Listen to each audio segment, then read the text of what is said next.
Hello future tech leaders, I am Sindhuja. Based on my own experience, I know that learning the right skills can shape our future. What if I say learning was as thrilled as the tech world itself? There we go. A cloud foundation, that's exactly what you will experience. From day one, you will be immersed in the interactive sessions and expert-led courses that covers most of the widely used technologies in the zone of data science to cloud computing, which brings more light to the life of a techie. I'm so excited to help you and unlock the true potential of a technology. Well, then why to wait? Let's see what it unfolds. Let's start with the procure to pay process.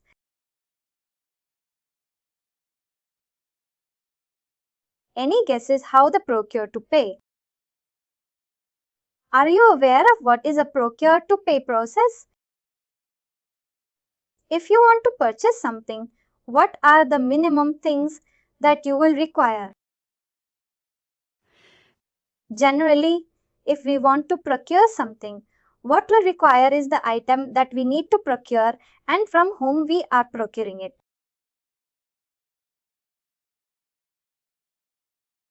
We'll require the vendor as well. But apart from that, we'll also need in this sense. What I'm saying is what should be there in the system. First, I require the vendor and the item that I need to procure. But apart from that, I'll also require the quantity and the rate at which I am procuring.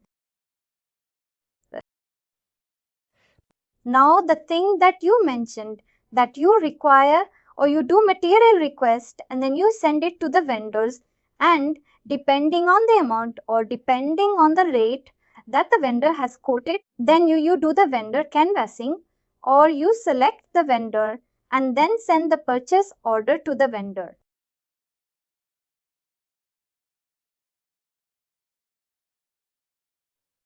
This is also possible in NetSuite, but this is a part of an advanced procurement process.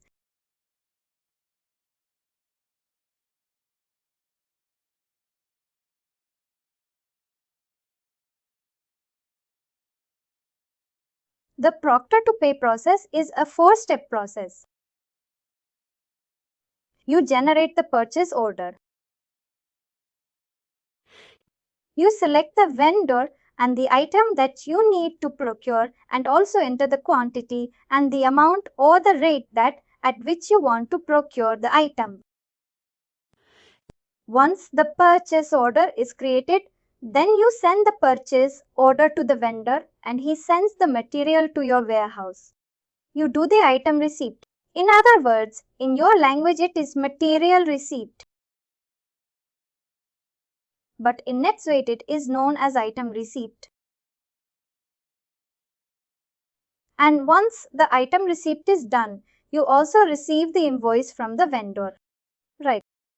Once you receive it, you create that as a vendor bill in NetSuite.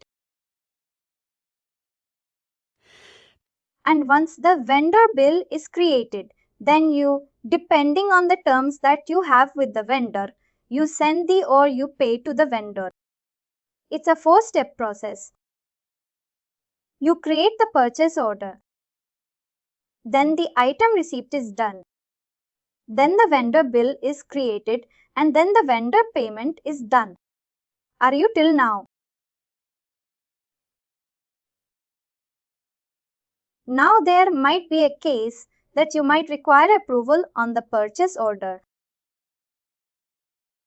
That can also be set up as required. But as of now, we'll just go through the process which doesn't have any approvals on the purchase order. For creating a purchase order, you need to go to Transactions, Purchases and click on Enter Purchase Orders. If you click on it, a new page will open up wherein you can create a purchase order. If you click on the list, it will take you to the list of all the purchase orders that are there in the system. I'll just pick up one of the purchase order which is already there. And then we'll start off with the procure to pay process.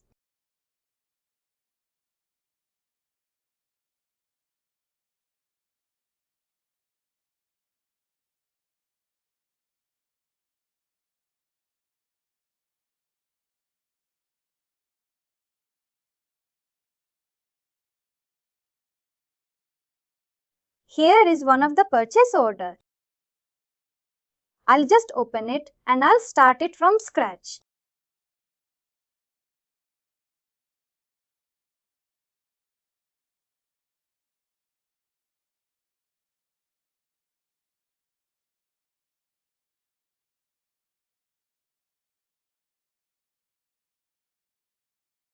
Just give me a minute.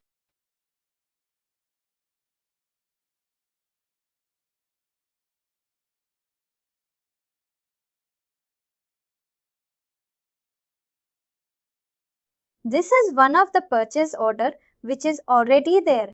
I'll just make a copy of it that I don't need to enter anything from scratch.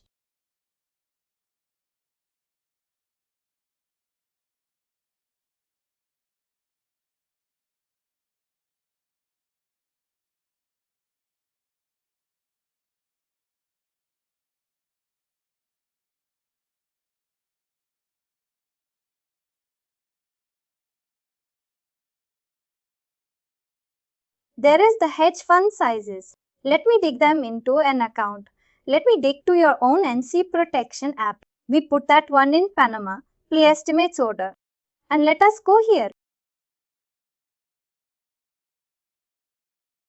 Now the page is loading, but still I'll let you know. This is a purchase order form. Here, it will give it a purchase order number. Here, I'll select the vendor. I have selected a Merriment Computers. This is the vendor that I have selected, and I'll also enter the location at which I want to procure this item. Let it be New York. As of now, I just changed the status to approved. I don't need to go through the approval process.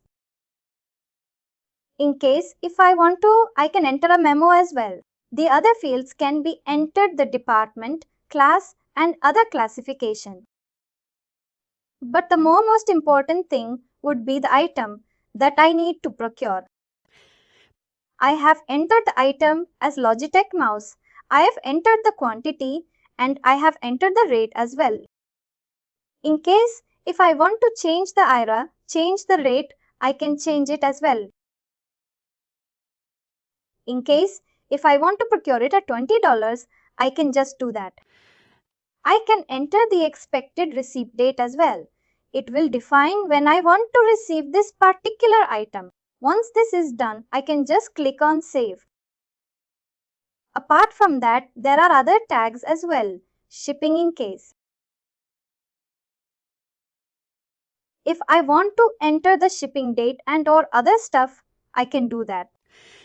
I can enter the ship to select address as well where this particular item needs to be shipped. This will be the address of my warehouse. If it is already mapped, it will show up here in case.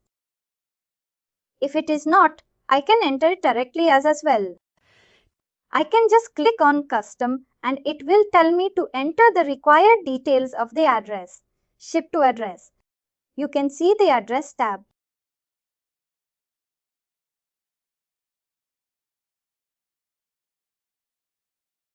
Can you see the address tab? Yes, I can enter the information here. For example, I can enter United States. I'll just select any of this important thing and I just click on Save. This address would be my ship to address, or this would be the address where the item would be shipped by the vendor. Now it is not showing up here anything because there is no ship to address which has been defined on this particular location. In case if there would have been a look, you can say address defined, it would have shown up here. Same for billing. I can have a same billing address or shipping address in case if it is not, I can select the billing address as well. I'll just click on the billing sub-tab. Just a minute, it's still.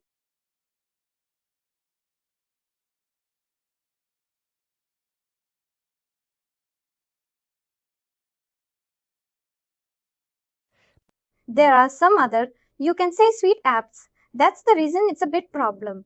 But other stuff, and I'll just click on save. Maybe once I have verified the shipping address, billing address, everything, I can just click on save and the purchase order will get created.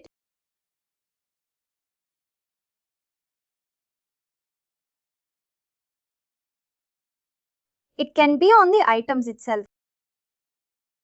I'll just reload this page. Give me a minute.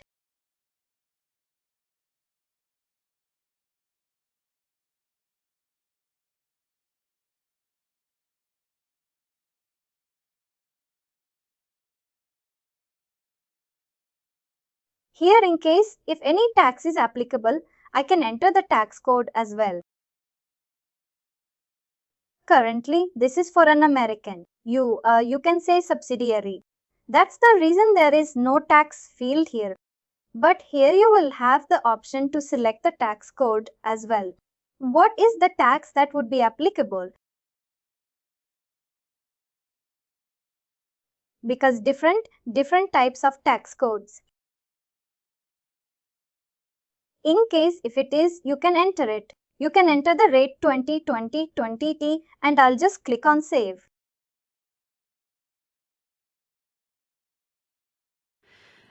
That is, you can say part of advanced procurement, wherein you can create a blanket purchase order, and on that blanket purchase order, you can define the schedule when you want to receive those items. It's not part of the standard procurement process. If you procure advanced procurement module, it will have purchase request or purchase requisition. It will have purchase contracts as well. It will also have blanket purchase orders. And there is one more thing which will be a part. I just forgot that, and it would also have the request for quote. Request for quote is nothing, but as we discussed that in case if you want to have you can say get quote from multiple vendors, yes, and depending on the best quote, you want to select the vendor. In that case, you can create a request for quote.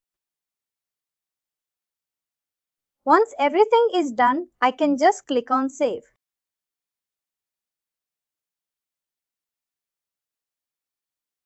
That help will be there for advanced procurement.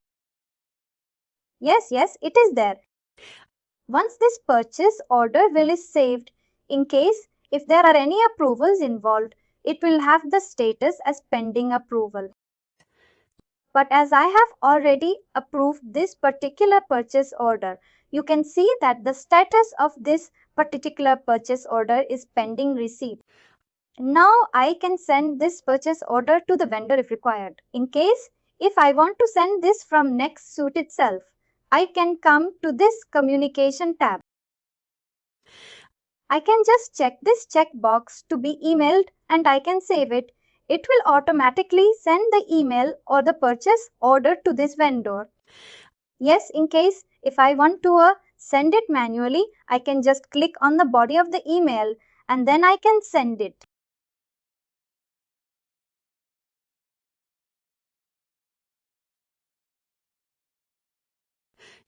In case if I don't want to send it from NetSuite, I can just take a print out of it, and I can print in the sense I can do a TIFN and separately attach it via email and send it as well.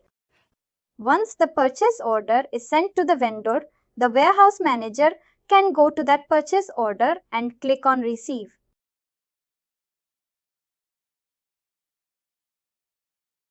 Once I click on receive a purchase or item, receipt will get created. It will take me to the item receipt page.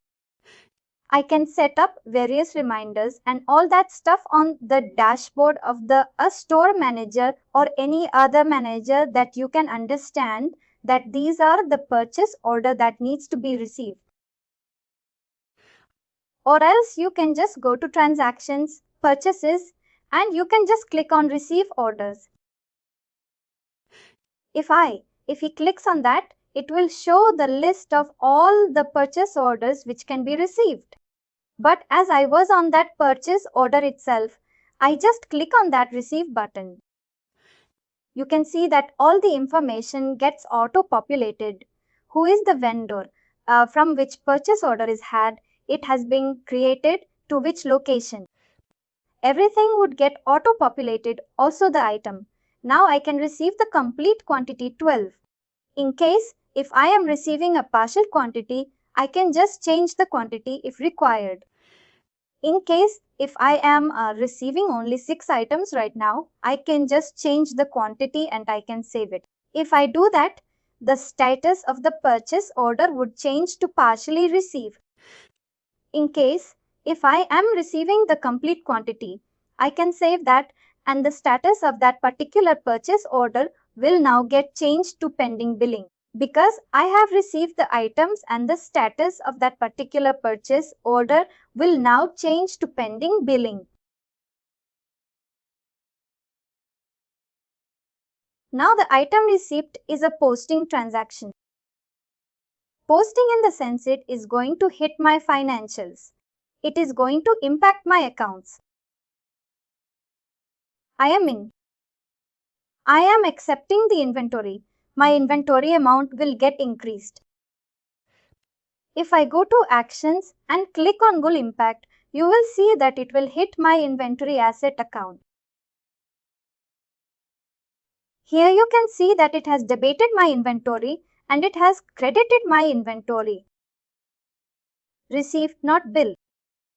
Are we till now? Are you with the impact? Do you understand what's it? In that case, you are not receiving it, right? You are not even receiving those items. Once you have received it, and then you want to return it back, right? Have you done? The item received, yes or no?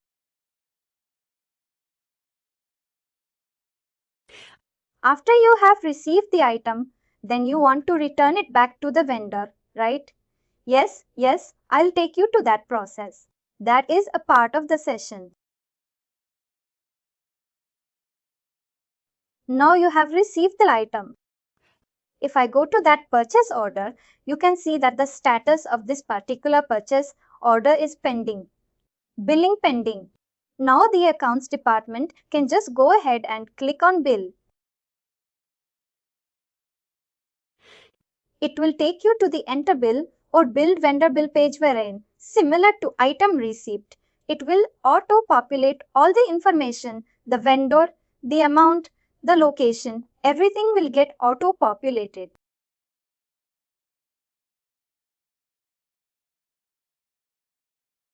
It will also bring in the terms that have been defined on that particular vendor.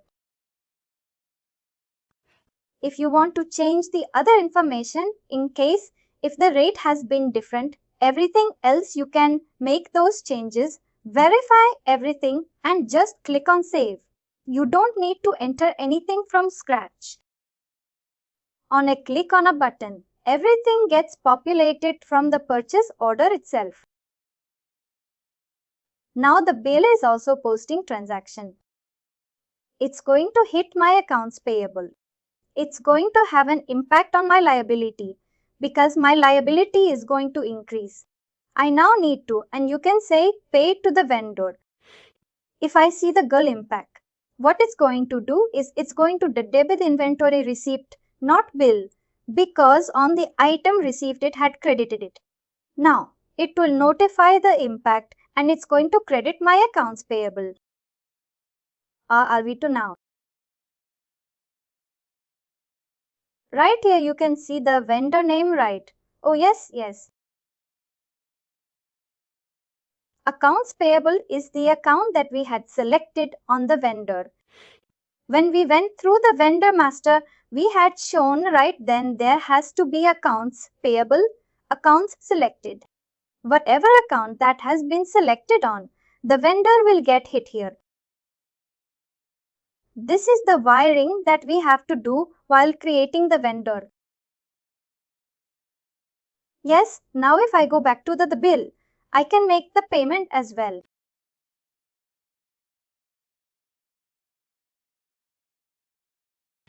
I can just click on make payment that I'll be able to see or make a payment tool for this particular bill, or I can just go to transactions payables and pay single supplier or vendor. If I click here, I'll have to manually enter the vendor name. But here in case, if I do it from the bill itself, it will auto-populate the vendor name and it will show me the list of all the vendor bills which are yet to be paid or which are still open. Here you can see that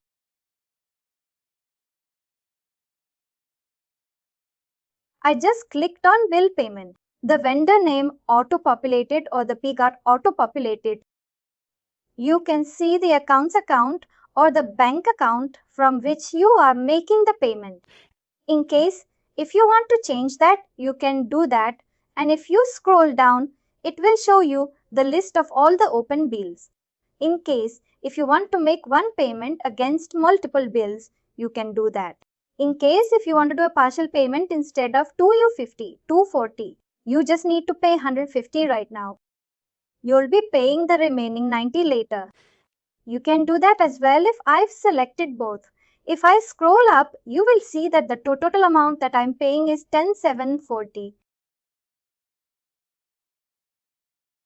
Now there might be in case that there might be some bill credits as well. In case, if you want to apply those, you will be able to do that. And once you have done that, you can just click on save. Here, it will reduce my accounts payable. It will debit my accounts payable. Now my liability has reduced. But what it will do is it will credit my bank account because it has. If I see the GIL impact once, I'll just confirm it because there is an in-transit functionality here which is not a part of the standard stuff. But in case if you want, you can do that. If I see the GIL impact for this bill now, it's going to hit my accounts payable and it's going to hit my bank. If I see the GIL impact here, you can see that it has debited my accounts payable. The effect has been nullified for accounts payable and it has credited my bank account. The amount in my bank account will get reduced.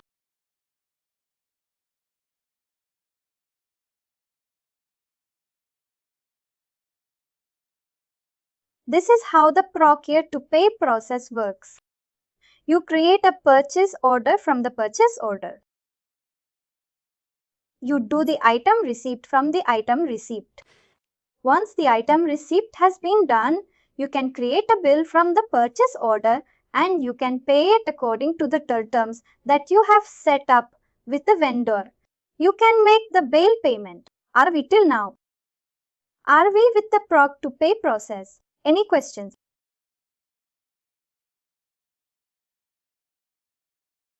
Now let's go back to the bill, or I'll just go back to the purchase order.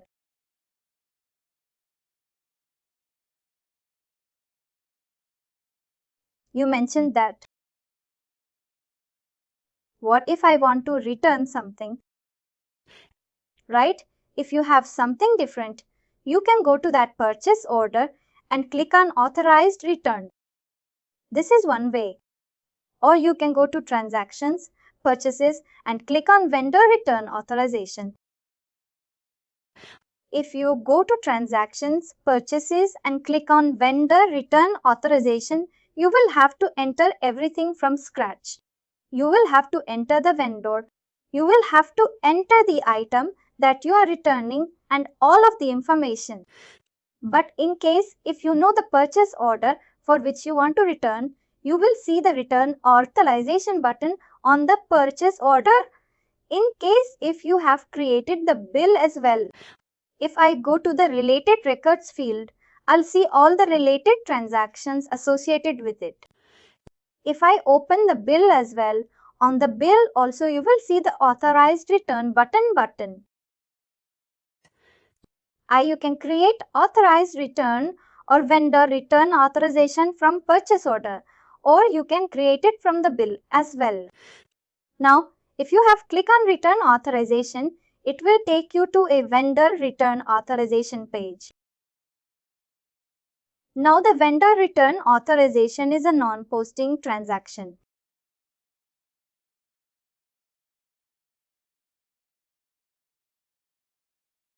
It's not going to impact my financials.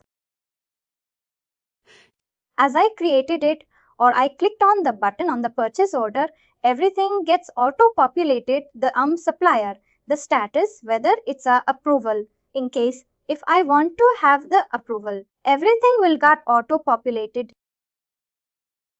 Now it will also bring the total quantity, but not all are defective. Only 2 are defective. I can change the quantity accordingly and I can click on save.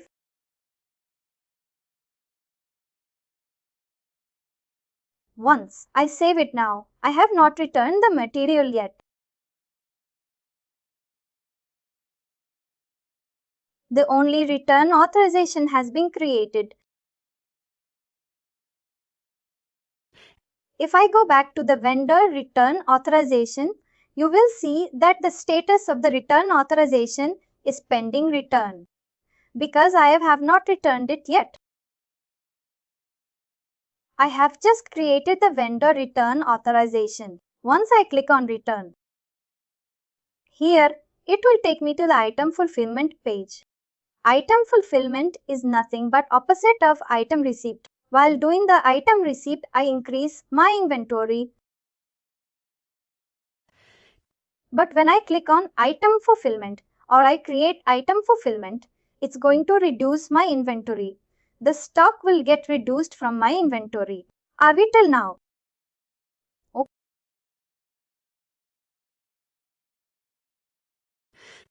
Here you have the item, you have the quantity, everything is there. You can verify all the information and just click on save. Now the item fulfillment is also posting transactions. It's going to have an impact on my inventory. It's going to hit my financials. If I go to the item fulfillment and see the goal impact, you will see that it's going to hit my inventory. If I see the goal impact, you can see that it has hit my inventory by $40.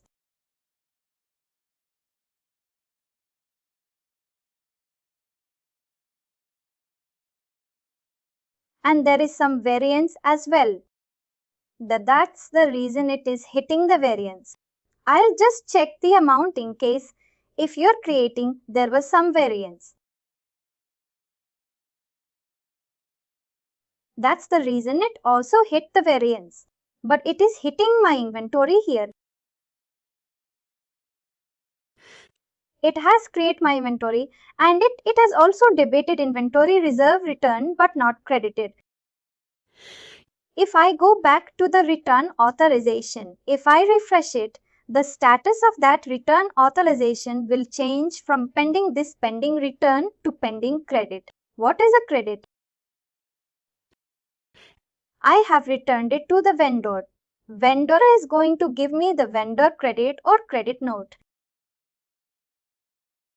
Right? Yes, I can just click on refund.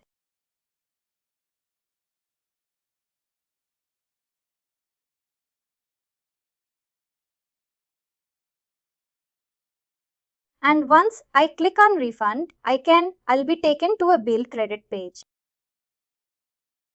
Everything would get auto-populated if I scroll down here.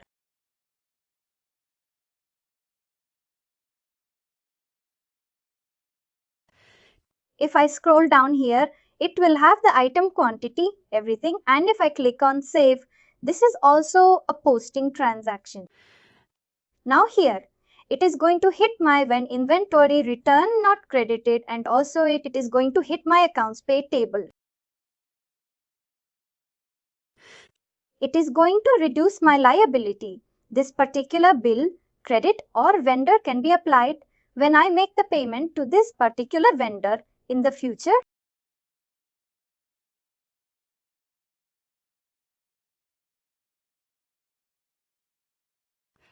This is how the property to pay process works, and this is how the return authorization process works. 4 is going to be available for a particular item. Any questions, any queries? Now I have not going to the approval process. We'll be having one session wherein I'll show you how you can create a workflow that we discuss how you can create a pro. You can say a approval process.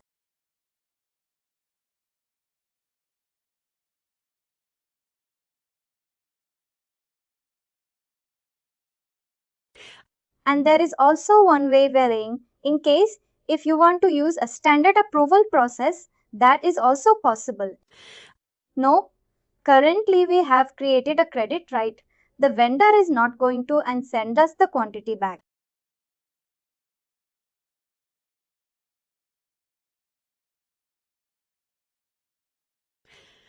There is also an option where in case of that, I'm not going to return it, right?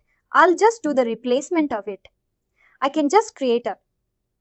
I don't need to enter it in the system itself, right? This is the case where the vendor is going to give me the refund or it's going to give me the credit. Note.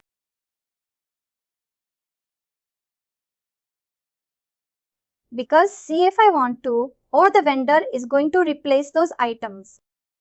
Why I need to even enter it in the system? Right, I gave it back to you. He gave him. He gave me good items back. There is no need to even enter anything in the system. Right, it can be out of miss of the record. In that case, you can create a vendor return authorization and you can say don't do the return. You can just keep at it as it is for records.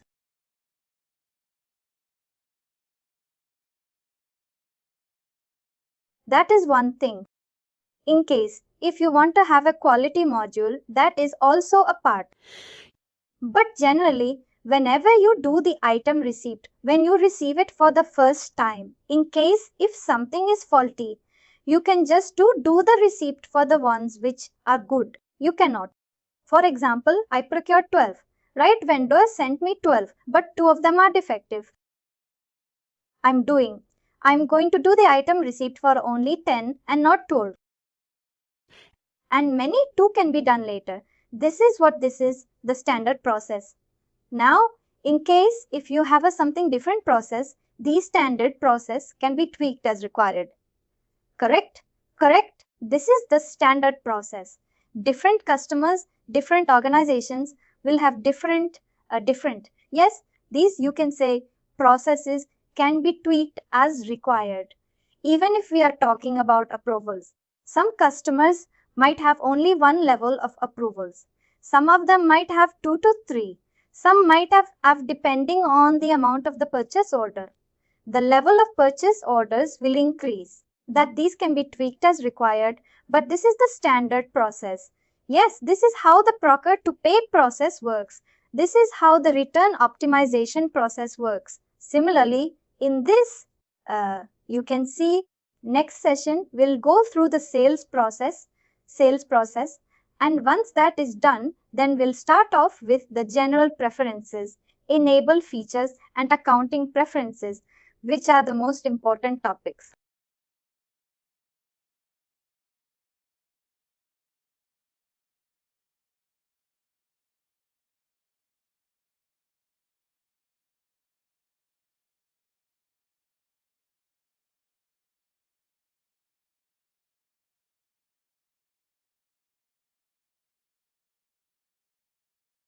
During the last session, we went through the procure to pay process. I think just to give you a brief explanation of how the procure to pay process works.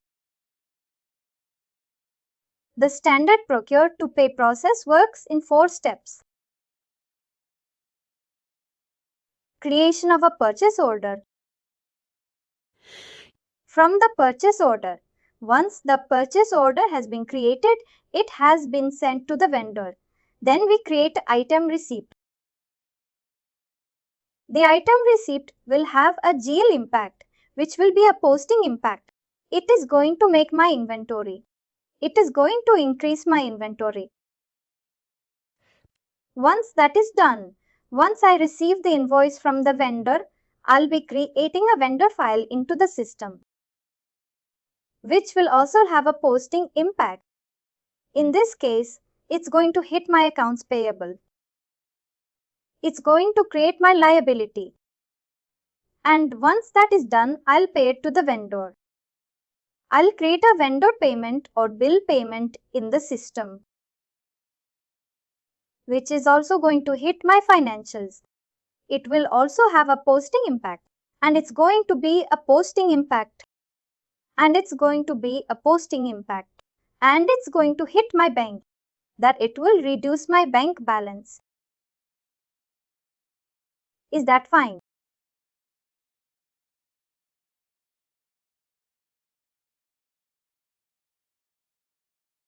Today we'll start off with the sales process.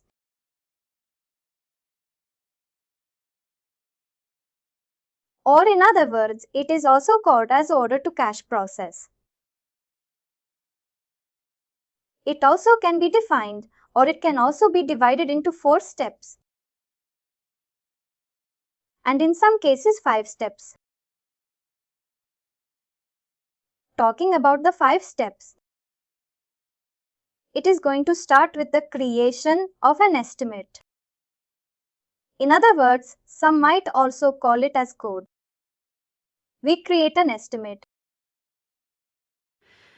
Estimate is nothing, but we have received some, you can say, client information, and we give them a code that this is the item and this is the price at which it is going to be sold.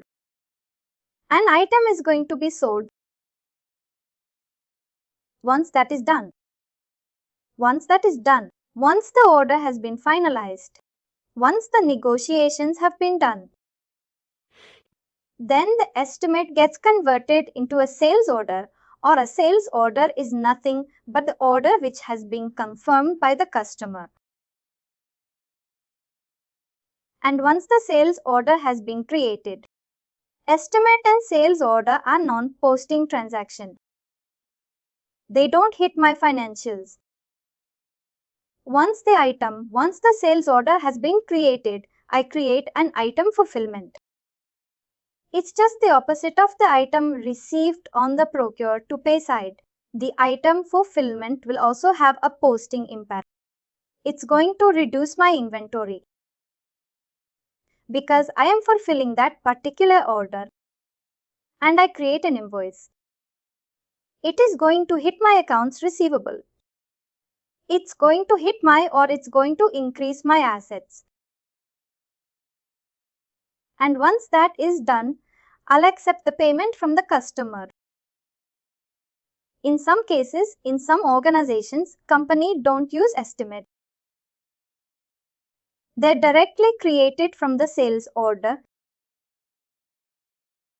Talking about from the sales order, it's a 4-step process wherein we create a sales order. We do the item fulfillment. We generate the invoice and we accept the payment from the customer. Any questions? Are we till now?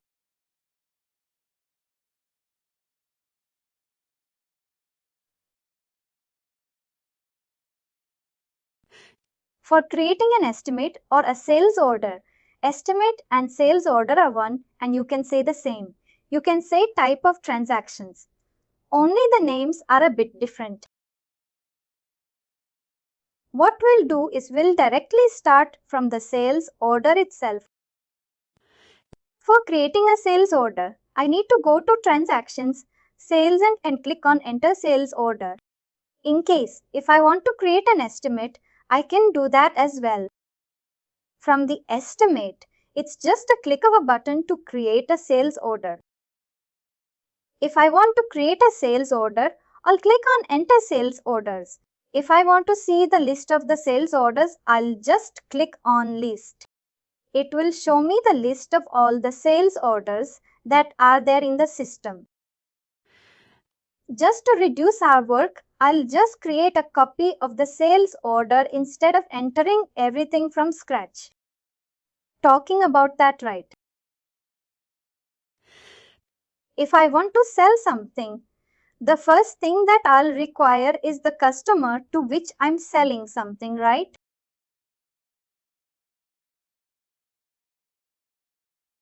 And then I'll require the item that I'm selling.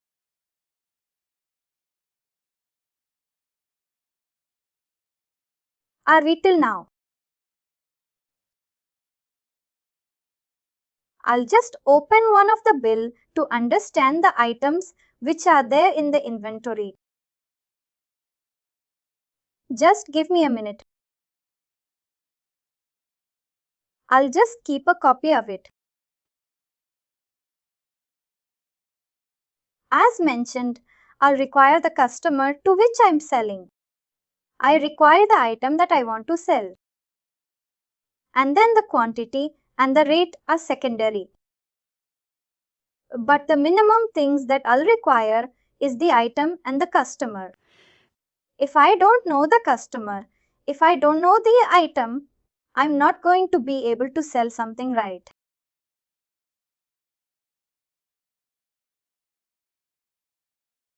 Avi. Yes, good.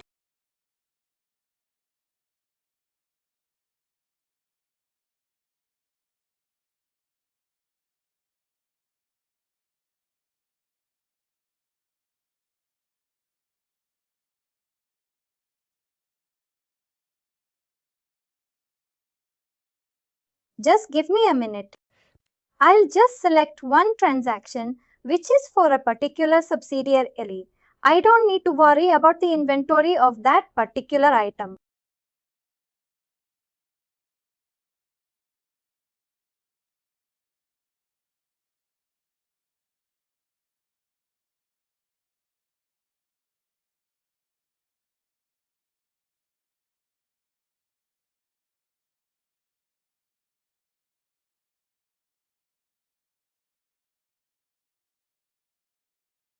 Just a minute. Thank you.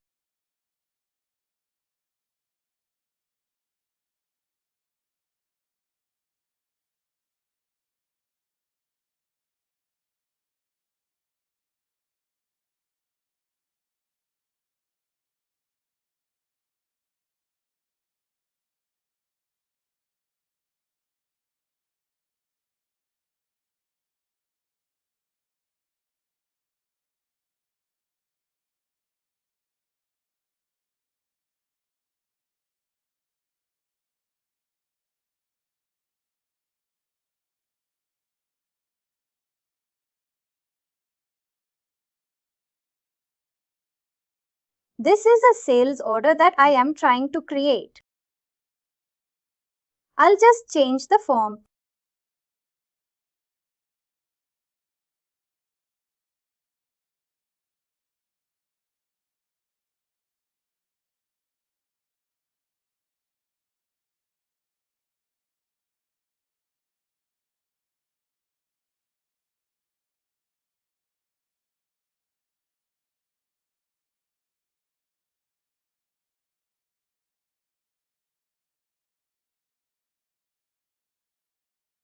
Here you can see that I have selected a customer. The order number would be auto-populated because I am using a numbering sequence. In case if I want to have an approval on the sales order, I can do that as well, similar to the purchase order. In case if I want to have approval on the purchase order, I can do that. But for this particular session, I don't want to go through the approval process. I'll keep the status as pending fulfillment. Apart from that, I can define. The subsidiary would be auto-populated, but I can also select the location from which I am selling this particular item. And here at the bottom, I can select the item that I need to sell. That particular item can be a service item or it can be an inventory item depending on the item that I sell. I'll just try to select the item.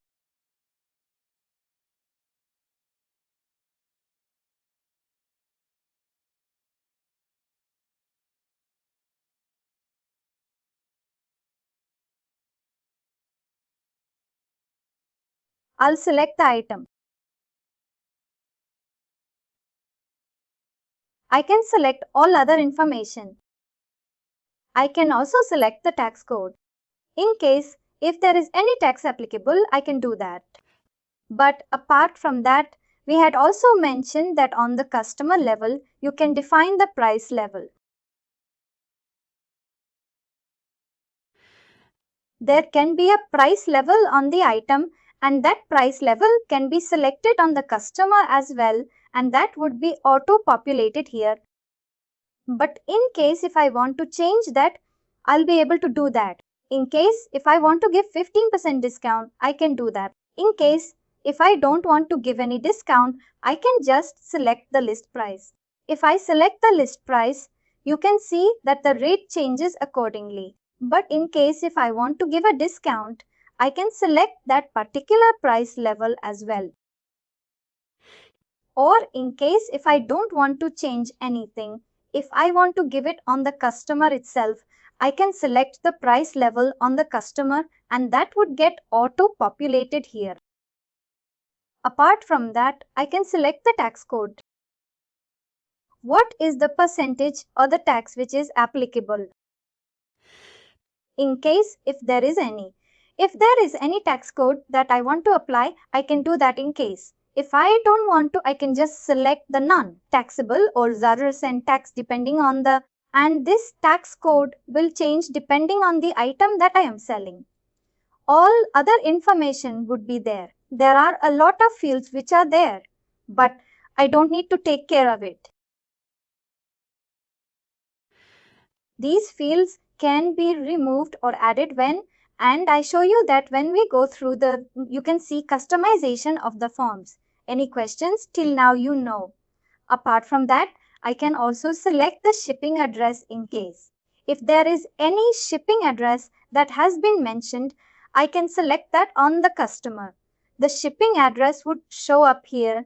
Similarly, the billing address in case if the shipping and the billing address are different.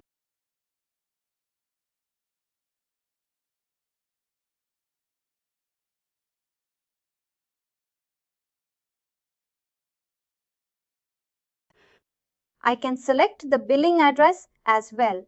Terms what? What are the terms? Whether it's do you want receipt or net 30 or net 15. I can do that accounting. It will have all the accounting information. What's the currency and the exchange rate and all other information. Once everything has been verified, I can just click on save. Just a minute.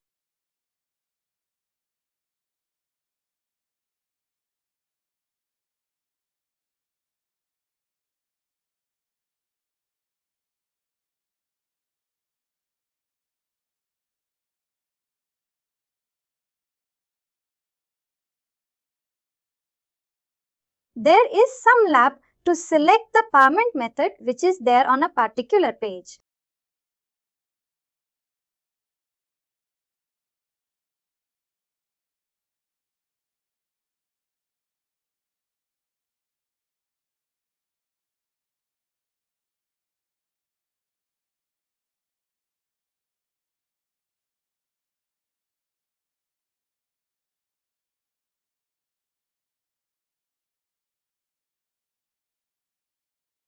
I can select the payment method here. For example, it would be check Malconcons.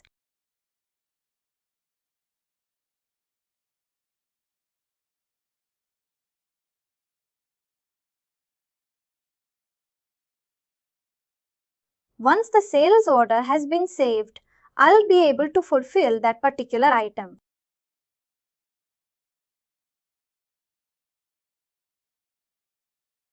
From the sales order, I'll be able to create the item fulfillment. I just wait for that sales order to get saved. By the time that sales order is getting saved, any questions? In that case, you can create an estimate, and in case if you have any physical document that you have received, you can attach it to. That's a particular estimate, and you can also enter the reference number.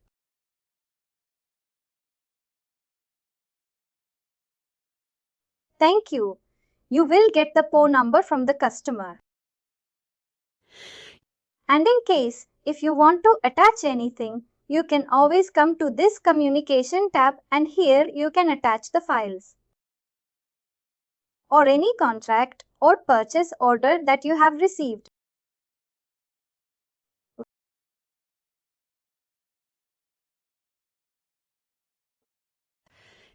In case if we have defined the default billing and shipping address, it would get auto-populated in case. If not, we'll have to select it. If I open this particular customer, it should have multiple billing. You can say multiple address is defined, and depending on whether we have marked that as a shipping or a billing address, it will get auto-populated. But we'll always have the option to change that on the order.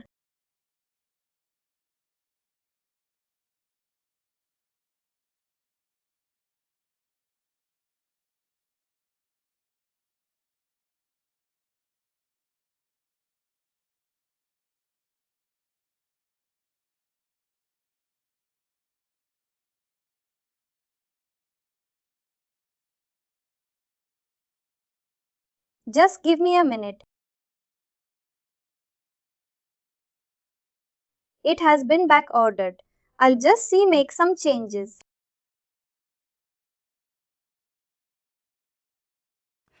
If I come to the customer under the address sub-tab, you can see that there are multiple billing and you can say address is defined and you can select which would be the default billing and the shipping address.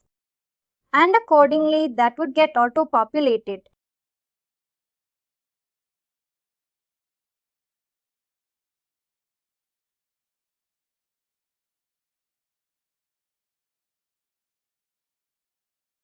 Just give me a minute.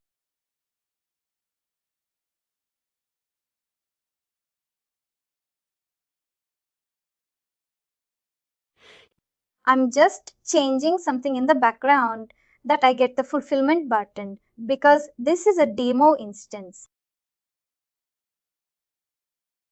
There are a lot of things that we have done. That's the reason. You give me a minute.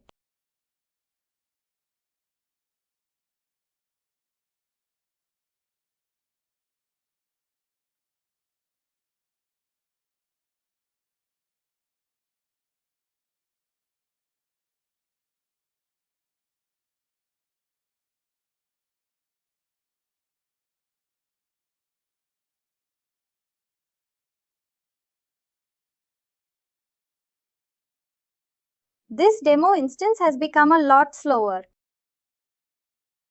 You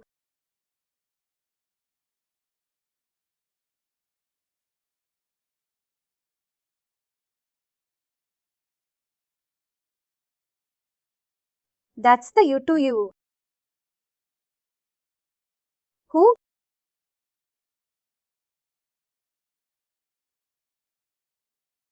Thank you.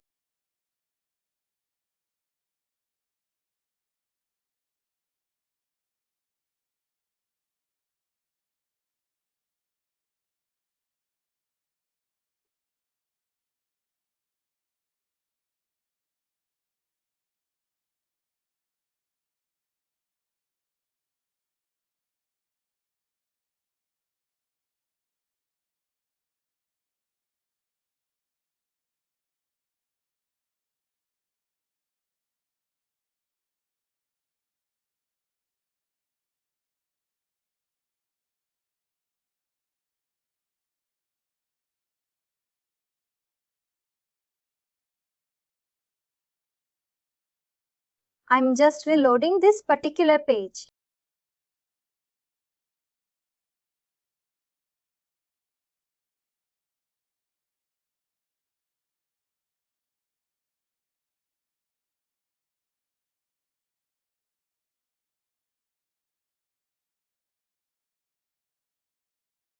Thank you.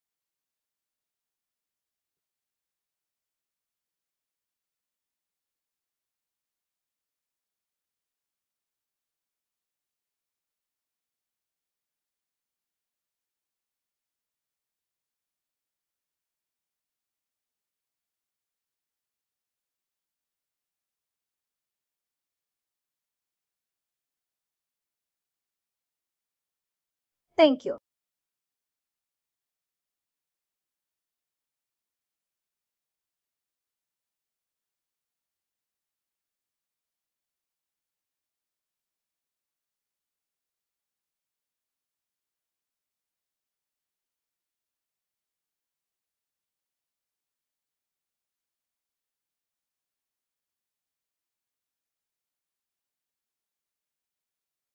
Thank you.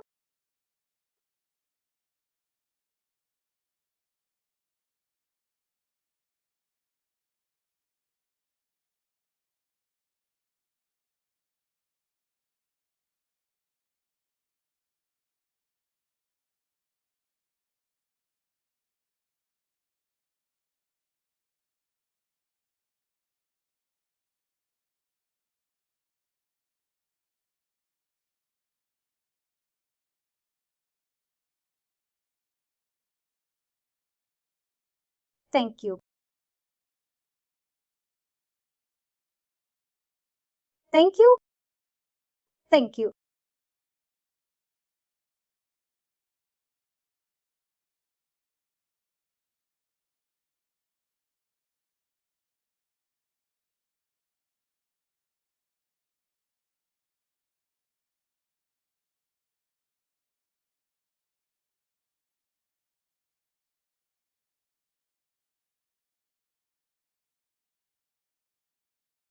Thank you.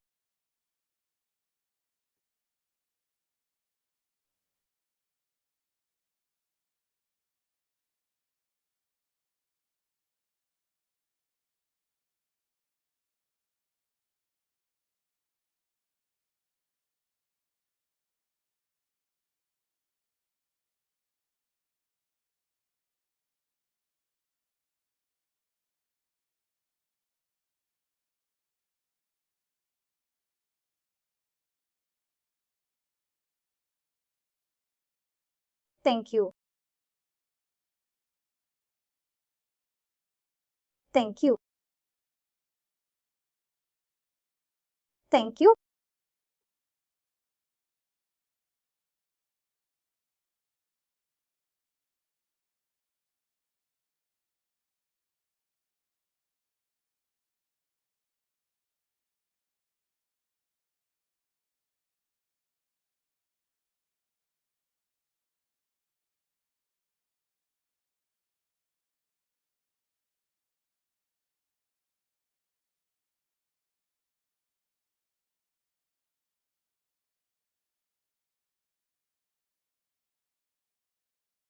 Thank you.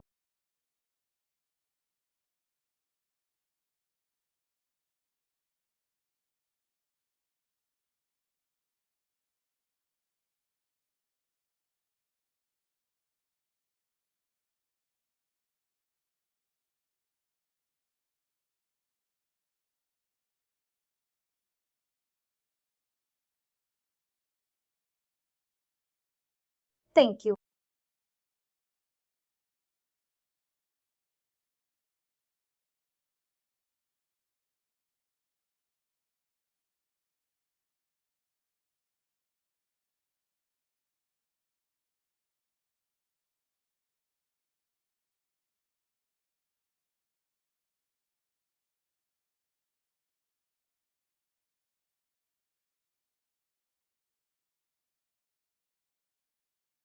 Thank you.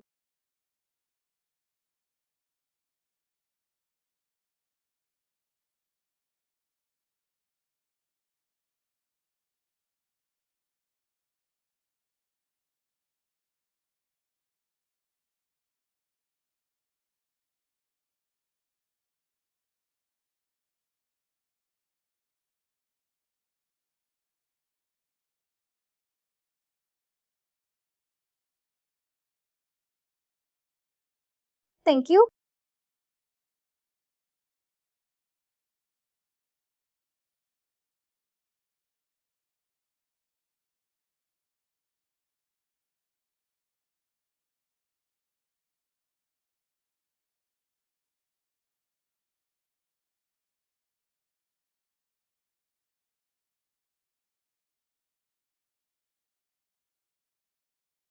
Thank you.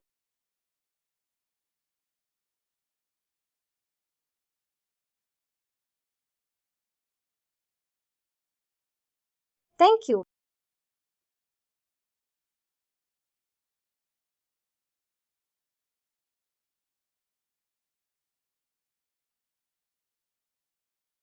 Thank you. Thank you. Thank you. Thank you. Thank you. There is a fulfill button that will come. We'll just create a pickup for it and see what happens.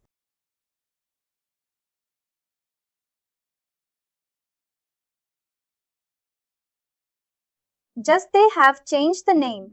That's it. This is the fulfillment that is getting created. You could see that everything would get auto-populated. Here you will see that the item gets auto-populated. The location is there and the quantity. This is how everything would get auto-populated. You can verify all the information.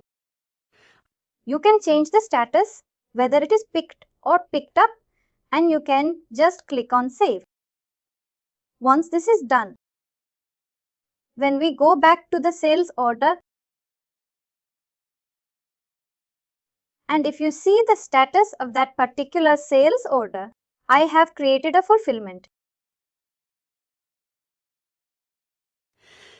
I will create it as picked up as well, that it will have a GL impact or it will have a posting impact if I see the GL impact of it.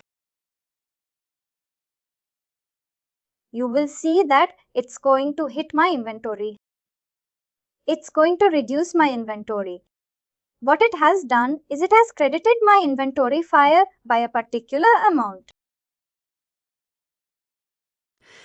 And if I go back to the sales order, if I refresh it, you will see that the status of that fulfillment has changed from pending fulfillment to pending billing. Once you have created the fulfillment, you can create an invoice out of it. You can just go to that particular sales order and you can click on next bill, or in case if you are not on that sales order, you can go to transaction sales and click on invoice sales order.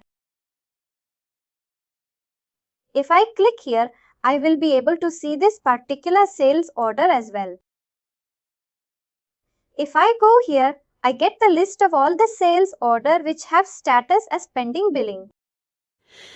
I can select multiple out of it, or in case if I want to select or I can want to invoice only one, I can select that particular sales order only. If I scroll down here, we'll get the list of all the sales orders which are there. There are 372 sales orders as of now. But I can filter it out as well. I'll just select the customer that we have, Thomas Industry Supply. And if I scroll down now, you will see that there are various sales orders. And I think this is the one that we created today. I can just click on this and click on submit and the invoice will get created, or I can go to that sales order and click on next bill.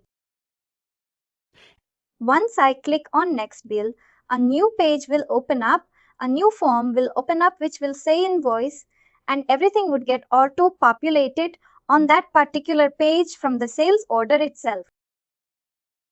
I just need to verify all the information, that whether all the information is fine. And I can just click on save and the invoice will get created.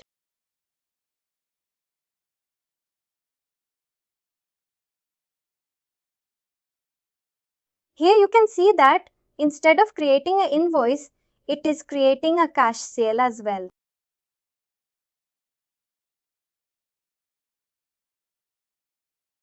A cash sale is nothing, but in case if I'm doing as I had done a store pickup, it's mentioning that instead of invoicing, I'll create a cash sale. Cash sale reduces my option, or I don't need to accept the payment from the customer. Cash sale defines that I am accepting the payment from the customer itself. Whatever GL impact was to be given from the customer payment, I can have that on the cash sale itself. the customer will get auto-populated. It will show from which sales order it is being created. It will have all other information, accounting, you can say the department, the location, all other information. And it will have all the information or all the items as well. I can just click on Save. It will create a cash sale in the system. Cash sale is nothing but a substitute of invoice, wherein instead of accepting the payment separately, the cash sale defines that I'm selling it as a cash. I don't need to accept the payment from the customer. The one you can say transaction will suffice my both the requirements. I'm selling as well as I am accepting the payment from the customer in cash in the same transaction. If I see the GL impact, it is going to hit my accounts receivable as well. And it is going to hit my revenue. And it's also hitting my bank or the cash bank in which I'm accepting the payment. There are cash. Sale and invoice are two different things. As there is some, you can say, I have to see in the background. There are some scripts that are there. That's the reason, instead of creating the invoice, it created a cash sale.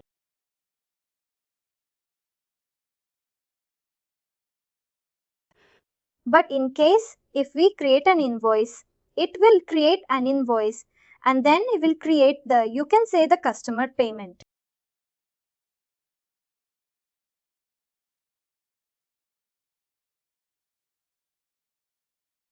While fulfilling the item itself, we will see that GL impact.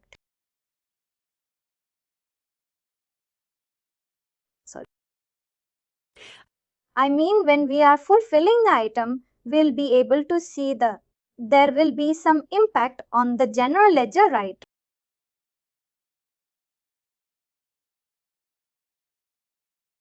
Yes, we saw that, right? It's it in my inventory. The sales order or estimate will not have any posting impact. But the invoice as and the fulfillment will have a posting impact. If I go to that. Fulfillment. And see the G and that it was mapped to the inventory account, right? Here you can see that the posting is yes. And it credited my inventory. It reduced my inventory. Right. The item fulfillment invoice and customer payment, in this particular case, the item fulfillment and the castle had the posting impact. It hit my financials.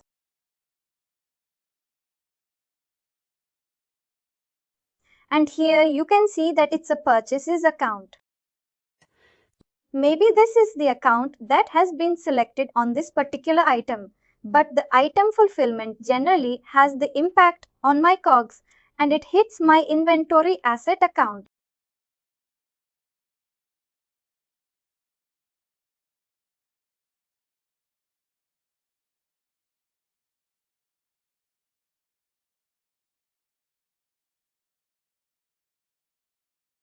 Why inventory showing credit date? No, it was the purchases, right? It was purchases were debited and the, you can say, inventory asset was, you can say, credited. It's just depend on the accounts that we have selected on the item. If I open that item,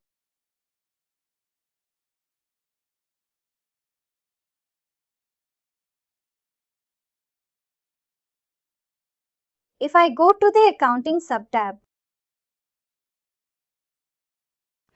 if I go to the account, you can see that my COGS account has been debited and my inventory asset account has been credited, which is correct.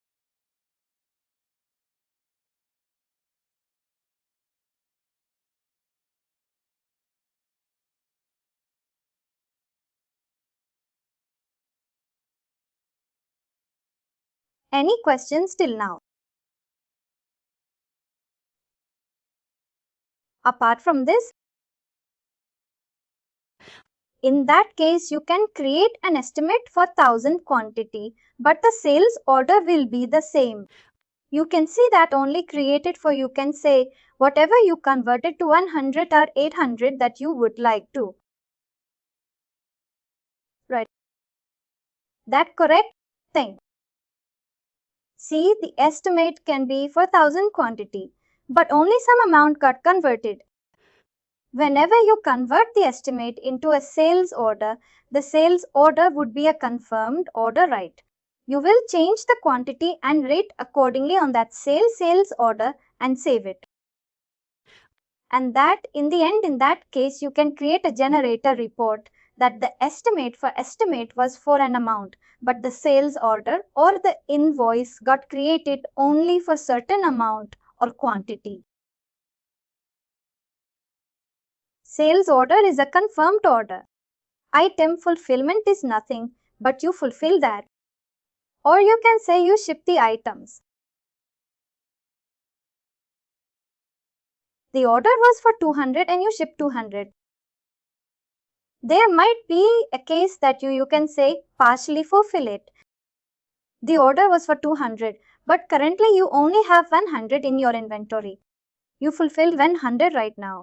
And whenever there is additional 100, you will fulfill it in the future. The fulfillment is nothing but the shipping or the shipment that you do to the customer location. Thank you. Now moving forward on the purchase side as well.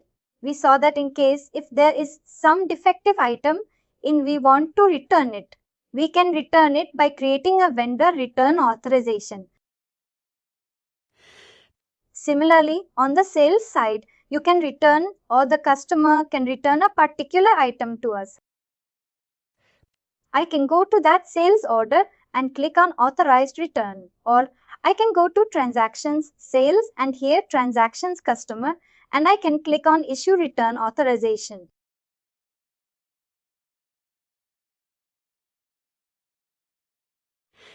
Return authorization is nothing, but in case if a customer wants to return something, I can do that.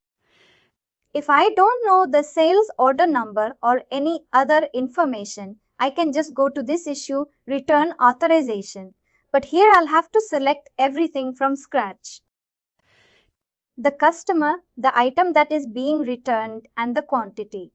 Everything would be entered manually. I'll have to select the customer and all other information on this particular return authorization.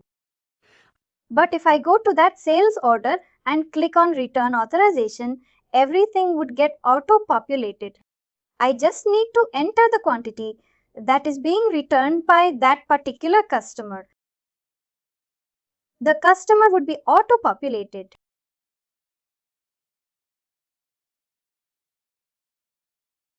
The item would be populated. The quantity would be populated as well.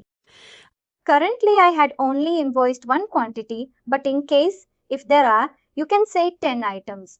You can say 10 quantity that had fulfilled or sold, but the customer is only returning 2 out of it. I can change the quantity accordingly and I can click on save. This will create a return authorization. The return authorization is also not going to impact my financials yet. When I create an item receipt, in case if this particular customer has returned this particular item to me, I can create an item receipt. That it will increase my inventory again. And once that is done, I can give a credit note to the customer. If I click on receive, it will create an item receipt wherein I'll accept the item from the customer.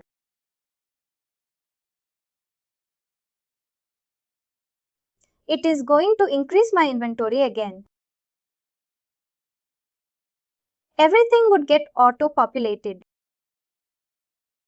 You will have the item as well.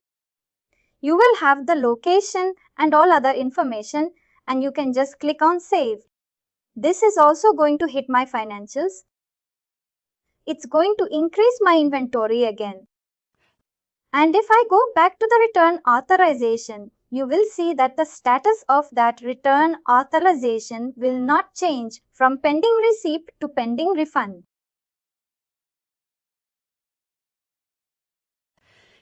And if you want to see the GL impact of it, you can just go to Actions and click on GL impact. It's going to hit the inventory account. It's going to debit my inventory. It's going to increase my inventory.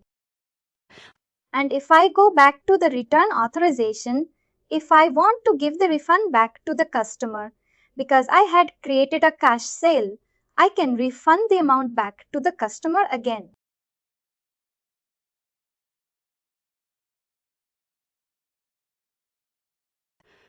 In case, if I had accepted the payment separately on the invoice, I could have created a credit memo as well. Or I can do a customer refund. Here I can create a credit memo. In case, if I want to refund it, I can refund it as well. There are both options which are available. Everything would get auto-populated and I can just click on Save. And this credit memo can be applied to the future customer invoices against this particular customer. This credit memo is also going to have an impact on the financials. It's going to hit my accounts receivable. And it's going to nullify the impact for this particular customer return variance. Here it has been credited. If I see the GL impact, you will see that it's going to hit, or it's going to hit you can say hitting the accounts receivable, and it's going to hit my, you can say, revenue.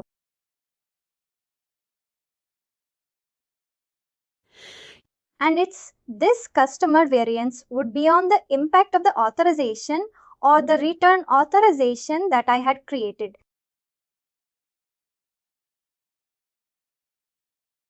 Is it fine?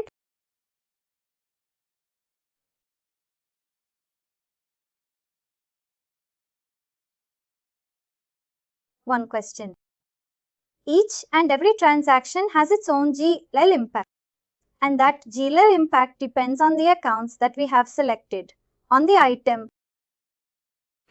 See why this is because different customers we might want them to hit different accounts, receivable accounts. Different items might hit different inventory asset accounts, or they might also have different calls account. They might also have different, you can say, asset accounts, or they might also have different expense accounts. Depending on that, the GL impact changes, but the type of account always remains the same. It's always going to, or the item fulfillment is always going to hit my COGS, and it's always going to hit my inventory asset account. Invoice is always going to hit the accounts, receivable accounts, and it's also going to hit my income account. But these will depend on the accounts that I have selected on that particular item and the customer.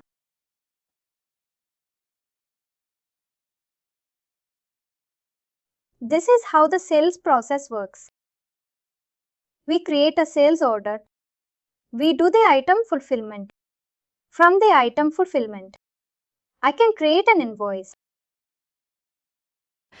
Then accept the payment, or I can create a customer or the cash sale if required if I'm doing a store pickup.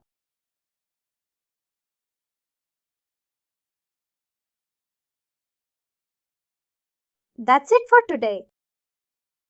Tomorrow we'll meet up again, and tomorrow we are going to start an important topic which would be enable features.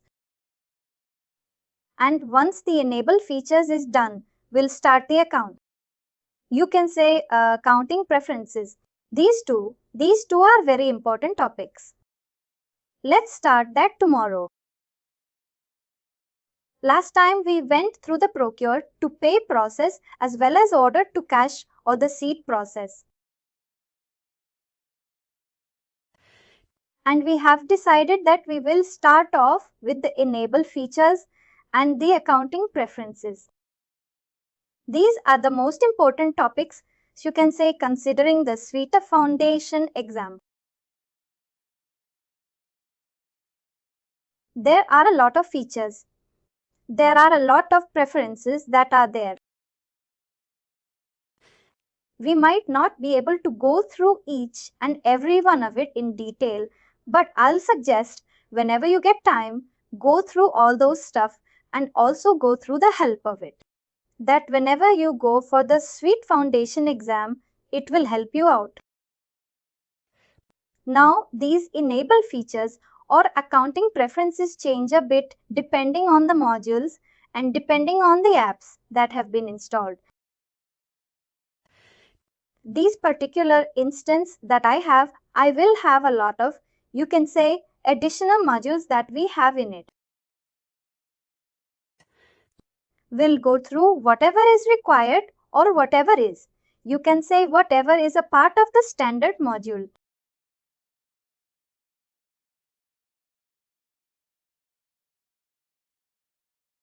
And we'll also go through some of the stuff in case if I find that to be a bit important.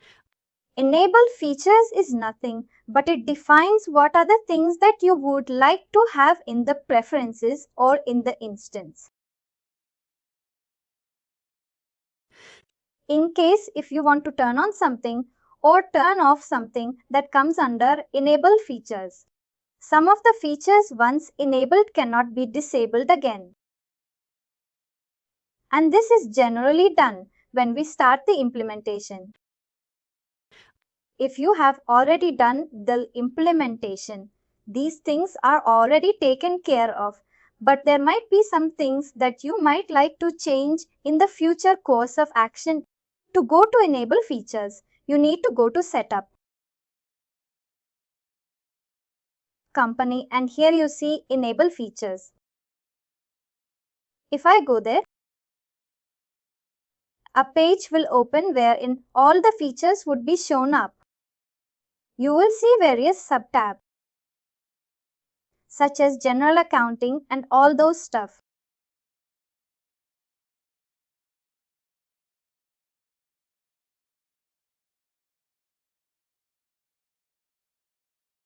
Here you can see that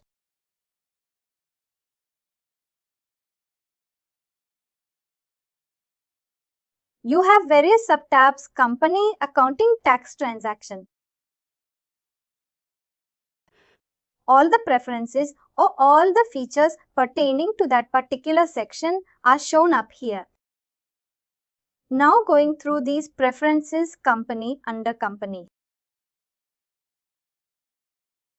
We have all the information such as departments, location and classes.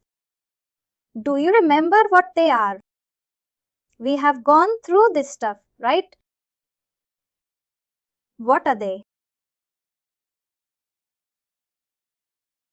Custom segmentation. Yes, they are classification. They are nothing but the segments.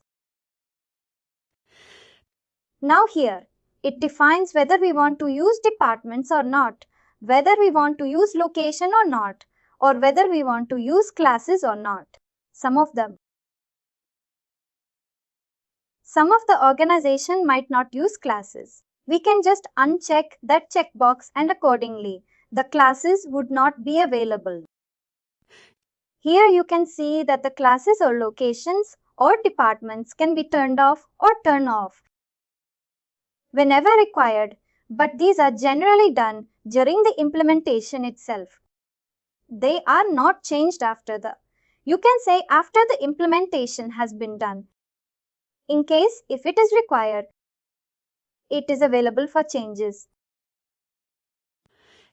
In case if I want to use the departments or not, in case if I want to use locations or not, or classes. Here I have the features available, and each and every you can see a feature that is there as explanation or self-explanatory explain. You can see help or explanation for each and every feature that is there. In case, if you are not able to understand what a particular feature means, then you can go through all that help. In case, if you want to know the field level help as well, you can just click on the label and you can have the field level help associated with that particular feature or field.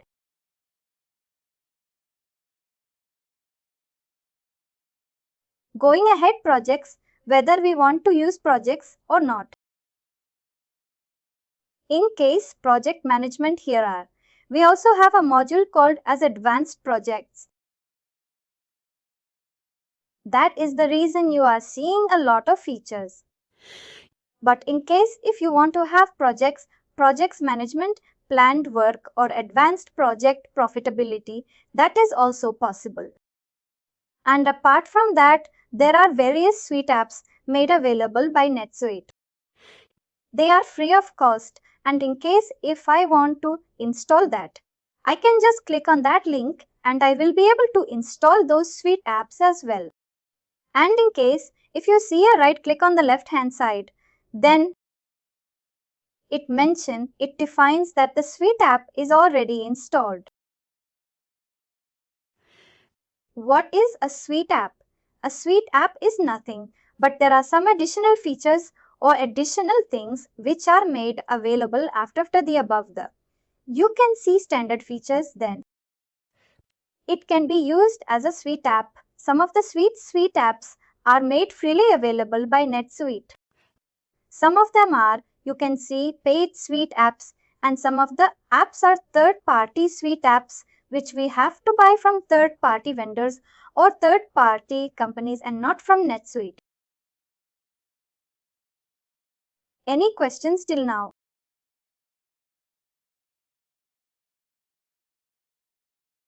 Going ahead, we have some general preferences as well. Multiple unit of measures. We had seen that on the items we can define various unit of measures. Whether we want to use multiple unit of measures or not. In case, if yes, we can check this checkbox. You'd use deletion reason.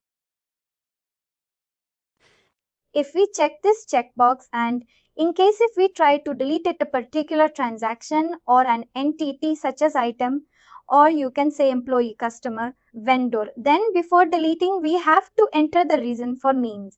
Reason why we are deleting that particular thing.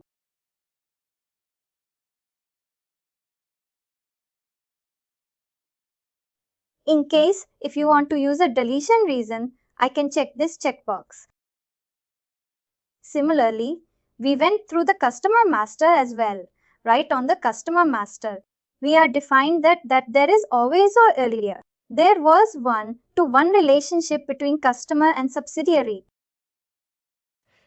If I had multiple customers, or you can say one customer dealing with multiple subsidiaries, I had to create separate customers in each and every subsidiary. But now, a couple of years back next week, came up with multi-subsidiary customer as well. That one customer can be represented or it can be used in multiple subsidiaries. In case, if you want to enable that particular feature, I can check this checkbox, use multi-subsidiary customer, and it also mentions that once these multi-subsidiary customer feature has been enabled, it cannot be disabled again.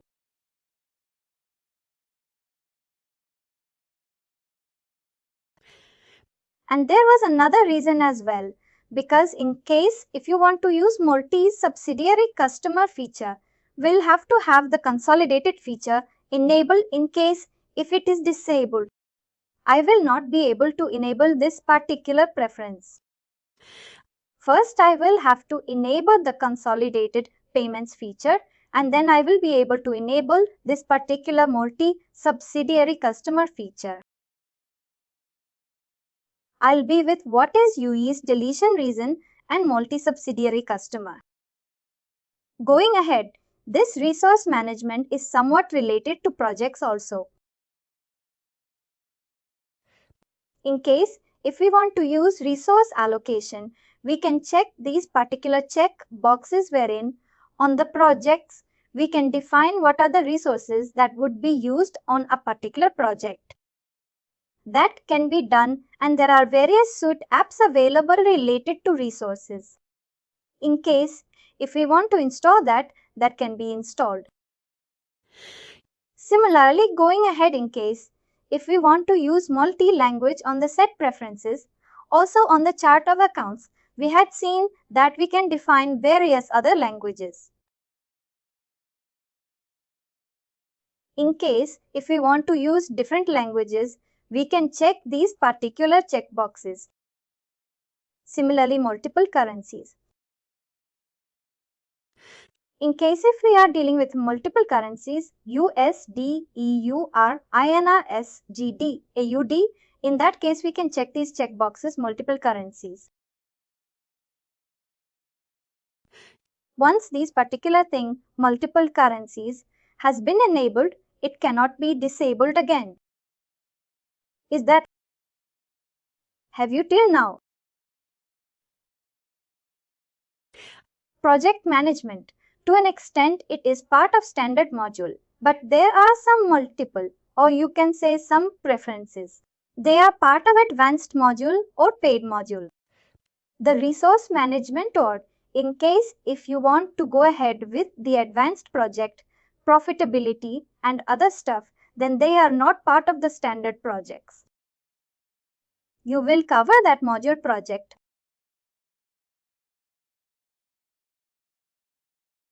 Project, not really, but in case if you want to go through that, we can go through that. We can take a 15-20 minute session on the projects if required. Just remind me in the coming sessions.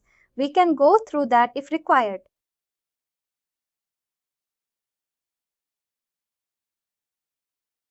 Going ahead, currency exchange rate integration.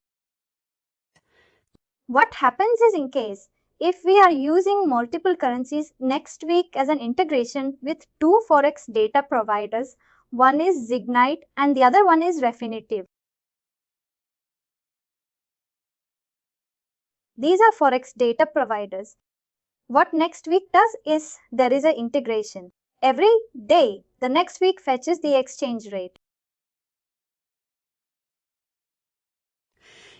And depending on that, whenever we start entering transactions, that particular exchange rate is taken for that particular day. But in case if we want to use that, we can enable this checkbox. In case if we don't want to use that and we want to manually enter the exchange rate, then we have to check or uncheck this checkbox. What some organizations or companies do is they have a defined exchange rate with their banks. They have you can see a contract with the bank that the exchange rate would be, and for a particular period, irrespective of the current exchange rate. In that case, we don't need to check this checkbox. We'll be manually entering the exchange rates on where you can see on a periodic basis.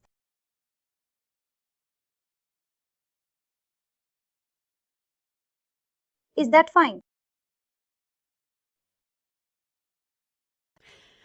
Similarly, whether we want to use worldwide support for phone numbers formatting, different countries have different numbering formats for phones, right? Some of them have dashed between 3 digits.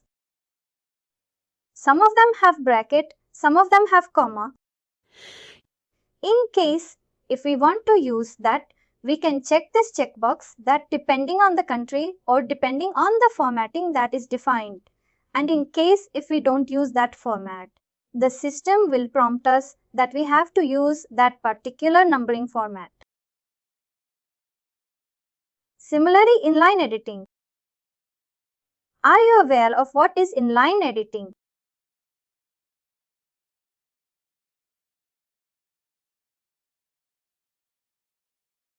For example, if I go to a list of maybe customers, I'll open that.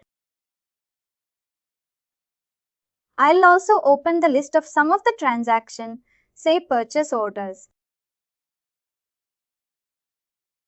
if I have enabled inline editing. What that means is let this list open up.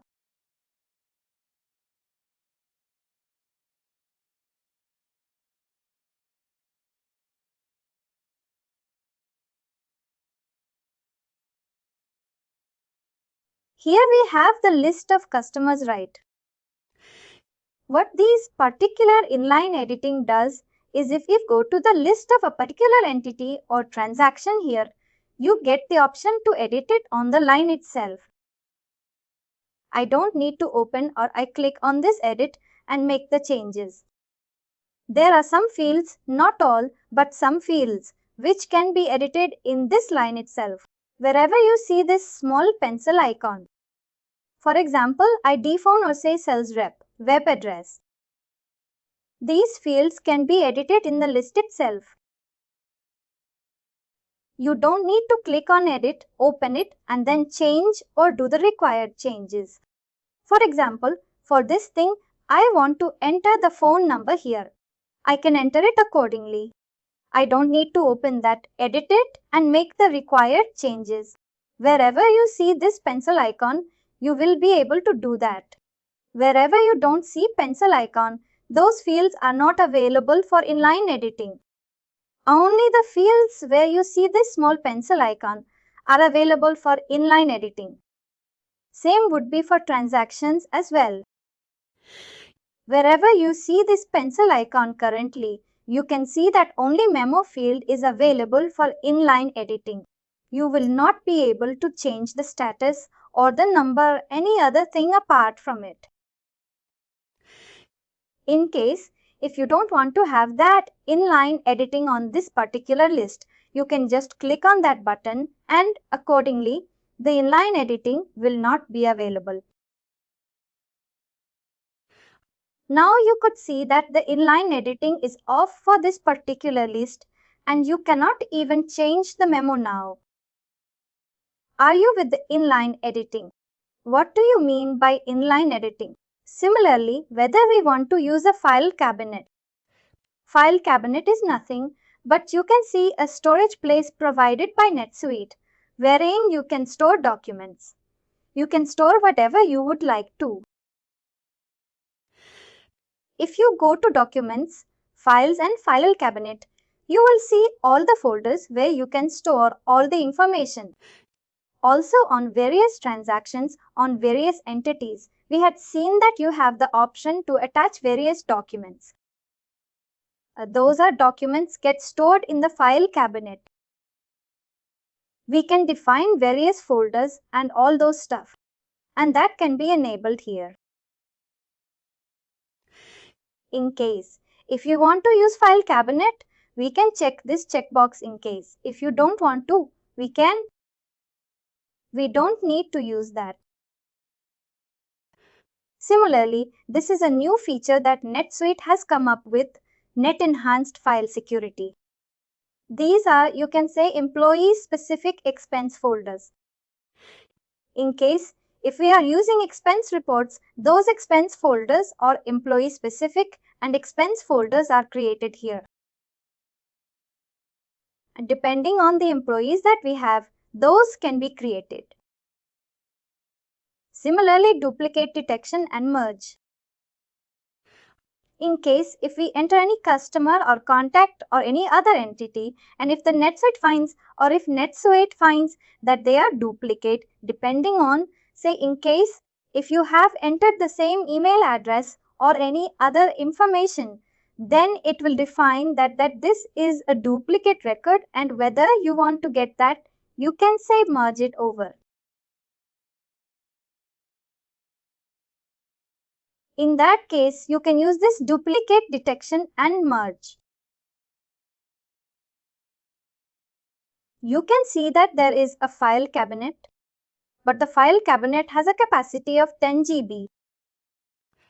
In case if it exceeds about 10 GB, then it might or NetSuite might come up to you that you have used all your space and you have to buy additional space. In that case, you can buy additional file cabinet space or there is a box integration available. In case, if you have a contract with Box as well and you want to use Box for storing all your NetSuite records, you can install this particular suite app as well.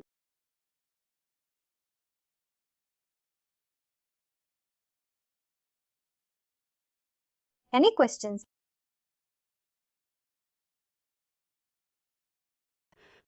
Generally, NetSuite never comes up, even if you have used, or you can say, filled up all your space, but there is no legal access that NetSuite will have or will allow. It might come in the future and say that you have used all your space and buy additional space. And these, I think 10 GB is enough because that is just for storing the documents.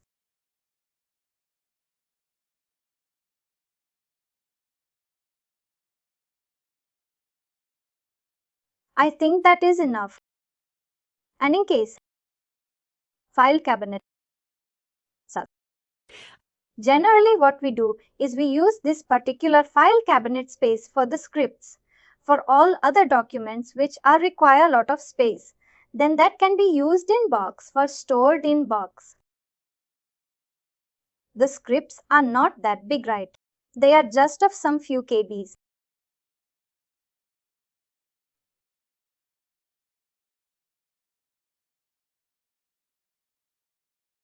Apart from that, any questions? As mentioned, right, you can disable, enable any time that you would like to. No, that is correct. But any indication by NetSuite, this feature you can enable later stage also. No, there is no indication as such. What kind of indication that you would like to add? Suppose some help type file cabinet you can enable later after implementation also. See, all the things which can be enabled or disabled are available here. You can do it when you want to. Generally, what we do is we do it during the implementation. But for example, today I want to use departments. Tomorrow, might not want to use it. Or today I'm not using it. But in the future I might require them. In that case, I can go at that point in time and enable this feature, right? It's not a mandatory thing that you have to enable all those features during the implementation itself. There are some features that are required during the implementation.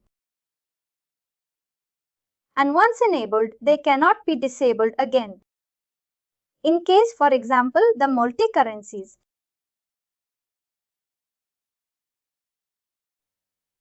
Once you have multiple currencies enabled, you cannot disable that, and that is generally required during the implementation itself. And it's not like that currently you are using only one sub, one currency. And tomorrow you might use multiple currencies. At that point in time, you can come and enable this preference. But once enabled, you will not be able to disable it.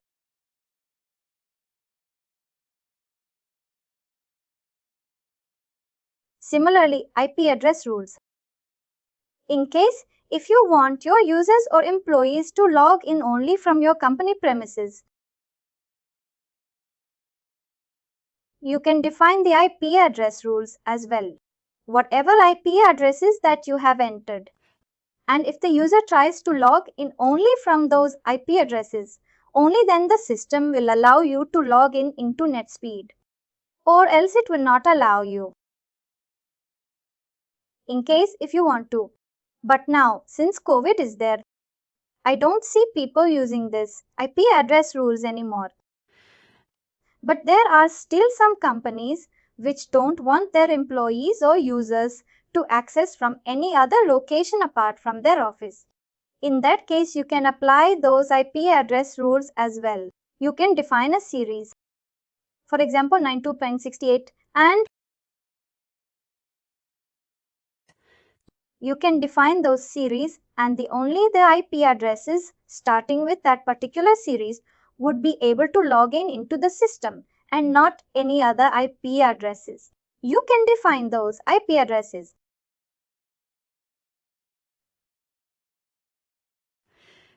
Similarly, core administration permissions in case. If you want any core in case, if you want to give core administration permissions to any other user apart from administrator, then this can be enabled. Similarly, Suite Social. There is a Suite Social Suite app that is available in case. If you want to integrate or collaborate with any other, you can say third-party things, then you can enable or install this particular Suite app. Apart from that, you can also use mobile push notifications. In case if you want to use that, you can enable this particular checkbox. There is also a, you can say, mobile app available for NetSuite. In case if you go to your Play Store, you'll be able to download that. In case if you want to push or receive any notifications for mobile, you can enable this particular feature. Are you with this particular preference or subtype under company?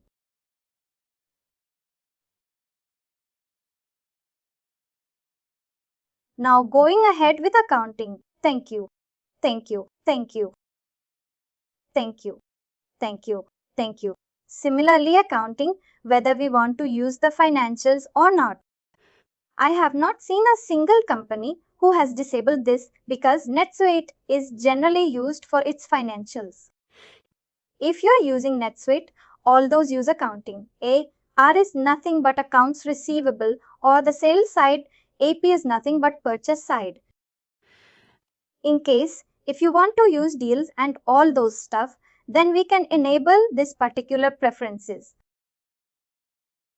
Similarly, accounting periods. We have gone through the periods as well, right? When we went to the subsidiary, we can have calendars and period defines. In case if we want to use the accounting periods, we can enable this particular preference. But once enabled, it cannot be disabled again. Similarly, GL audit numbering.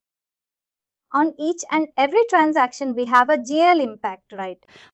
In case if we want to use numbers for those GL impacts, we can check these particular checkbox, and each and every GL will have a unique or specific number of its own once the transaction has been saved.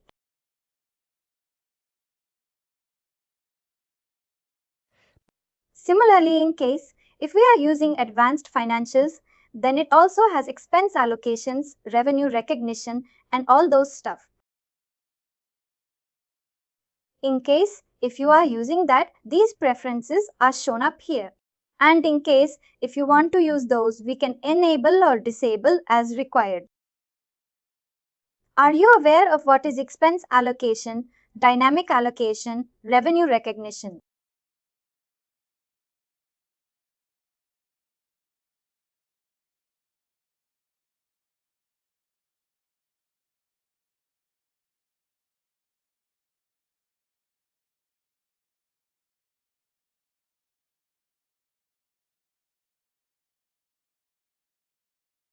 Are you aware of it? There are some allocations that are done. You might have different departments. For example, talk about HR. Department, right? Department is cost to your company. It's not generating any revenue as such. In that case, you would like to allocate some expenses to that particular department. And there are various parameters that are defined depending on the number of employees, depending on the number of, or depending on the area of the office. There are various, you can say, allocation methods that are used. There are two options, expense allocation, and under expense allocation, you can have static allocation or dynamic allocation. In case if you want to use dynamic allocations, you can use that as well. But that is a part of the advanced financial module. Similarly, revenue recognition. In case if you are into softwares, there are. In case, let's talk about revenue recognition. For example, you are into software. Let's talk about AMC. Annual maintenance contract. Or you save some software that has a particular period over it, maybe, for example, 1 year. You might pay, or you can say the customer might pay you today itself. But that, for example, the AMC is for 12,000 for 1 year. For every month, the total revenue that you are generating every month is 1,000 rupees. But in that case, even the customer has paid all 12,000 to you today itself. But for accounting or for financial purposes, that 12,000 is not recognized today itself. It is recognized over a period of time. What actually is, or what actually happens, is that 12,000 is parked under a deferred revenue account. And every month 1,000 rupees is transferred from that deferred revenue to your actual revenue. That is known as revenue recognition. And now there is also an advanced revenue recognition module available. That is an additional module and a paid module made available by NetSuite.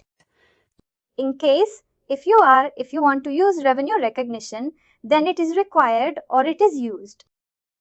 And this is generally used in software companies.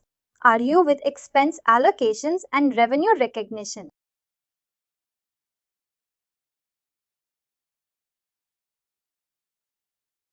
Going ahead.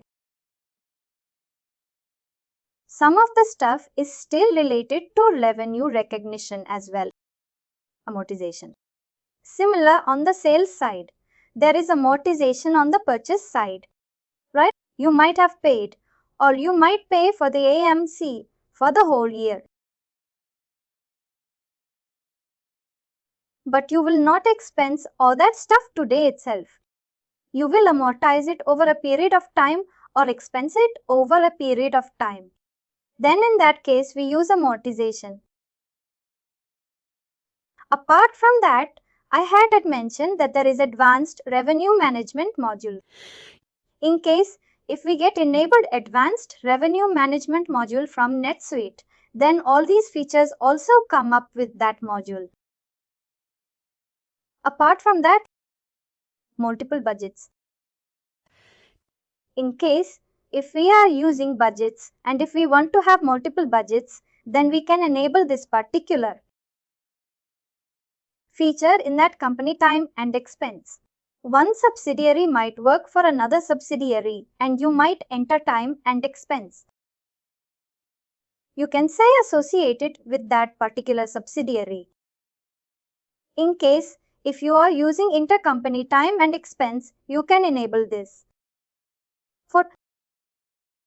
Similarly, there are various intercompany preferences available as well.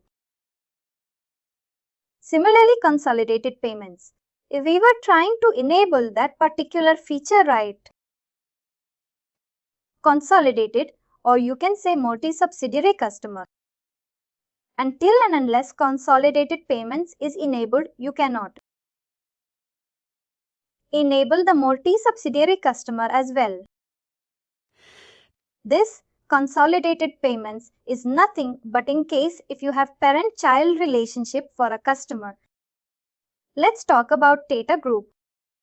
Tata Group might have multiple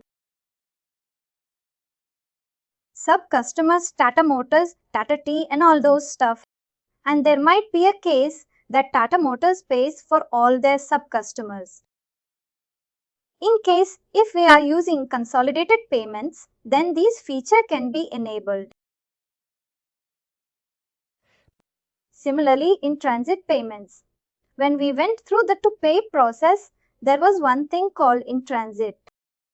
Whenever we pay a particular vendor, well, the amount or you can see the bank account doesn't directly reflect the amount in their bank. Bank account. In that case, what we do is we keep that particular payment in transit, and whenever the vendor confirms that he had received the payment, then we transfer it from in transit to the actual payment. In case if you want to use that, we can enable this particular feature. Once enabled, it cannot be disabled again. Similarly, we have the payment. You can see a feature as well. It was introduced just a couple of years back.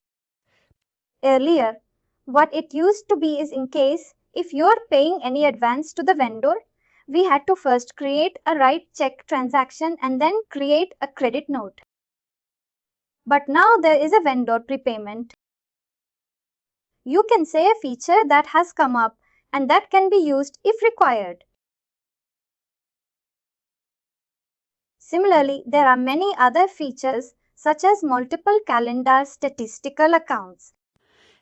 In case if you are using dynamic allocation and expense allocation, these statistical accounts are required. Apart from that, whether we want to pass these installments or period and journal entries, all that can be user enabled. Similarly, advanced revenue recognition suite app is also available. In case if you want to have any approval limits on the revenue arrangements, I'll not go into the detail. What is a revenue arrangement and all that stuff, because that is a part of advanced revenue management module. But in case if you want to use that suite app, we can install that suite app once the advanced revenue management module is provisioned. Similarly, there is one more module, multi-book accounting module, which is a paid module made available by NetSuite. In case if we were using that, then there are some multi-book accounting preferences or features available. Are we till now? Any questions? We'll go through one more section, say taxes. It's a small section. We'll stop there and tomorrow we'll go through the transactions, item, inventory and other stuff, because these two sections are a bit big, similar to company and accounting, and the other things are a bit smaller. We'll be able to complete maybe by tomorrow this enable features section. Let's go through the tax. In case if we are using advanced taxes, we can enable this checkbox. Apart from that, there are various suite apps available. International tax reports. In case some countries have VAT, some have GST, some have some other reports. In case if we have multiple subsidiaries and if we want to have multi, you can say international tax reports. We can install this particular suite app. Similarly, withholding tax. This withholding tax is generally used in some countries and not all. For example, in India, we have the withholding tax. In Brazil, we have withholding tax. In case if we have any subsidiaries there, we can install this particular suite app. Similarly, tax audit files added. In case if we want to use these any additional suite apps, we can go ahead and use those. Have you till now? It depends whether it's a managed suite app or a third-party suite app. If it is already provided by NetSuite, and in case if there are any amendments, NetSuite takes care of it. In case if there are third-party suite apps, those third party takes care of it and they make those changes or amendments available. Whether they are available whenever they are introduced, it depends, or it might take some time to get those things introduced.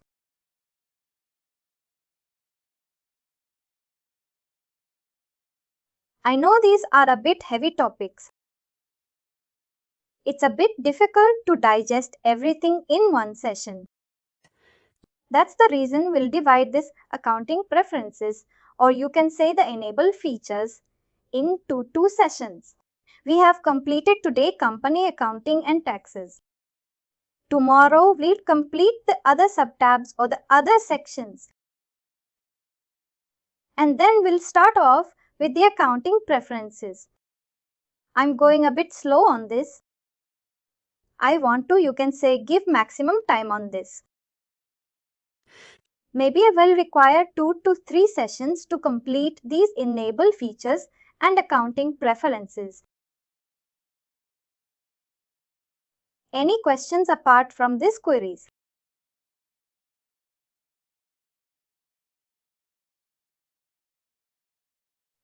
You can go through that all these stuff at your end.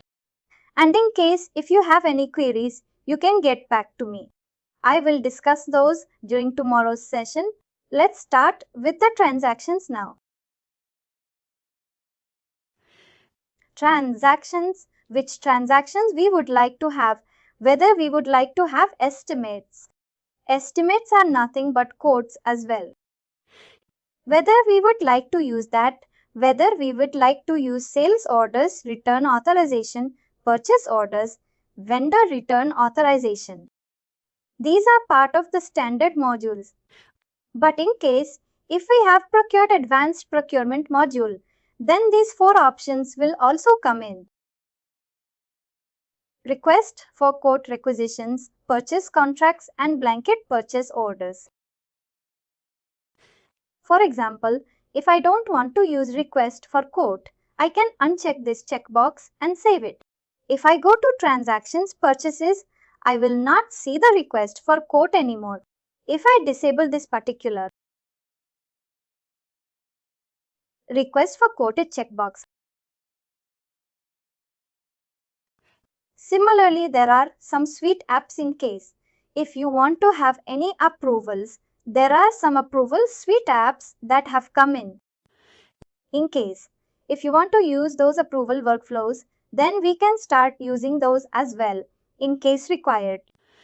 In case, if you want to have the app, in case, if you want to have the app in case, if you want to have the app or the app, we have those blank purchase orders, request for quote and all other stuff.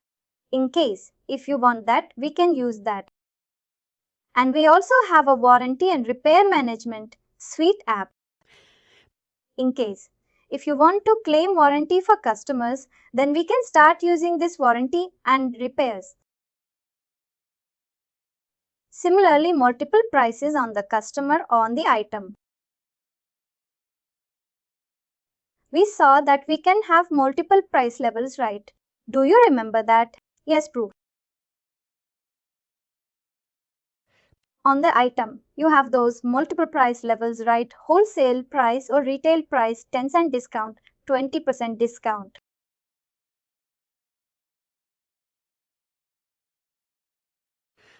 Whatever prices that we have set in case, if we want to have multiple prices, we can have that set up. Similarly, quantity pricing on the item itself. We had said that quantity pricing can be set for example, if a customer purchases 10 quantity, then it would be a different price under quantity, different pricing, on and forth. In the incurring case, if we want to use multiple prices and quantity pricing, we can check this. Check boxes. Gross profit.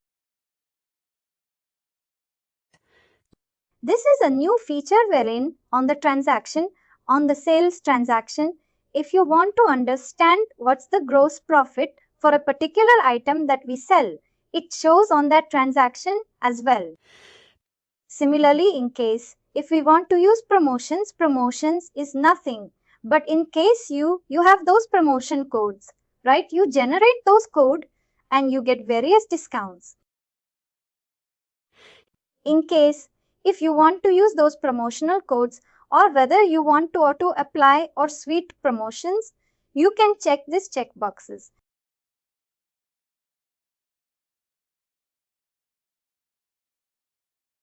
Similarly, this is a new thing that has come up with required deposit workflow. In case, if you want to have a customer deposit on the sales order, you can define that on the sales order itself. You can define a particular amount or a percentage on the sales order that a deposit can be the sales order that a deposit can be accepted on the sales order. Any questions?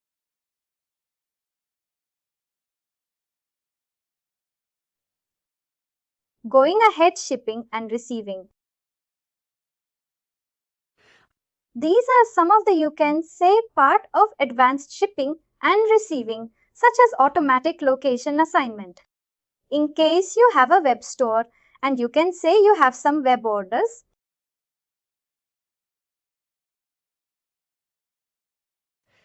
in case if you ship it from multiple locations, what NetSuite does is, depending on the locations and depending on the shipping address of the customer, it automatically defines or it calculates that this would be the best location to ship this particular item.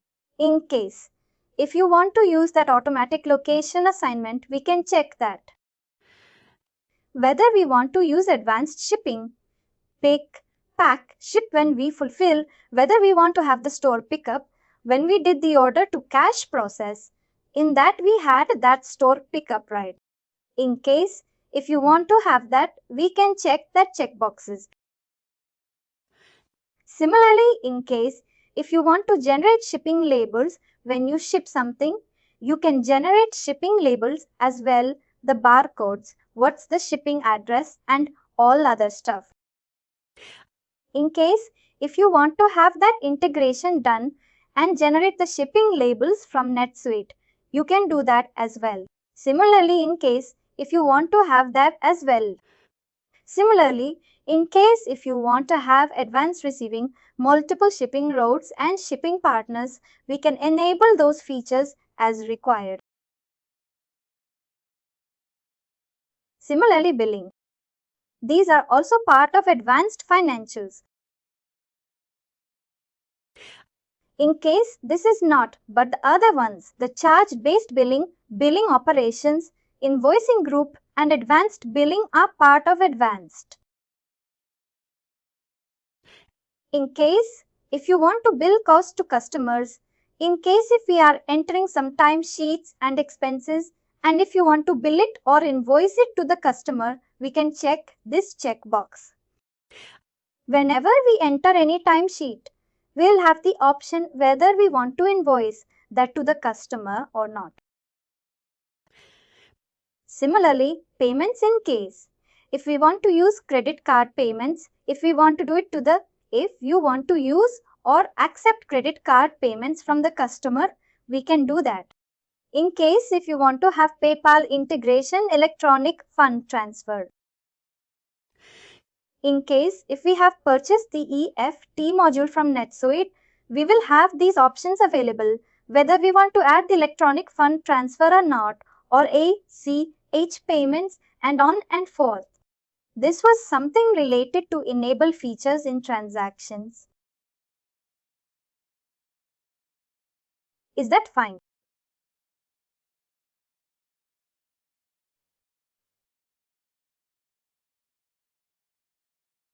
Similarly, when we went through the items, I explained you right. What is dropship and special order items, right? Do you remember that? What is a dropship item? What is a special order item?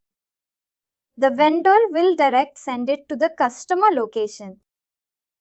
Special orders are customized items that we sell to the customer. We don't keep their inventory. We directly order it to the vendor. Once we receive it, we ship it to the customer location. Whether we want to use the dropship, you can say a dropship items or special order items.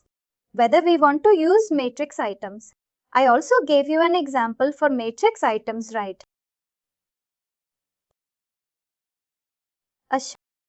It might have various colors, sizes, types. In case, if you want to use matrix items, we can enable that feature. Whether we want to have multiple vendors defined on item, we can do that. Similarly, gift certificates. In case, if we want the customers to enter gift certificates for a particular item that they purchased, we can do that. In case, If you want to generate any barcodes and item labels, we can generate that as well. Whenever we procure or do the item receipt, we can generate various barcodes and stick it. That whenever we sell it, we can just scan it and the information would get populated. Similarly, there are some other options available for advanced inventory as well. I will not go into the detail of this as of now. Similarly, talking about inventory, what are the items that we would like to use? Whether we want inventory items or not. Whether we want assembly items or not. Under assembly, I also mentioned that now there is advanced bill of materials as well. In case if you want to use advanced bill of materials. In case if we have manufacturing, whether we would like to have work orders created. These are parts of advanced inventory module. Serialized inventory, lot tracking, bin management, advanced bin management, and all other stuff. Similarly, in case if you want to use demand and supply plan or not. Whether we want to use standard costing or whether we want to use group pricing or group costing. All are part of advanced inventory and some of them are part of manufacturing as well. Whether we want to have inventory count. Whether we want to use manufacturing, routing and work center or not. All these are part of advanced inventory and manufacturing. We want to use 5 cents. Personal base term slash.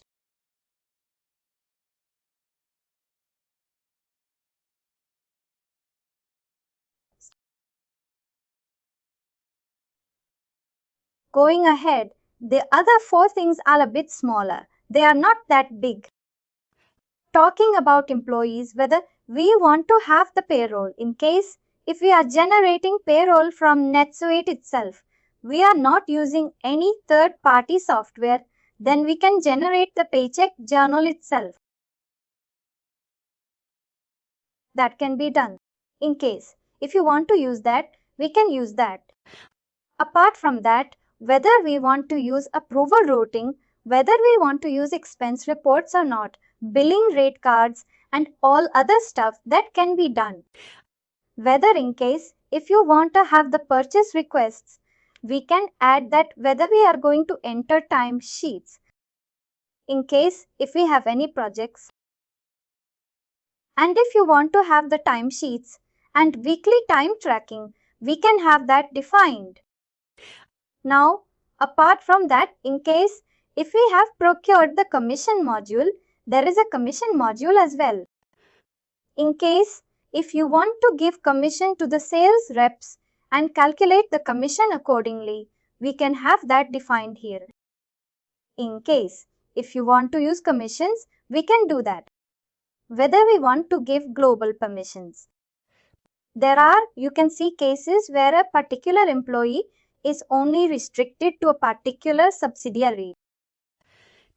But in case if we want to give global permissions to some employees, we can enable that particular feature and accordingly, on the rule, the global permissions can be given.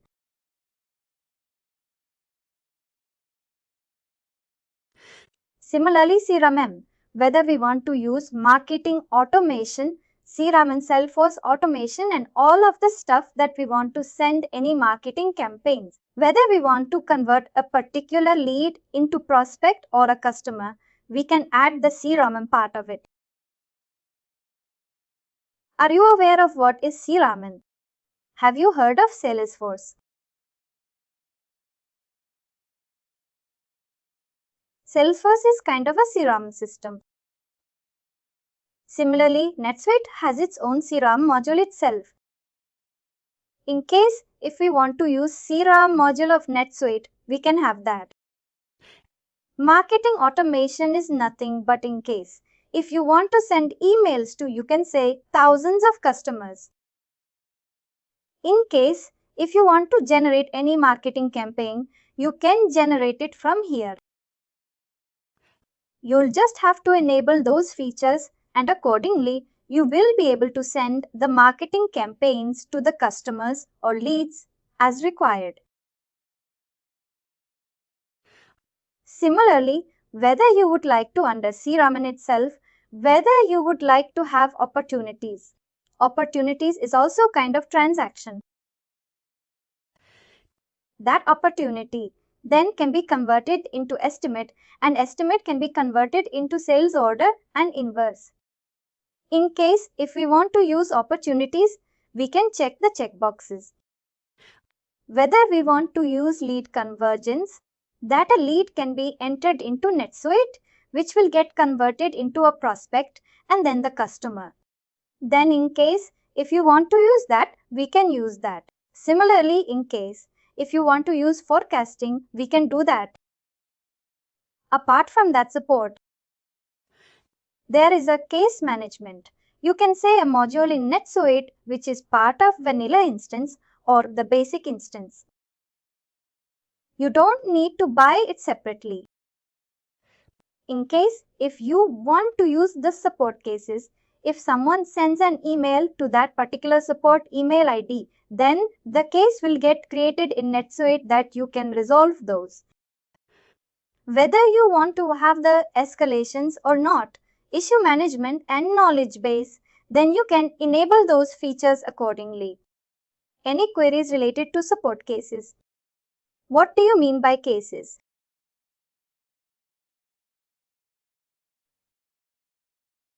For example, you are selling something, right? There are some support emails available. In case if you send email to that email ID, a case gets created. That is how similarly it works in NetSuite as well. You can define a particular email ID. If someone sends an email to that email ID, the case will automatically get created. Then you can assign it to a particular support rep that support rep can resolve those queries or issues. In case if you want to have that escalations, you can define that accordingly.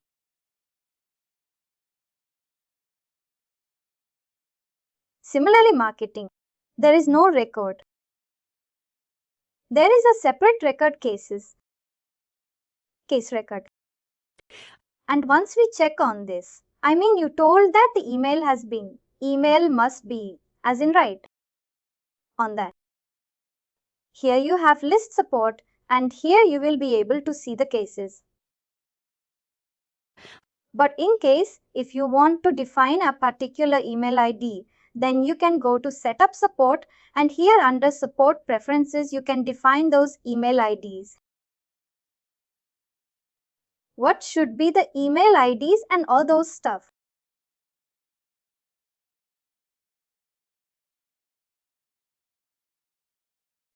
Here you can define all those stuff inbound email.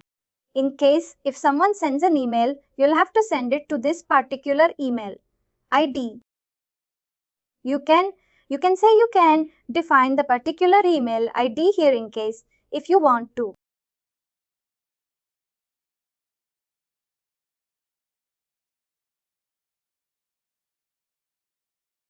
You can also define the how the escalations should happen and all those stuff. What should be in case? If a case get created, what should be the status of it? What are the other statuses that you would like to that can be defined under the support preferences.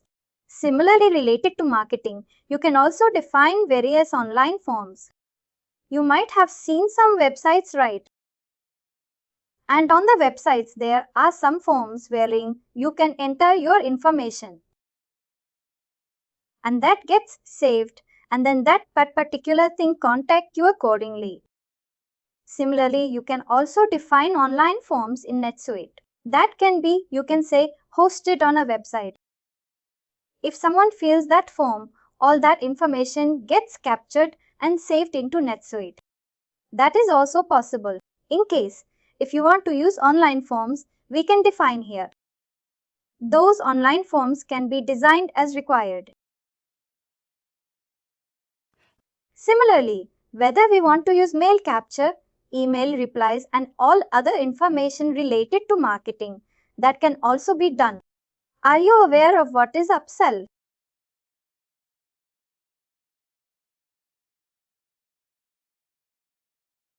Any idea what is upsell or cross-sell?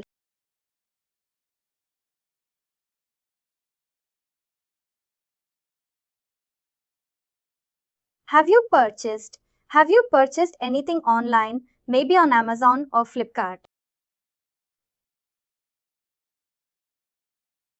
For example, you want to buy a mobile, right?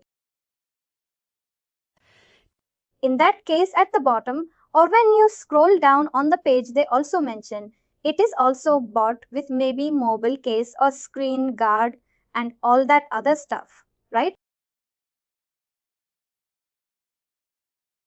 Have you seen that? So, recommendation. Have you seen that? Generally, it says that it is also bought with and products, right? Yes, correct. That is nothing but upsell. If you want to buy something, you try to sell some additional related items with it, right? In case if we are using web store in NetSuite, you can also create a web store or online, you can say a portal from NetSuite itself. In case if you want to use upsell, you can define those upsell things as well. What are the products that can be sold with this particular item? Accordingly, whenever you see on the web store, you can do the upsell. This is an example of upsell.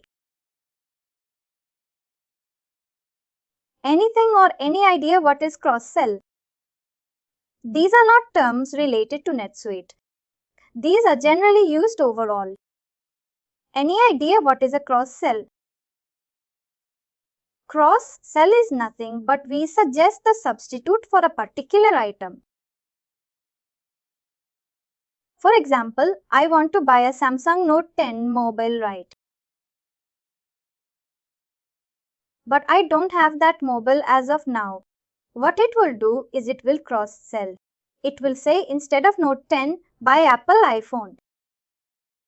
It gives me a substitute for it. Similar substitutes with similar features. Or you can say, I want to buy a cough syrup. I go and I want Benadryl. But it says that there is no Benadryl available. Instead of that, buy any other. You can say cough syrup which has similar functionalities. That is nothing but cross-sell. You offer a substitute for it. In case if you want to use upsell and cross-sell, you can define that as well. Similarly, partners. In case if we are having partners, we also have partners. Instead of employees, there might be some partners that work for me. There is a thing here in wherein you can define partners and you can give access to the partners as well. You can also give access or you can say commissions to your partners. In case if we are using partner management, then you can define the partner here in NetSuite as well. Any queries, questions?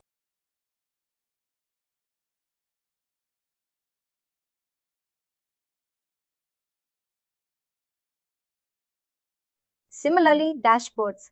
Analytics, whether we want to use KPI scorecards. On the home dashboard, we have those KPI scorecards, right?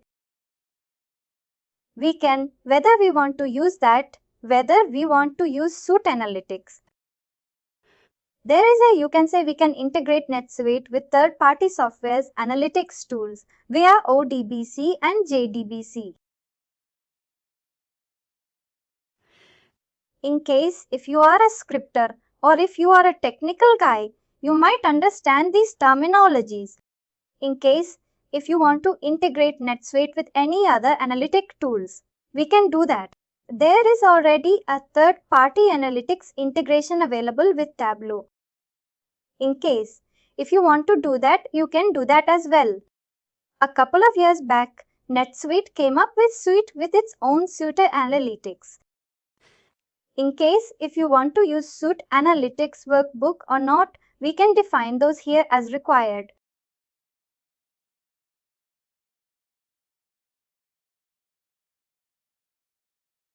Web presence. Whether we want to have a website or a web store defined, that can be done. These are all you can say. Whether we want to give access to your customers, vendors, or partners, that can be defined here. You can also give access to customers and vendors as well, that they can log in and they can obtain information related to their transactions. In case if they want to directly enter a purchase order or a sales order, they can directly enter via the access if they are given. And similarly, Suite Cloud. You will understand this maybe on a later stage when we have a session for custom records or not.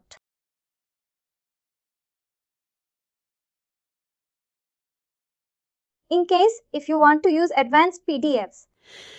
In case if we send a purchase order or invoice to the customer, that can be. The layout can be defined. In case if you want to use advanced HTML, PDF, we can do that as well.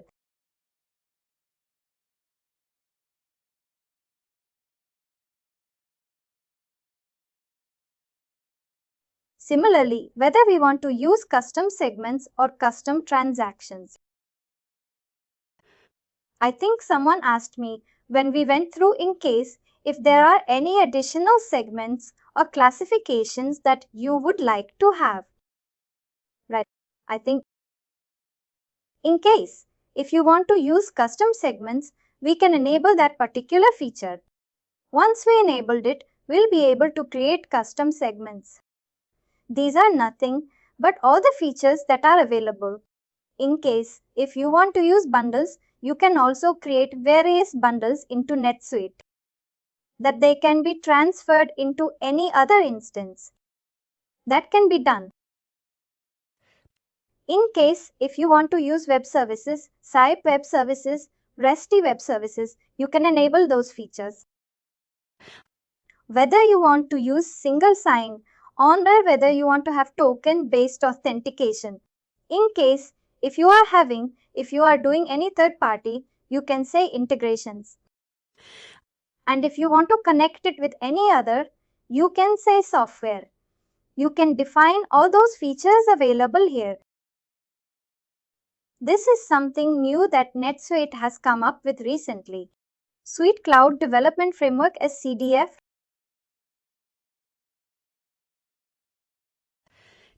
In case if you want to use that, this is something related to a bit. This is a bit technical.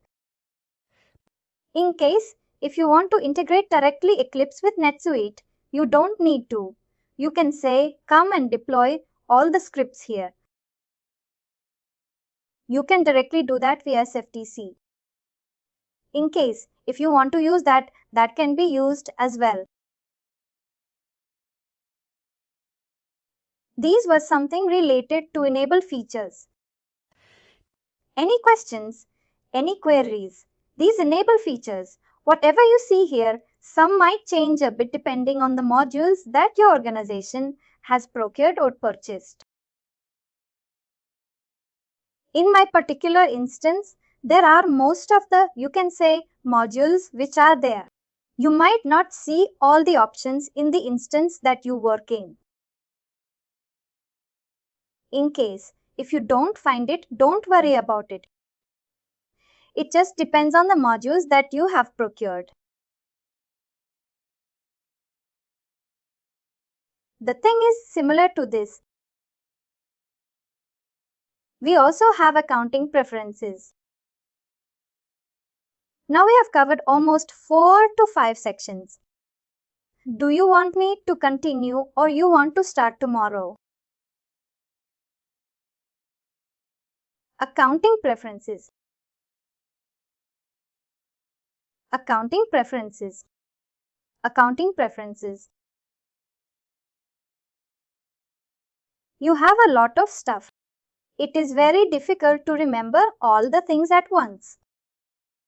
Whether you want to start afresh tomorrow or whether you want me to continue, this accounting preferences will also require two, you can say, sessions.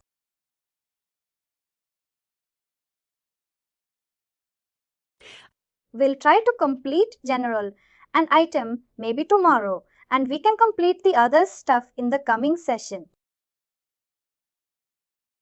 Because the generals and the item transactions are a bit big. Order management is also big, but the other stuff, it's projects, time and expense and approval routing a bit smaller. We'll be able to complete that in one day. And in case of time permits, we'll also start some other stuff related to it.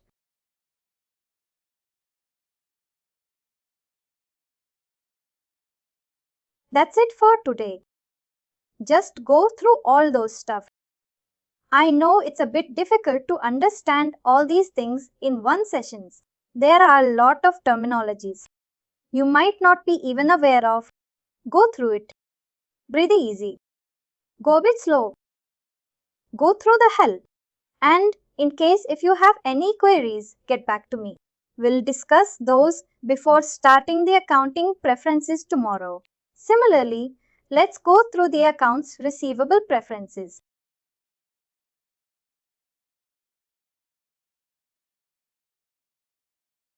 We'll just go through the invoice first.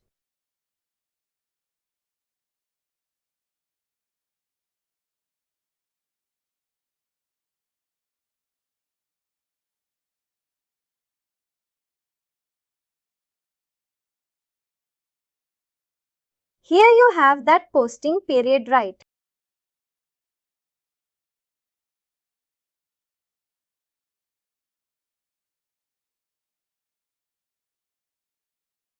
I'll just select the customer first.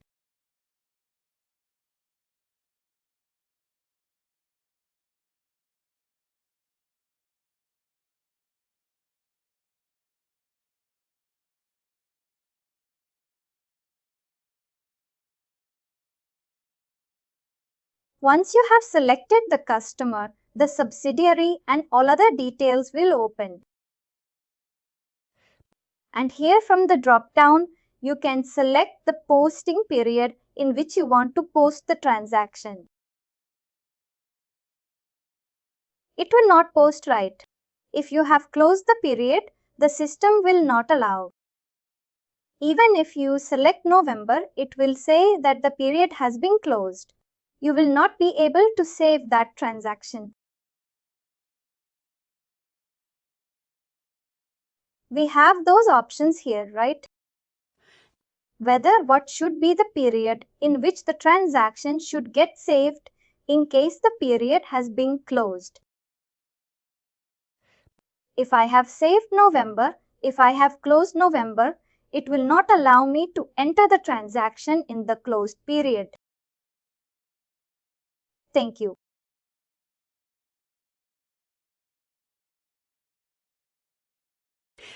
Similarly, on the accounts receivable side, whether we want the only top level customers should have the payments or should apply the payments. In case if there is a parent-child relationship between the customer, then whether we want the application of the payments only on the top level customers or what not. Similarly, when we send the statements or customer statements to the customer, whether the open transaction should be shown on the statement or not, or only the open transaction should be shown, or whether the closed transactions should be shown. That's the option here.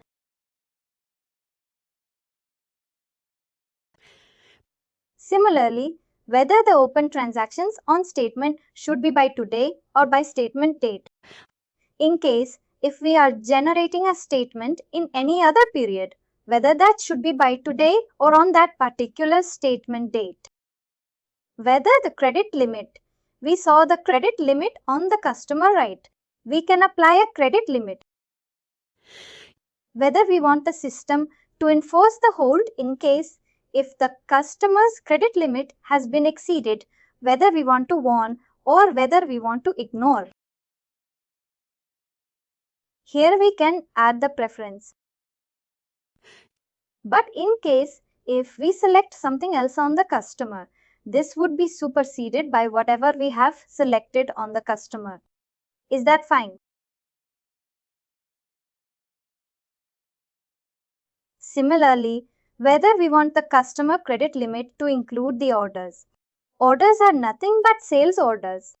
If we uncheck this checkbox, only the invoices would be selected or considered for the credit limit amount. Similarly, how many days overdue for warning or hold should be shown. Whether include tax for term discount. Whether means whenever we give any discounts to the customers, whether the tax should be included or not, or whether including shipping for term discounts or not. All these options are available, or all these preferences are available. Similarly, whether we want to add the credit limit on the credit limit warnings on the vendor side as well. This is generally not done because we are purchasing from the vendor. It would be on the vendor whether he wants to give us the material or not if we have reached the credit limit. This is just the option available whether. But it is not generally used. But in case if we want to use that, we can use that as well. Similarly, the in-transit functionality. I had explained you whether we want to have the in-transit functionality or not, and whether if we are using it, what should be the in-transit account. We can define the in-transit account. Whenever we enter the transaction, this particular account would get hit. When we enter the payment or vendor payment into the system. Similarly, if we are using prepayment, vendor prepayment, what should be the account that should hit? The mapping is happening here. Accordingly, whenever we enter a transaction, depending on the accounts that we have selected here, we'll get map on the financials. Similarly, classifications. Whether we want to make department, location, or classes mandatory on each and every transaction. In case if we want to make that mandatory, we can check these check boxes. Similarly, whether we want you can say departments and classes to be shown on the line items. What do you mean by line? If I scroll down here we have these are line items. Whether we want the departments and lines to be shown on the line items or not. Same that can be applied for journal. Whether we want to have that departments and the classes on the journals or not, or all the classifications on the journal lines or not. Similarly, there is something related to revenue recognition. I will not go through it because it's part of the revenue recognition and advanced revenue mechanism. Amortization. We also went to the amortization. Amortization is nothing but on the purchase side, we might have paid some amount or some expenses and we want to amortize it over a period of time. Then the amortization comes into picture and whether we want the users to allow or modify the amortization schedule or not. In case if we want the users to allow or change or modify the amortization schedule, we can check these checkboxes. And there are some other preferences related to amortization as well. What should be the default journal date? What should be the form that should be used for creating the amortization journal? And what should be the period? Whether it should be 12 months or 18 months, we can define it here. One word. You are aware of what is one word, right?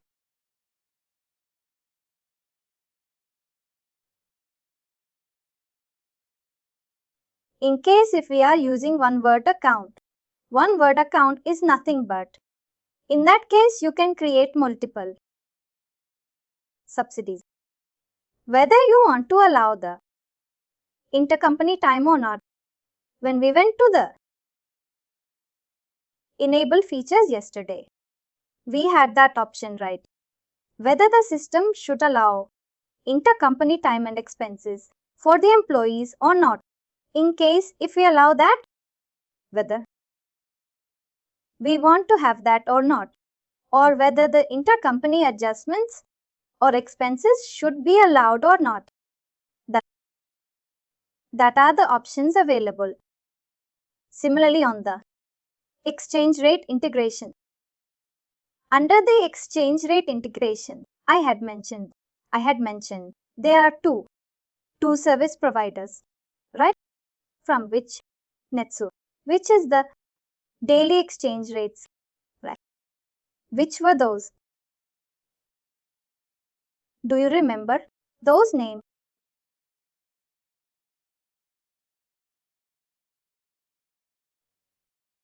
Definitive. The other one is Signite. Here you can define which should be the rate provider.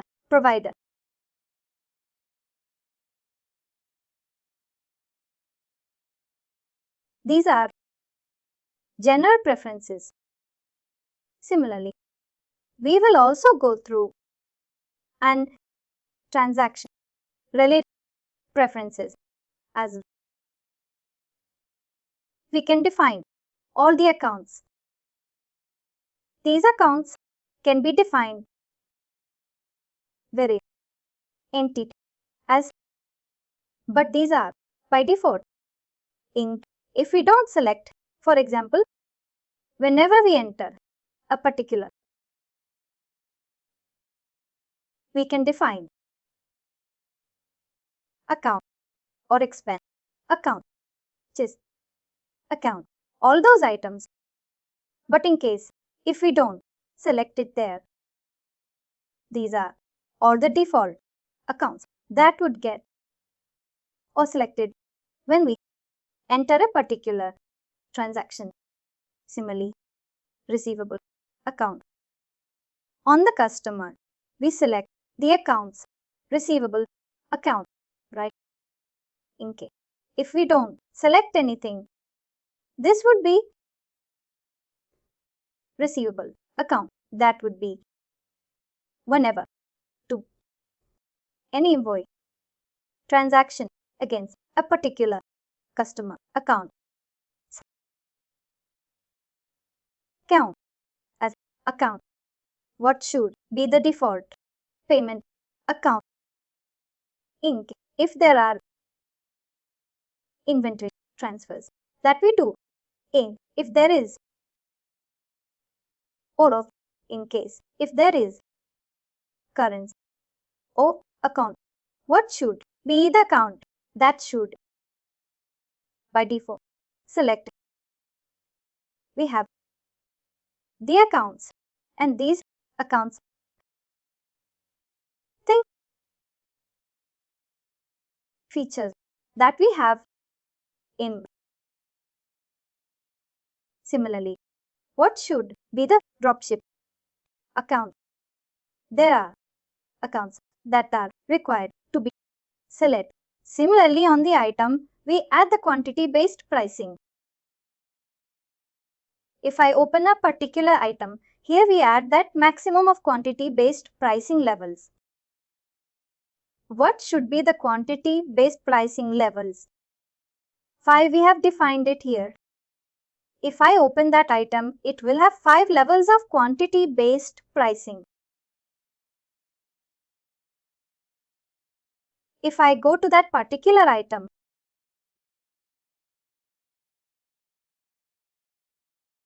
and if I scroll down under sales and pricing, we have 5 levels of quantity-based pricing, right? Yes. If I make it here 3, I'll be able to enter only 3 levels of quantity-based pricing. The number that we define here defines the quantity or the levels that can be defined on a particular item.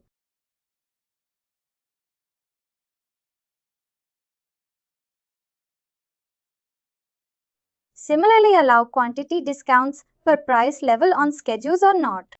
There are various schedules that can be defined. In case if you want that price levels or discounts, depending on the quantity, you can define that.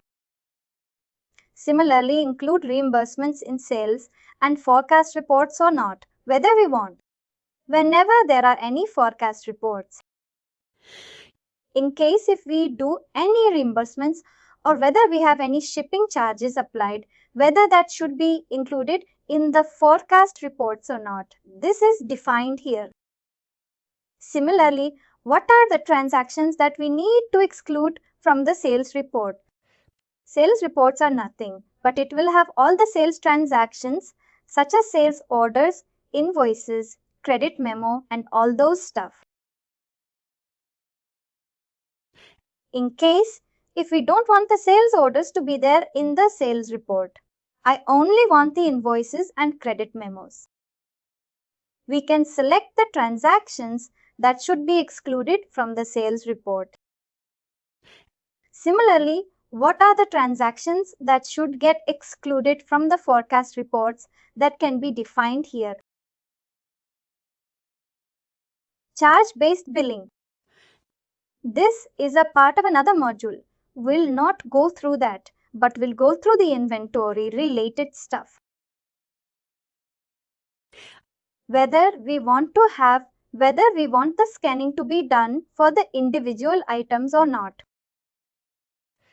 In case if we have any advanced inventory module, in that case, whether we want to use preferred bin or the item receipts or not. Are you aware of the concept of landed costs?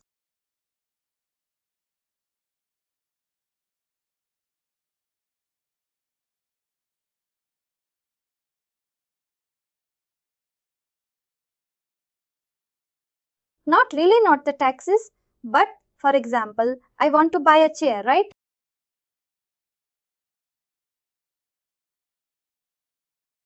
The cost of that chair is say 1000 rupees. But it might also include or it might also require some freight charges, maybe say 50 rupees. It might also require some handling charges, maybe say 20 rupees. The cost of that item is in 1000 rupees, but I also had paid 70 rupees extra for its freight and handling. It defines whether my cost of that particular chair should be 1000 rupees or it should be 10 to 70. If we want that to be shown as 1070, then we can apply the landed cost for a particular item. That is nothing. But in case if we apply landed cost for a particular item, whether we want that to be included in the last purchase price for a particular item. In that case, if we want, we can check this particular checkbox. Similarly, whether we want the lot number items to be printed on the transactions by quantity, we can check this checkbox. Similarly, the cost category. There are various cost categories. These can be selected on the item as well. Whether we want the costing method should be average, FIFOL, IFO or standard. Do you understand? What do we mean by that?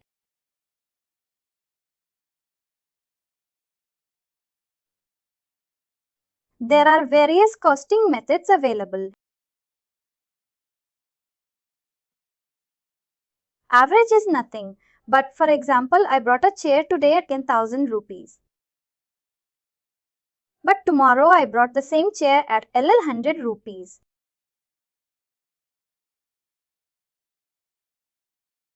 I have two chairs in my stock. One is 4,000 rupees and the other one is for 1,100 rupees. If I use the costing as average, my total or the average cost for that particular item would be 1050. Do you understand what we mean by average? Similarly, FIFO, first in, first out. What it will do is first, I bought that chair at 10,000 rupees. The first cost of that particular item, if I sell it, would be 11,000 and the second one would be 1100. Same for LIFO, last in, first out. The first one would be 1100 and the second one would be 1000. The last one is standard costing. Standard costing is nothing, but when we went through the accounts, you might have seen the various variance accounts. Variance accounts, cost variance accounts and other stuff. Generally, the standard costing is used when some customers or organizations use manufacturing or they might be into wholesale distribution. Standard costing is nothing, but it gives me the variance. For example, the standard cost for the chair is 1000 rupees. If I use standard costing and if I buy that chair today at, say, 1050, what it will do is it will still keep the cost of that particular chair to be 10,000 and it put the remaining 50 rupees to the variance account.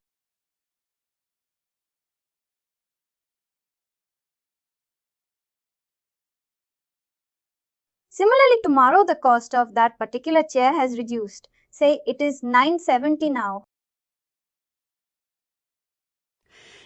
What it will do is it will still keep the standard cost of that particular item to be or chair to be 11,000 and it will put the minus 30 to the variance account. This is nothing but the standard costing. This is generally used wherever there are you can say all the price of the raw materials vary on a day-to-day basis. Do you get that? Yes, it is knowledge. Do you get what are the costing methods? Average PFO, LIFO and standard. Similarly, the cost category. There are various cost categories. These can be selected on the item as well. Whether we want the costing method should be average, FF, OL, IF or standard. Do you understand what do we mean by that?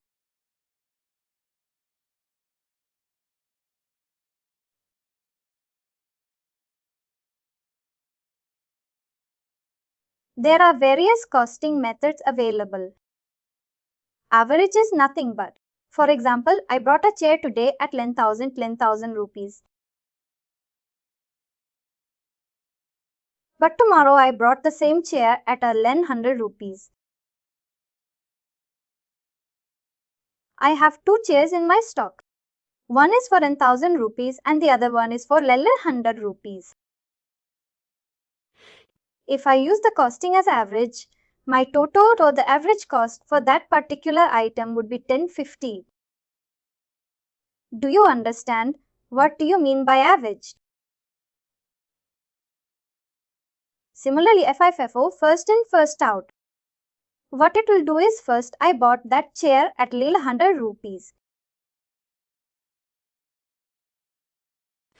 The first cost of that particular item, if I sell it, would be 1000 and the second one would be 1100. Same for LIFO, last in, first out. The first one would be 1100 and the second one would be 1000. Same for LIFO, last in, first out. The last one is standard costing.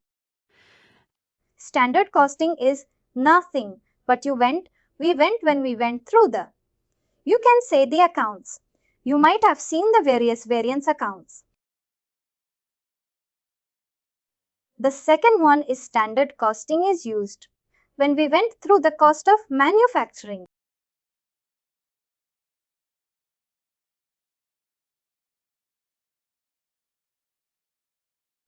The standard costing is nothing, but it gives me the variance.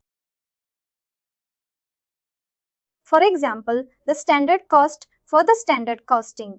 For example, the standard cost for the chair is in 1000 rupees.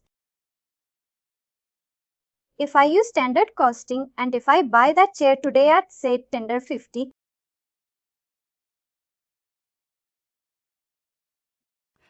what it will do is we still keep the cost of that particular chair to be 1000 and it will put the remaining 50 rupees to the variance account. This is nothing but the standard costing. Similarly tomorrow, the cost of that particular chair has reduced. Say it is 70 now.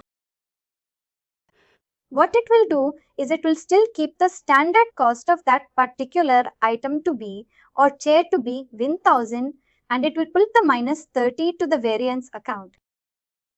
This is nothing but the standard costing.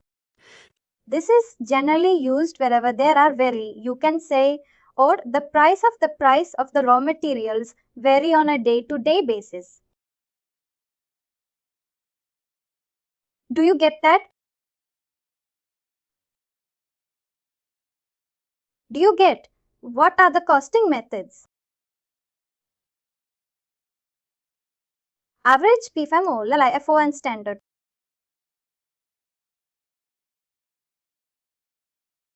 Similarly, there are various cost categories as well. Whether that should be default cost category.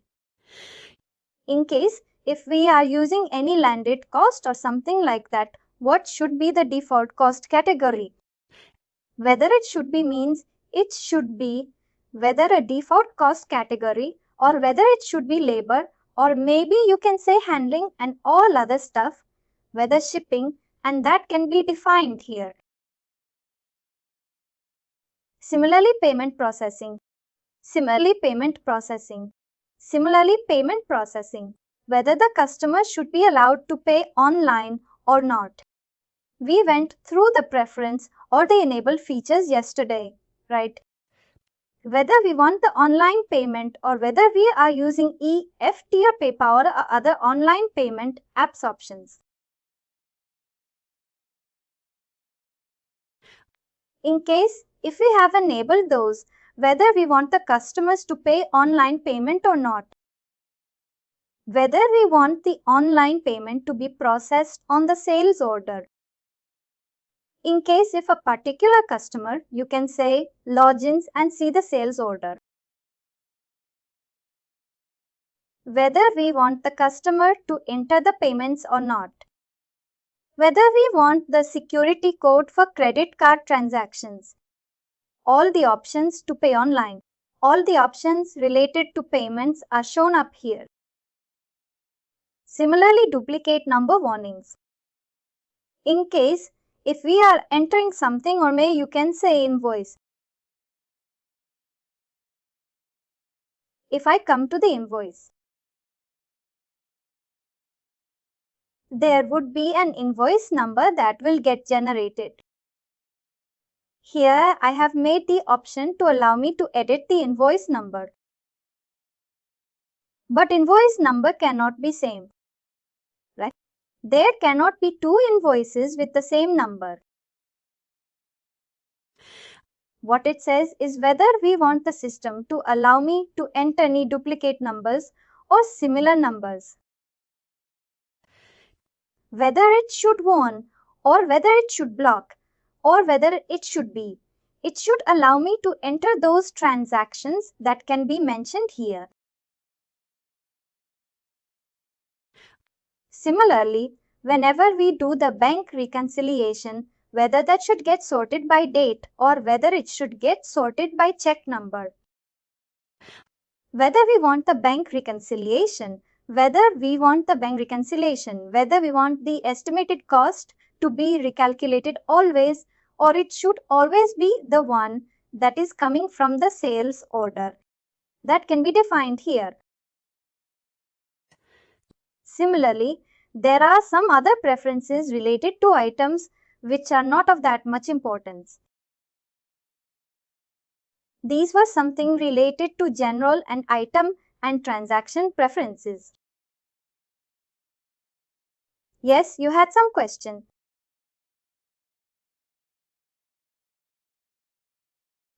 You were saying something. We have completed these 2 sections today. Tomorrow we will go through the other 4 sections because only the order management is a bit bigger. The other 3 are smaller ones. We will try to complete that tomorrow. In the meantime, do you have any questions related to the enable features that we went yesterday? Did you get a chance to go through it? Just go through all that stuff. These 2 topics, accounting preferences and enable features, are very important, keeping in mind the NetSuite Foundation exam.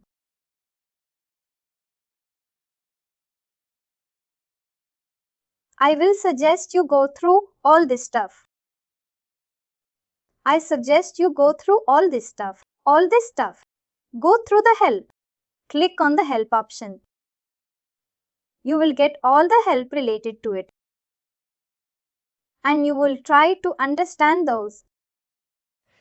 But in case if you still find it difficult, you can get back to me with the queries and we will go through it. Here we have all the accounting preferences, right? And we have all the sub-tabs. In case, if you want to go through the general accounting preferences, you can just click on that link. And here you get all the information related to you can see the preferences that we went through.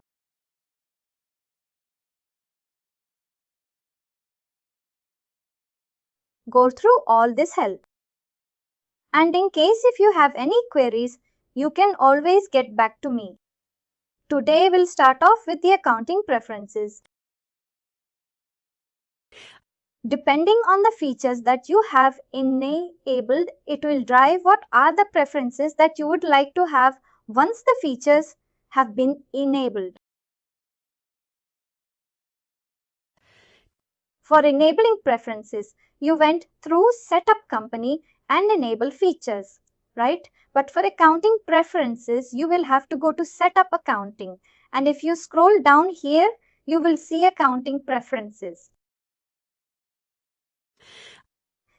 If you click on that, you will be taken to the page where you have all the accounting preferences defined. Here we have various sub-tasks, general item and transactions, order management, project time and expense and approval routing. We will go through them one by one. The first preference is whether you would like to use the account numbers. We went through the accounts, right? The chart of accounts.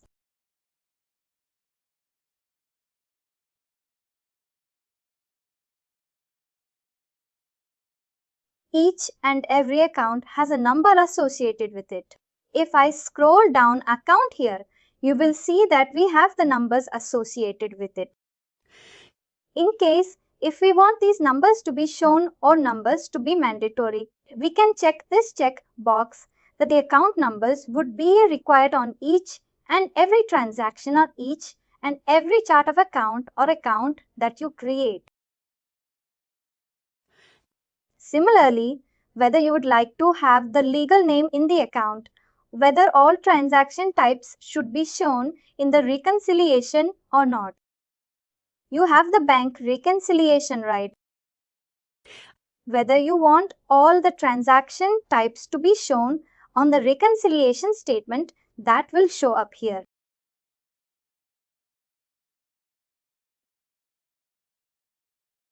Similarly, whether you want to expand accounting list. There are some transactions, for example, general journals or any other transactions wherein you can select the accounts. But not all type of accounts are shown under that particular list. In case, if you want to show all the accounts that are there in your chart of accounts, in that list, you can just check this checkbox which will say expand accounting list. Similarly, cash basis reporting. This is something new that has come up. Even I am not aware of it.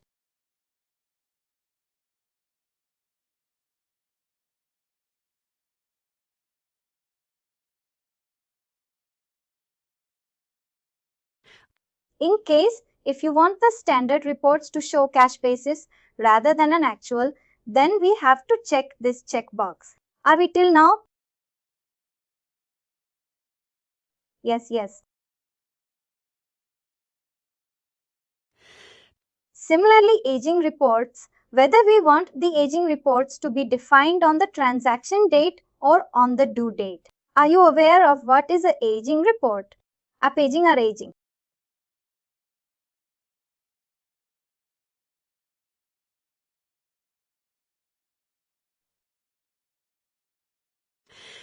Aging is nothing but it shows me the number of customers and the amount that is due against that particular customer. Similarly, on the purchase side, we have the app aging report. If I go to reports for suppliers, I'll see the app aging. If I go to the customers, I'll be able to see the R aging as well. If I go to our aging report, it will show me the customer and what's the amount that is spending against that particular customer and from how many days. That is nothing but the R aging report. For this particular customer, the total balance is maybe $27 and it is greater than 90 days. The invoice was generated before 90 days. Similarly, you will see all those customers and the aging report here.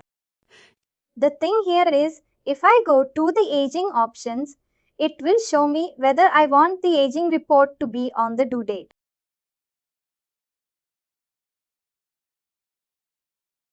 The transaction has the due date as well, right? For example, I generated the invoice today, but the terms are 30 days. The due date would be after 30 days.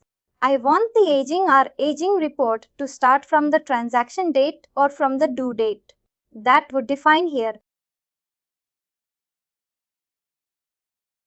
Similarly, whether we want the void transactions using reversal journal. In case if you want to void any transaction, for example, check, a check once given can be voided as well if we want to cancel it. Whether we want the transaction to create a reversal journal when we void a particular transaction, we have to check this checkbox. Similarly, there are many other preferences as well, whether we want the approvals on the journal entry, whether we want user events on both journal approvals. User events is nothing but a script. Whether we want to bulk approve journals using a user event, then we can do that. Whether we want to allow custom goal segments to be deleted, then we can enable those preferences. See these things. These might not be, you can say you'll not be able to understand much of it as of now, but you will have to go through some of the help to understand the terminologies. I'll explain you.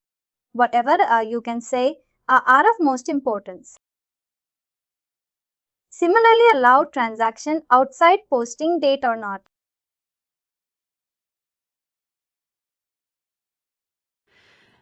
Posting date is a posting period is nothing but, for example, you close your monthly periods, right? Or the months. Once the month has been closed, you cannot enter transaction in that particular month. That your financials match. What system allows you? You means asks. Here you is whether you want the transaction to be posted outside posting period. What we do is, I might enter the transaction today. The posting period would be, by default, January 2021.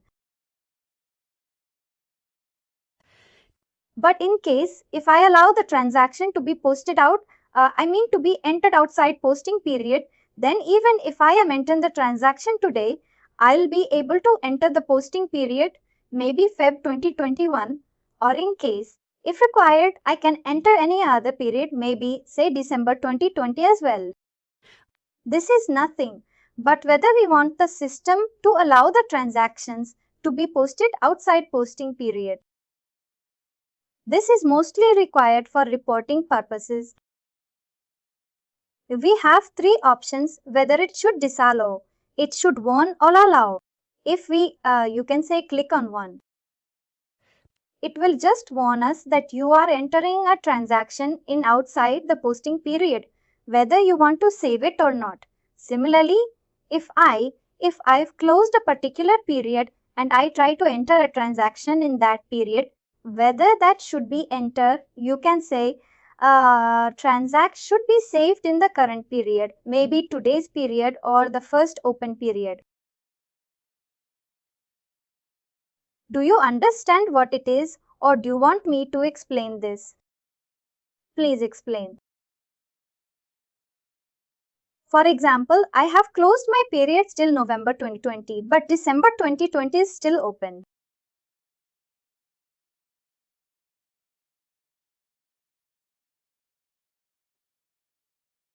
Today, I am entering a transaction, maybe say in Jubilee in Jan 2021. If I enter a transaction for November, where in which particular period it should get saved, whether it should be in the first open period, by default, it would be December 2020. But I have selected it here as current period. Instead of December, it will get saved in Jan 2021. It defines in which particular period the transaction should get saved if I enter the or if I change the posting period, whether it should be in the first open period or in the current period. Do you get that?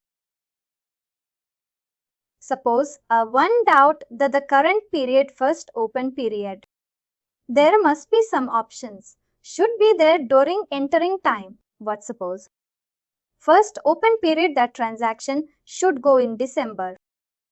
Suppose I want some transaction. We are doing some transaction in January itself, but it should go in December. Then how the user can select it? You can select it from the drop down. If you don't select anything, then it would by default go to the current period, whatever option that we have selected. But in case if you want that to be saved in December, then you can select the period December accordingly on that transaction from the drop down. Actually, in our app, now that option is not there. If I go to a particular invoice, on that invoice, I have the option to select the period.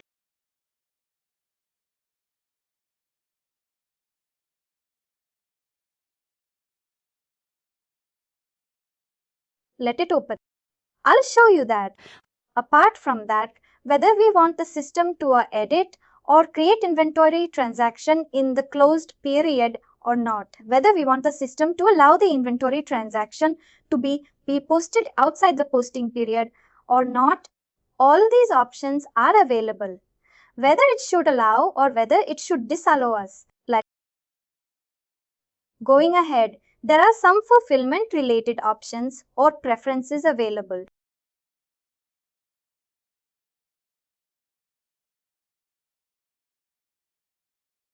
Limit status on packing slip queue, whether it should be picked or packed. Whether the fulfillment based should be based on commitment.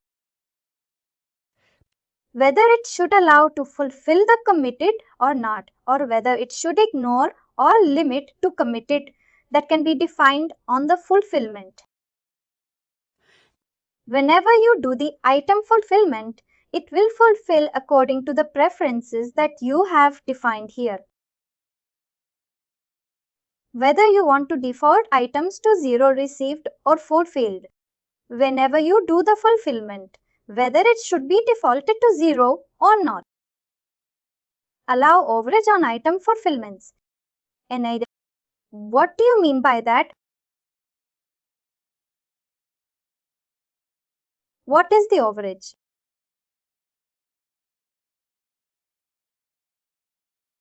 Going above the. Alright. In case if you want to allow overage on item fulfillment, there might be a sales order for 10 items. But if you check this checkbox, allow overage on item fulfillments, means if you uncheck it, what the system will do is it will allow you to fulfill only 10 items, not more than that. But in case if you check this checkbox, allow overage on item fulfillments, it will allow you to fulfill more than 10 items or 10 quantity. This is generally used when you procure something in weight, or you can say something is procured in weight and not in numbers. It is generally used in that cases.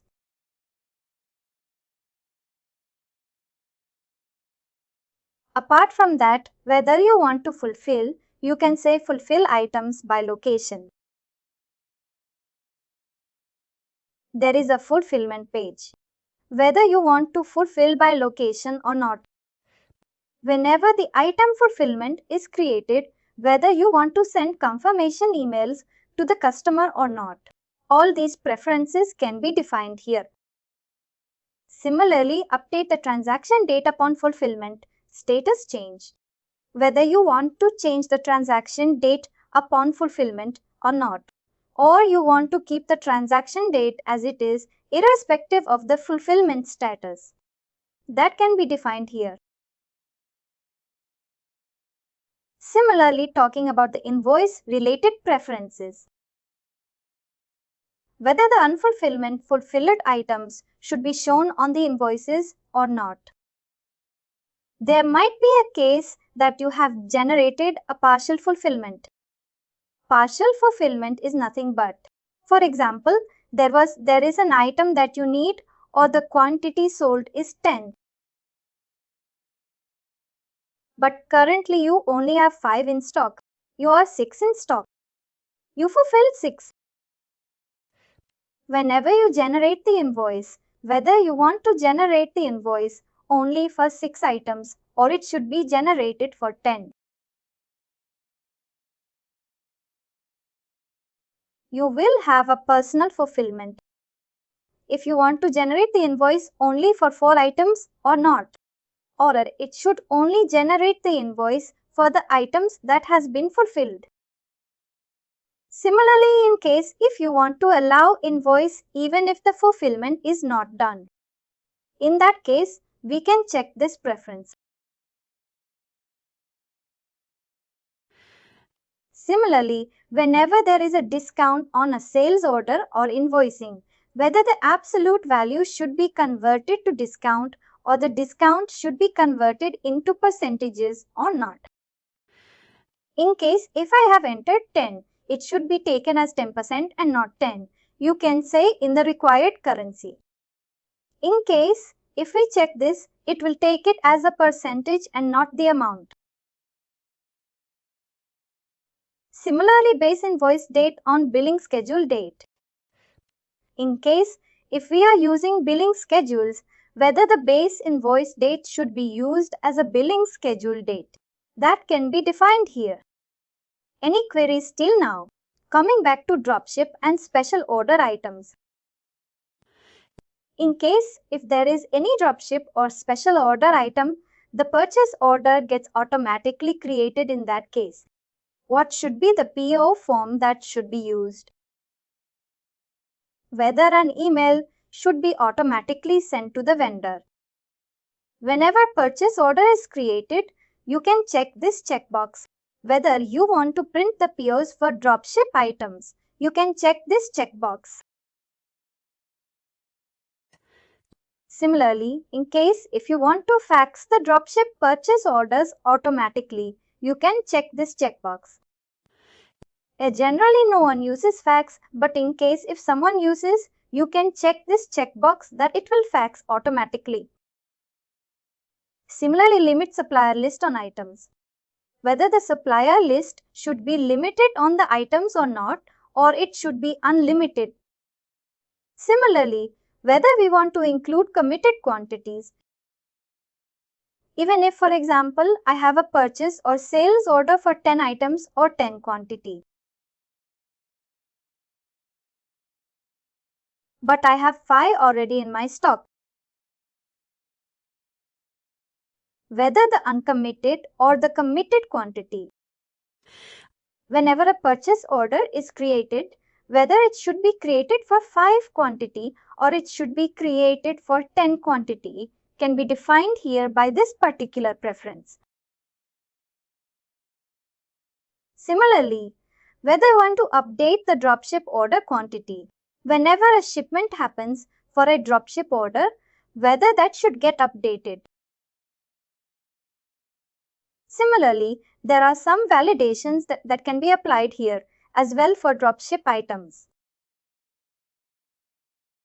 What do you want to update the dropship order?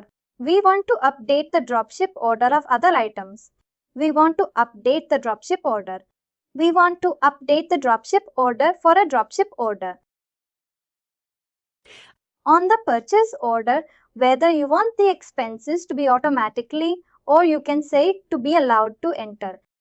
Do you understand what is an expense?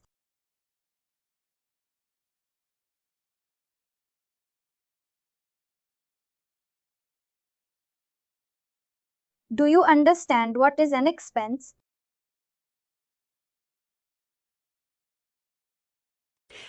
The thing there is, when you purchase something, there might be a case that you don't have the item for purchase, you directly enter the expense account. For example, legal fees or any other like something like that. In that case, whether you want the expenses to be added on the purchase orders, what do you mean by that? If I open a particular purchase order form here, apart from items, I'll also have the option to enter the expenses directly instead of the items.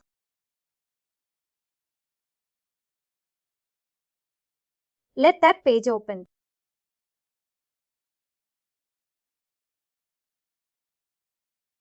By the time it's opening, let's go ahead whether assembly items. The assembly items are generally manufactured in my location or in my organization, but there might be a case that your work would also require like to purchase those assembly items instead of only manufacturing. In case, if you want that, you can check this checkbox. Allow purchase of assembly items. What should be the default location on the purchase order? In case, if you have selected something here, it will be the default location. The purchase order page is open here. If I scroll down on the line items here, you can see that I have expenses as well as items. If I want to purchase items, I can purchase the items or I can enter the items here.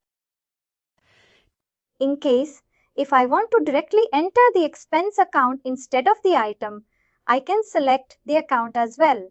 That would directly hit that particular account, expense account that I have selected here. Do you get? What do you mean by expenses? Yes. If I uncheck that checkbox, I will not see this particular thing here. I'll only see the items that I have selected here.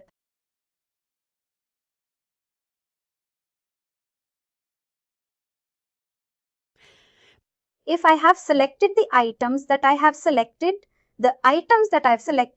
what should be the maximum number of lines to consolidate? This is even, I have not used this.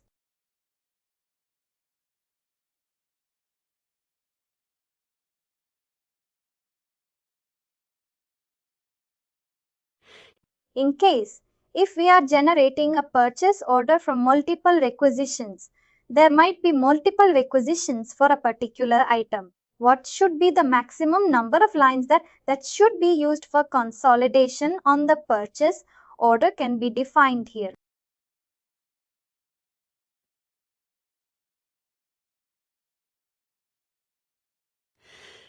Similarly, whether we want to allow email when the purchase order or when the suite flow approval routing happens, whether we want to allow or not, or whether we want to warn or whether we don't want to allow, that can be defined here. Similarly, there is an advanced procurement module which requires request for quote right. On the request for quote, what should be the pricing tiers, maximum or default pricing tiers that should be applied? It would be defined accordingly. There would be 3 tiers that would be required for the request for quote. This is a part of the advanced procurement module. Similarly, receiving the purchase order for the purchase order of the purchase order or invoice before fulfillment. On the purchase side, we can invoice or create a bill even if I have not received the items in. In that case, I can create a bill advance of receipt. Similarly, on the fulfillment side, we have overage on the item fulfillment right. Similarly, in case if you want the overage on the item receipt, that can be defined here. What should be the default receiving exchange rate? Whether that should be the exchange rate that is defined on the item or different defined on the purchase order, or it should be the exchange rate that has been defined on the date of the item receipt.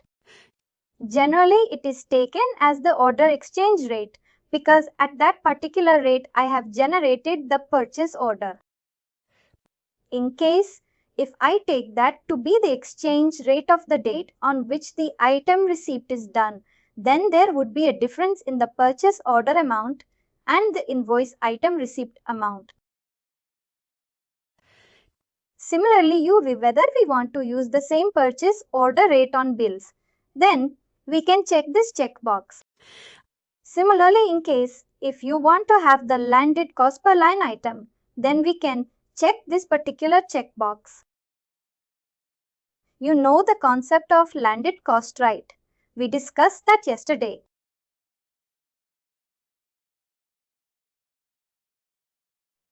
Similarly, returns. What should be the status of the return authorization? Whenever we went through the return authorization process from the customer in order to cash process, whether it should be pending receipt or pending approval, whether we want the return authorization process to go through the approval process, then it can be defined here. Similarly, in case if there is something returned by the customer, whether we want the system to allow to refund even if the return is not done, then we can check this checkbox. Whether we want to restock returned items, then we can check this checkbox that it will increase my inventory again. Similarly, in case if there is any damaged goods, what should be the right of account for the returns that are done? Similarly, on the purchase side, if I'm returning something to the vendor when I create a vendor return authorization, what should be the status? Whether it should be pending fulfillment, pending return or pending approval. Similarly, in case if you want or the system to allow to create a credit memo in advance, even if I have not returned the item to the supplier, I can check this checkbox going ahead, transfer orders. If we are transferring something from one location to another, the customer, what should be the use? What should be the status? Whether it should be pending approval or whether it should be fulfillment. Similarly, in case whether we want to generate transfer orders in supply planning or not, whether what should be the transfer orders, order Incoterms. These defines who will have the liability when a particular transfer order is done, whether it should be the location which is transferring the items or whether it should be the location which is accepting the items.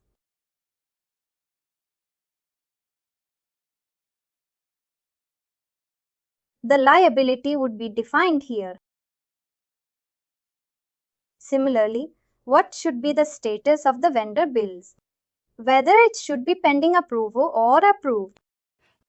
Similarly, in case if we are using intercompany transfer orders, what should be the order quantities or what should be their? You can see whether we want to update the intercompany order quantities prior to shipments that can be defined here order.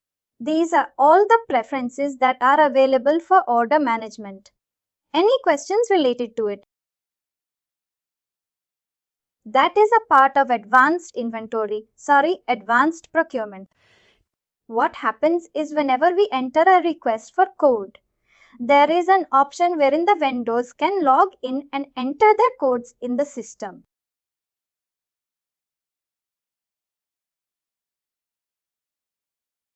What should be the default number? Until and unless there are 3 codes, or you can say that 3. You can see codes we have received from the vendor. It will not generate it will not allow us to close that particular request for code.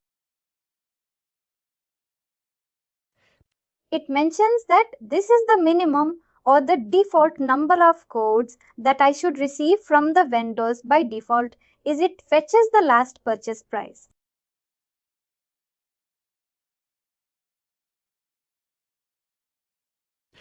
Whenever we select that particular item and enter the quantity, it will fetch the last purchase price of that particular item at which it was purchased. It will depend on the vendor. It doesn't depend on the state or the location. There is only one purchase price and depending on that, it will fetch the last purchase price. Last purchase. Yes, it's not specific to a particular location. Let's go to the projects. There are not much anything. It depends on the preferences or the features that we have enabled. What should be the percentage completely denominator? I'll not go into the detail of this because the project is a very vast topic. Whether it should be planned time or actual time, that can be defined. Going ahead, time and expenses. Whether we want to have projects only for time and expense entry, we can check this checkbox. Whether we want to notify the supervisor. Whenever an expense report is generated or entered by a particular user, whether we want to automatically notify that particular supervisor that expense report has been generated. You can check this checkbox. Also, the email will be sent accordingly. Time tracking. These are also mostly related to the time tracking and project management. Whether any approvals are required on the time records or not, or advanced approvals on the time records, all that can be defined here under the time tracking. Similarly, going ahead, I suggest you go through all these things. These features will vary a lot depending on the features that you have enabled. I'm not going to the detail of this. In case if you want to go through, just go through it. And in case if you need any help from me, you can let me know. But these are not these preferences. We generally don't change much. They are by default set by next week as it is. We don't change those much.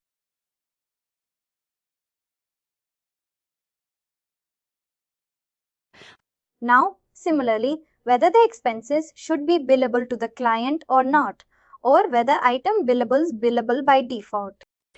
Whenever we enter any expenses, whether we want that get invoiced to the customer or not can be defined here depending on the preferences that we set. Whether we want to combine detailed items on expense reports. Whether we want to combine those detailed items or not, or the memos that we have entered on the expense reports should be copied on the invoices or not. Whenever an invoice is generated to the customer, those memos should be invoiced or shown or not. Whether there should be more warning message for taxable expense lines without receipt. In case if we have entered any expense reports with taxes, but we have not entered the receipt, whether it should show us the warning or not. whether non-reimbursable expenses should be allowed on the expense report or not. That can be defined here. Similarly, what should be the foreign amount exchange rate? Whether that should be exchange rate dependent on the exchange rate or on the base amount. The price of the contract can be defined here. Going ahead, approval routing. Here, it defines what are the transactions for which the approval matrix can be set.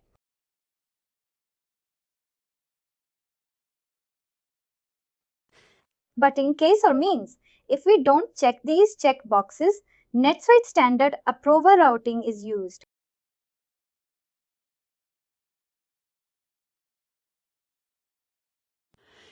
But in case if we don't want to use the standard approval routing of NetSuite, we can check this checkbox and we can means if it. If we have checked this checkbox, we can define the workflow or we can define the approval matrix, how the approval should happen. If I don't want the standard NetSuite approval routing, I can check this checkbox and I can define my own approval matrix as required. I have the approval matrix defined for expense reports. If I have unchecked here and depending on if I see here on the sales order, I have defined that the approval, you can see the status should be pending approval. If it is pending approval and I have not checked the checkbox for you can see sales orders or any other transactions here, then by default standard approval matrix will be into a picture. In case if I have checked the checkboxes, then I can define my own approval matrix. Similarly, for in case if I want the approvals on the invoices that as per my approval matrix, I can check this checkboxes and save it accordingly. Any questions, any queries?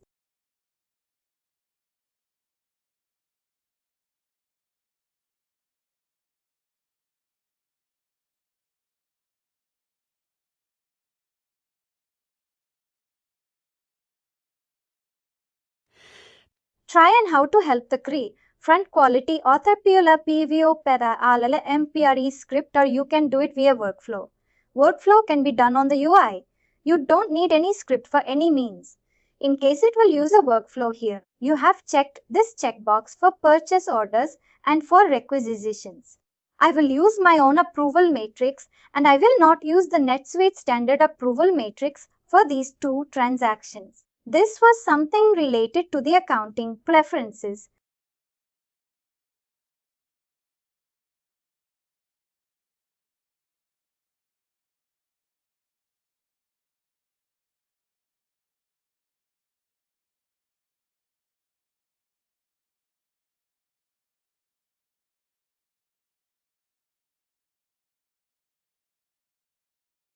Now let's go through a small section which is nothing but invoicing preferences.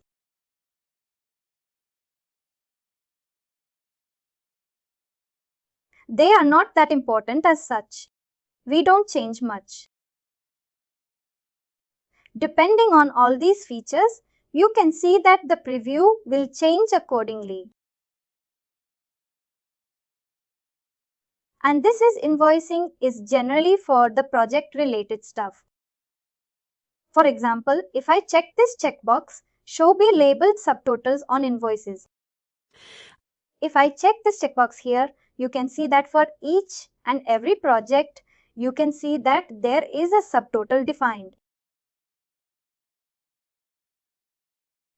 This is how the invoice will look like. Similarly, group B labeled type on invoices. In case if you want to group B labeled items accordingly, we can do that. These are some of the invoicing preferences that are available. We don't change much.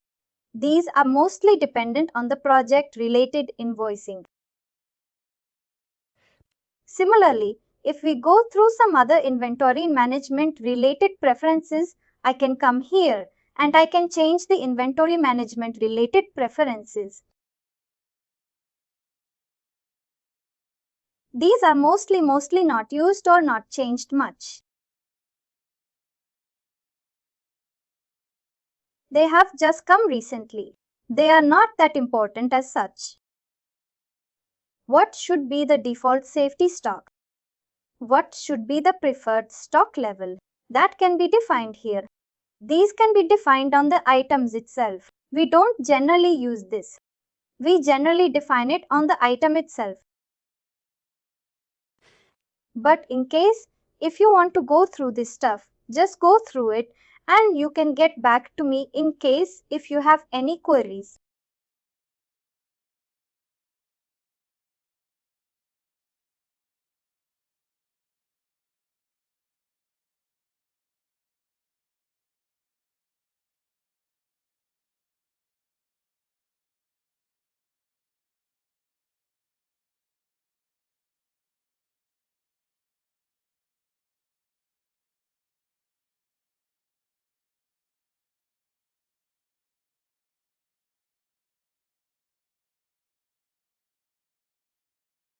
Tomorrow, we'll start off with the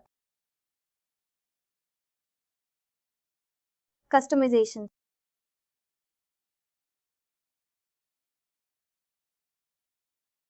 Is that fine?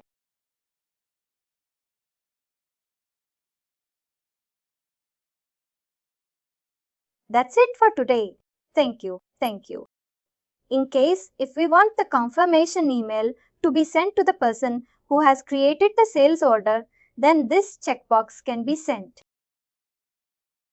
Similarly, what should be the default location that should be selected on the sales order? In case if we have selected something, it would be by default that particular location, but you will have the option to change it as required on the sales order. Any questions till now? No questions. Apart from that, there is a commitment right. On the sales order, we have all those options. How many have been fulfilled? How many have been committed? Do you understand what is a commit or what is a commitment?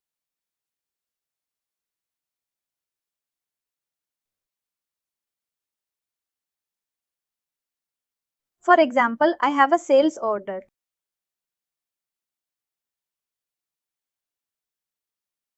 On that there is an item. And the order is for 10 items. Sorry, 10 quantity. What will happen? And in my inventory there are 20 items. Whenever a sales order is created, what the system will do is it will commit that 10 quantity to that particular sales order. What it will do is it will say that even if there is 20 quantity available in my inventory, 10 is already committed. My in hand or the availability for sale is only 10. Do you understand now what is a commitment?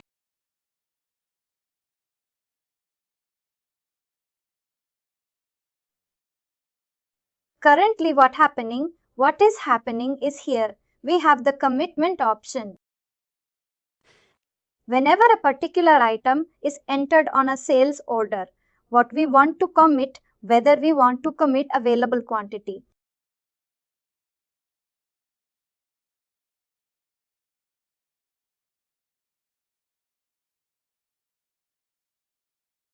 What that means is, for example, the sales order is for 10 quantity.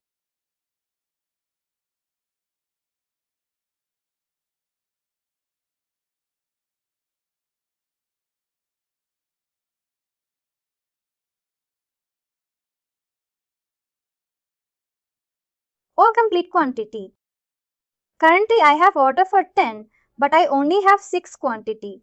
What it will do, it will not commit anything until and unless I have 10 in my inventory. And do not commit. What will happen is it will not commit anything. You will have to manually go and commit all the items when you want to do the fulfillment. Do you get these three options?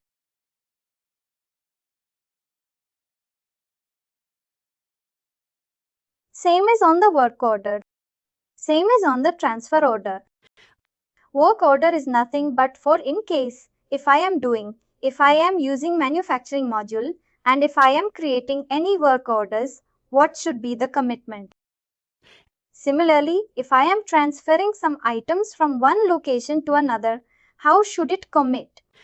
Whether it should complete available quantity, complete quantity, or it should not complete and commit anything. Similarly, in case if I am committing the available quantity, what should be the priority list? For example, it's whether it should be committed by transaction date or by order priority or expected ship date. Because there might be multiple orders that you have entered on a daily basis, or there might be multiple orders that you have entered. You can define the priority on how the commitment should happen, and whether the commitment should happen after the transaction has been entered, or in case if not, when the commitment should happen. That can be defined here. Similarly, picking and packing. This is generally for the item fulfillment. Whenever you do the fulfillment, what are the statuses? On the fulfillment, we saw that there are three statuses: pick, pack, ship. In case, if we want to, you can say divide the fulfillment into 3 steps. Because there might be, you can say, a big warehouse. They might have different, you can say, sections for picking a particular item. For packing, you might have a different section. For shipping, you might have a different section. In case, if you want to divide the fulfillment into 3 parts or 3 steps, you can define the statuses as well. And here you can define whether the big status should be known as big only or it should be known by any other name. You can define the statuses here. Similarly, whether you want to print the kit or kit items on the picking tickets. Picking tickets are nothing when you are nothing, but when you do the item fulfillment, you can print a picking ticket that the people or the employees can pick the required items accordingly. In case if you want to print the kit or not, kit items on the picking slips or not, whether the uncommitted items should be shown on the picking ticket or not, or whether the non-inventory items should be printed or not, these options can be defined here or preferences can be set here. Similarly, whenever you want to print the packing slip from the item fulfillment, whether it should show all the items or it should only show the unfulfilled items, that whenever you print it, it will show those items accordingly. Do you get this? Picking sheets or picking slips and packing slips are generated from the item fulfillment. They are nothing but the printouts that are generated from the item fulfillment. Got it? Defines whether you want the commitment to happen automatically or it should commit only the quantity which is available or the complete quantity. What does a commitment mean? For example, I have order for an item for 10 quantity.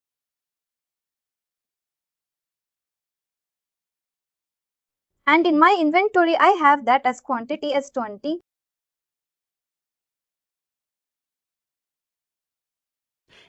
What it will do is it will commit the quantity for that particular sales order or that quantity for that particular item depending on the sales order.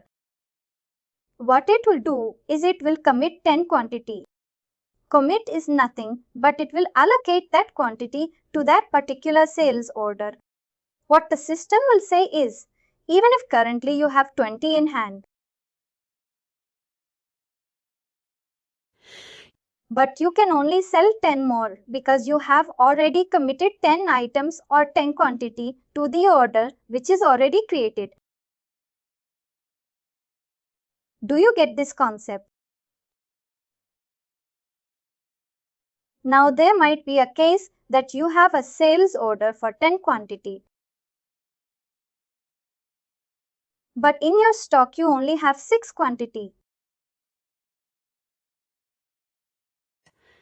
Now that preference defines how much quantity should be committed, whether you want to commit the available quantity.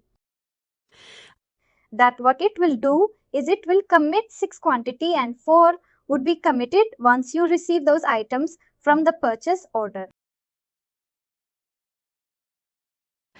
For whether you don't want to commit or you want to commit complete quantity, that whenever you receive that, whenever you will have complete quantity, 10 quantity in your inventory, only after that the commitment will happen. That is what is defined in that particular feature.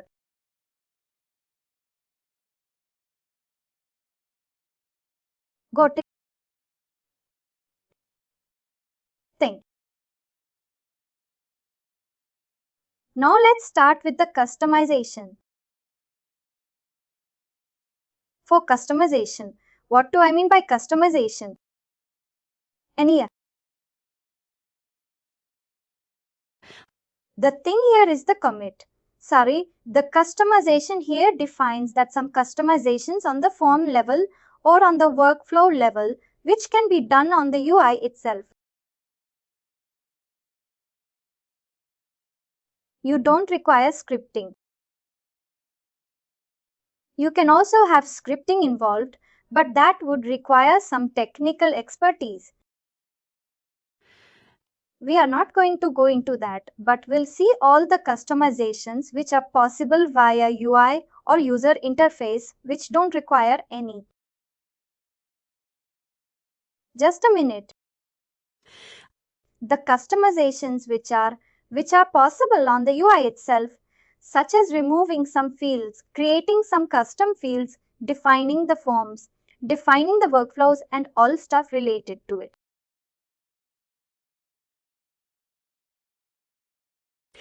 For customization, you need to go to this customization tab and here you have all the you can see options in case if you want to customize various forms, such as transaction forms or entry forms.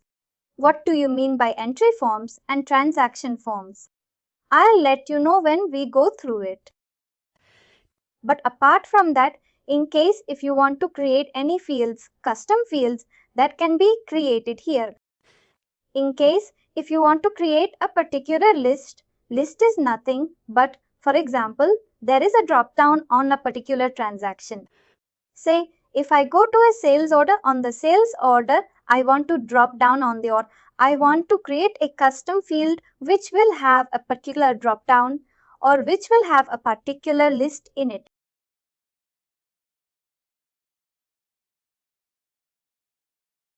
In that case, I can create a list as required.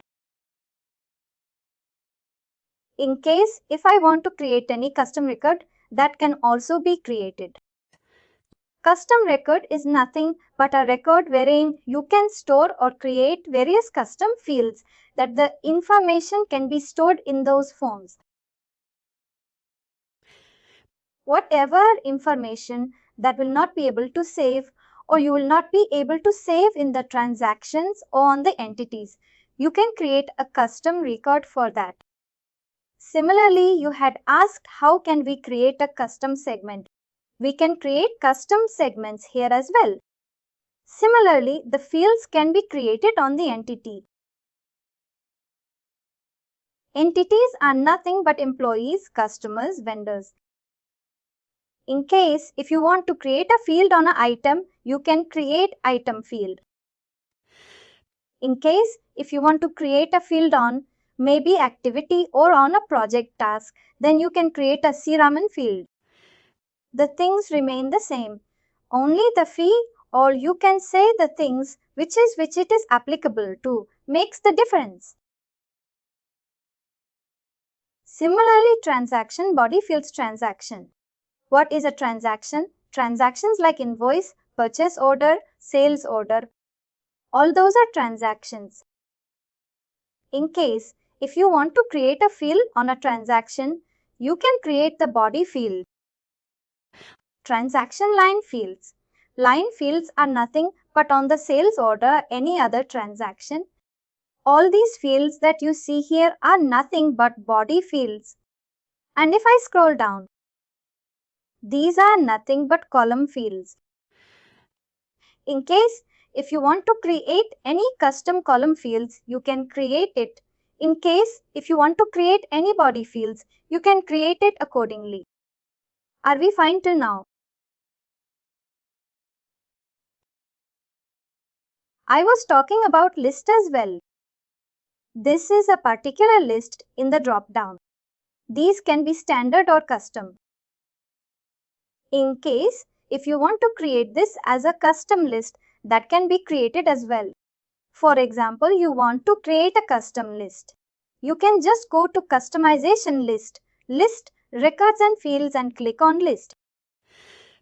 If you click on the list, you will get the list of all the custom lists which have already been created. In case, if you want to create a new one, you can just click on New and you will be able to create a new transaction or custom list. I might have already created some.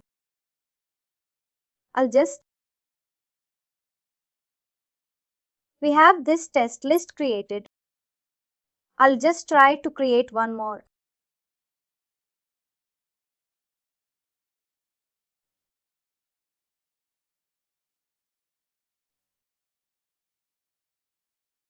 List. This is just a name that I'm giving. And I'll have to give an ID. ID is nothing but the primary key or the internal ID, that in case if we are going to use this particular list in scripting, this particular ID can be used. I'll give it. It will always be generally. This is the nomenclature wherein we started with a underscore and then the name that would like to have. It is always in the smaller case. And after that I can give the values. Say value 1.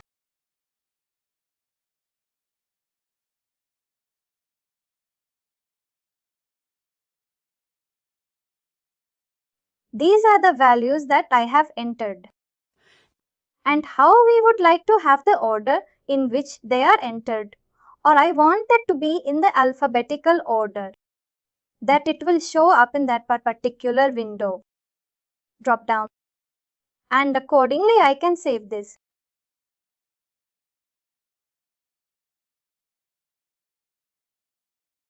This is how you can create a custom list. Now how that can be used, I'll show you next. But any questions till now, how you can create a custom list? No, it should. So we'll find it. D on all right. Now we'll go ahead and try to create one transaction field. Transaction fields will not go through all this stuff. Entity fields, item fields, C, RMM fields. These are all of same time. Even if I show you the transaction body fields, everything remains the same. Only the thing that it will be applicable to will change. Entity fields are only applicable to say entities like employee, customers, and vendors. Item fields are applicable on the item. CRM fields are applicable on the CRM activities, such as you can say a project, task, or something like that. Transaction body fields is applicable to a transaction. I'll show you how a transaction body field can be created. If I click on transaction body fields, it will show me the list of all the transaction body fields which are already created. But in case if I want to create a new one, I can click on new. I can give it a name.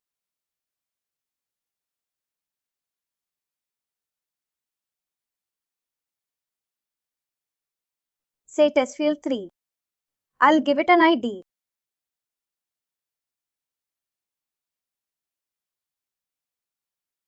Apart from that, we'll have to define the type of that particular field. Whether it's a free-form text.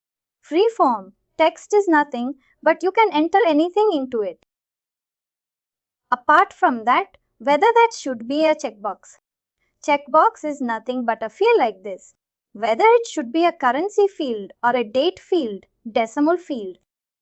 You can define the type of that particular field.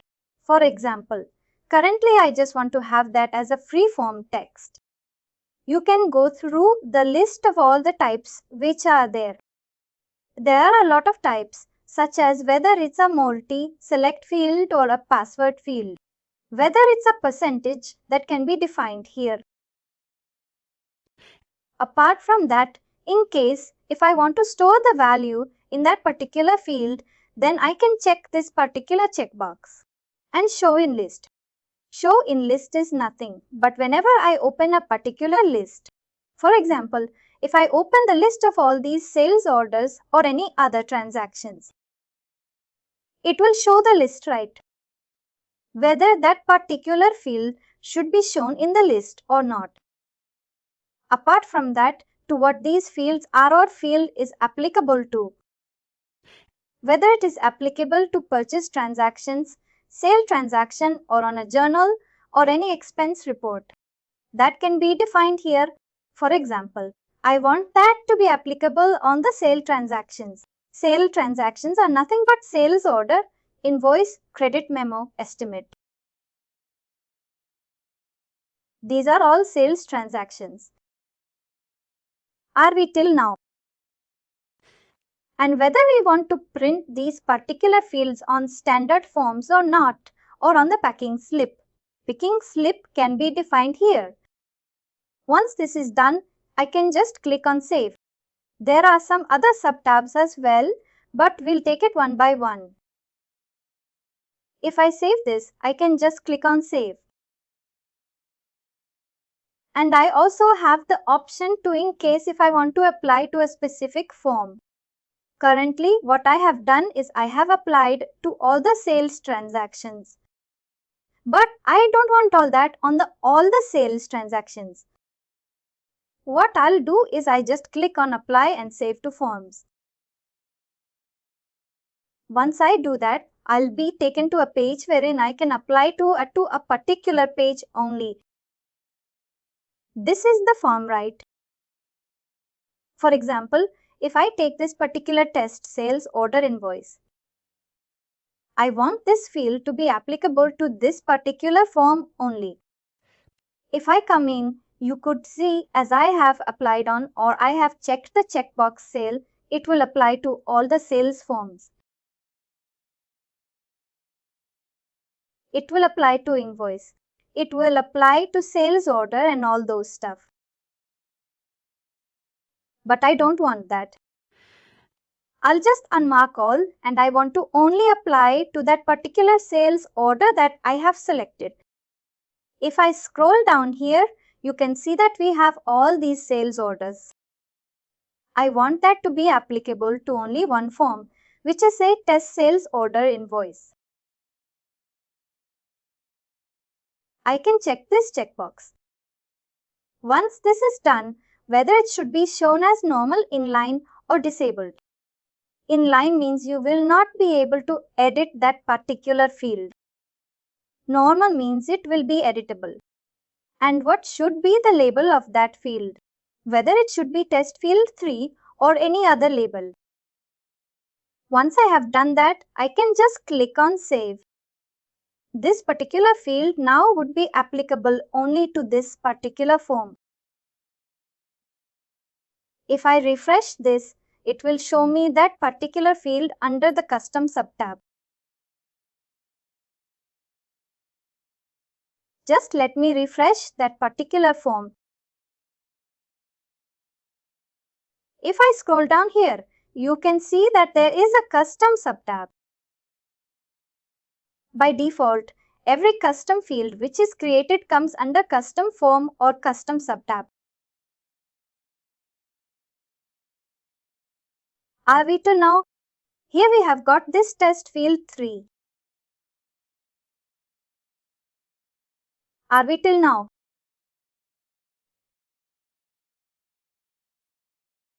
Now let's go back to that particular field. Currently, what I have done is I have created that field as a free form text. I can enter anything. But now I don't want this to be a free form text. I want that to be a drop down field like this. What I will do is here, I just change the type to be list or record.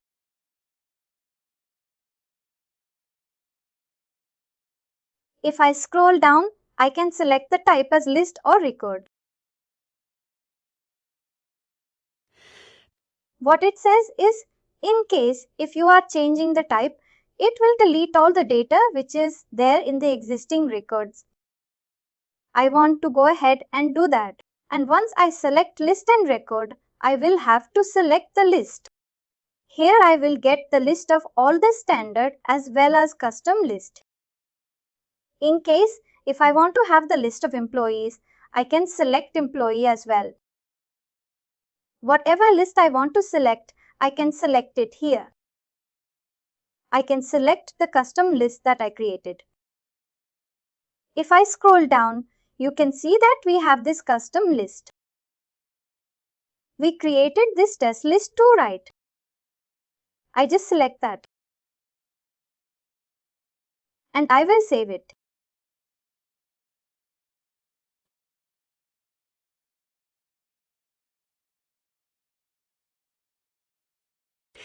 Once I save it now, instead of drop, you can see a free form text. The field will become a drop down field. If I refresh this,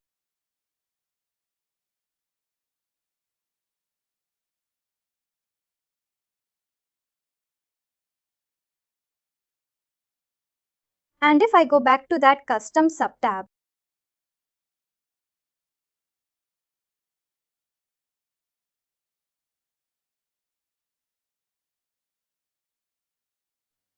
here now you can see that it's a drop down field. Here you can see these values that are entered in that custom list. This is how you can apply a custom list to a custom field that you have created. Are you?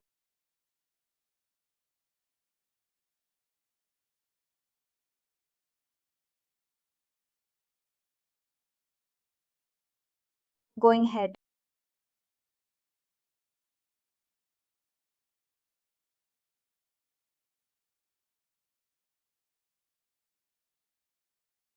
Now going back to display. Now, as I mentioned, by default, that particular custom field goes under the custom subtab.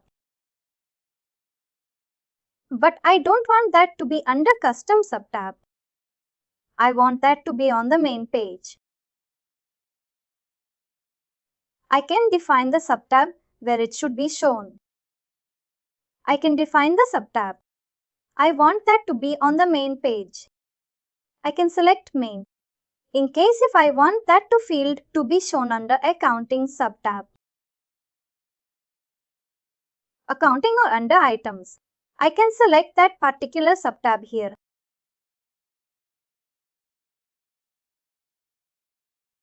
In case if I want that to be under accounting, I can select accounting. In case if I want that to be under items, I can select items. Currently, if I want that to be under main subtab, I can select that. And similarly, I can also define whether it should be inline, disabled or hidden. Inline is nothing, but you will not be able to change anything. You will be able to see that. Similar to this, you will be able to see that, but you will not be able to change anything on it. In case if it is disabled, you will not be able to even see it. Same as hidden. If I save this, what will happen is it will show under the main subtab. Now it will not show anymore under custom subtab. It will show me here on that main page. If I refresh this here now, you can see that on this particular page, it has come on the main page.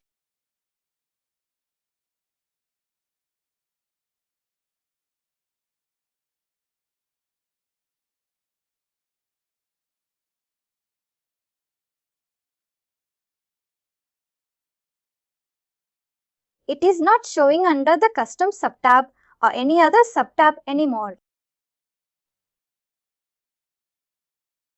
Are we fine? Similarly, you could see that if I edit it, there is a help available here. Under sub-display, I can also define the help. What is help?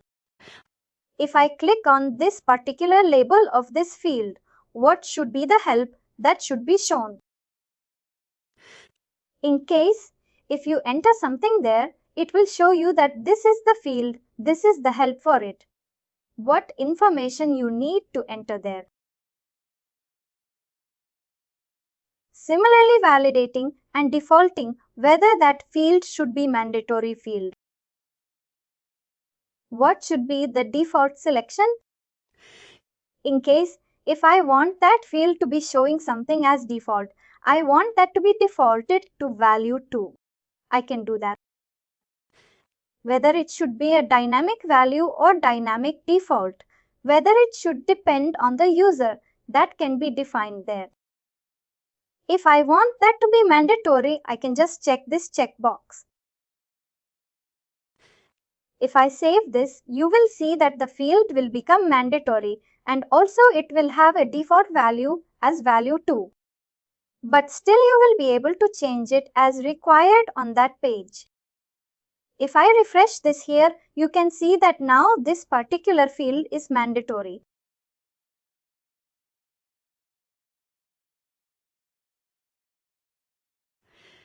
Entry.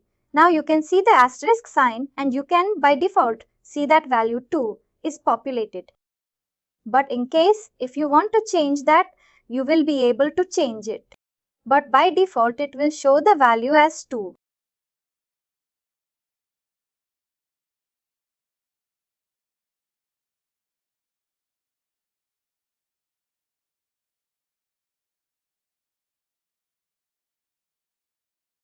Are we filter it out?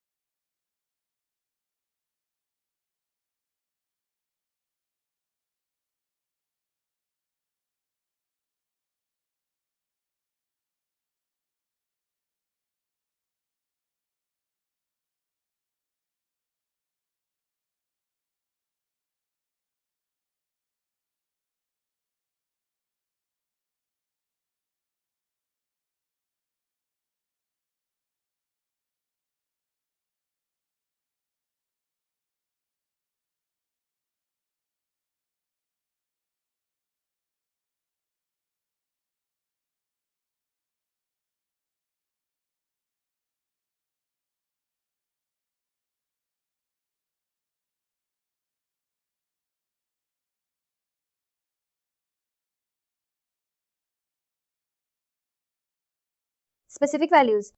Want to show only to specific departments, then you can show here. You can select the department and you can select the access level, whether it should be editable or view. Similarly, in case if you want to restrict or show only to a particular subsidiary, you can define it here. Similarly, translation. In case if you want to show the field or the label of that field in other languages as well, you can define the field or label of that particular field in that language and also help in that particular language as required. And accordingly, the label, in case if someone is using French language, the label will be shown in that language and also the help would be shown in that language that you have selected. are we with creation of a custom field? Any question? Currently, I have selected that as a list. But in case if I make it example free form text. In the list you cannot enter any. You can say formula. But if I change it here to a free form text, here you can define the formula as well. Correct? In case you have that as a formula, you can define it and you can enter the formula accordingly. Whether it's sum addition, subtraction, accordingly that can be defined. Thanks.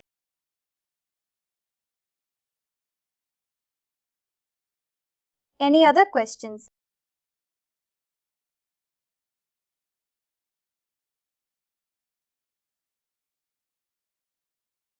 This was something related to creation of a custom field. I showed you creation of a transaction body fields. On the similar lines, you can go ahead and create entity fields, item fields, CRM fields as well. Similarly, you can create transaction line fields. These are all similar or everything would be same. For example, if I want to create an entity field, I can click on new and I'll be able to create a new entity field. Only the thing is, instead of showing it on the transaction, it will show on the entities such as customer, project, employee and all other stuff. Apart from that, everything will remain the same. When you practice, just go ahead and create some transaction body fields, customer, or you can say entity fields, transaction line fields, and in case if you have any queries, you can come and ask me accordingly. This was something related to custom segment. Custom segment is not means you can say a big topic. You can enter the information and accordingly similar to department, location and classes. This custom segment will also get created and whether it should be shown on the GL impact or not can be checked by this particular checkbox.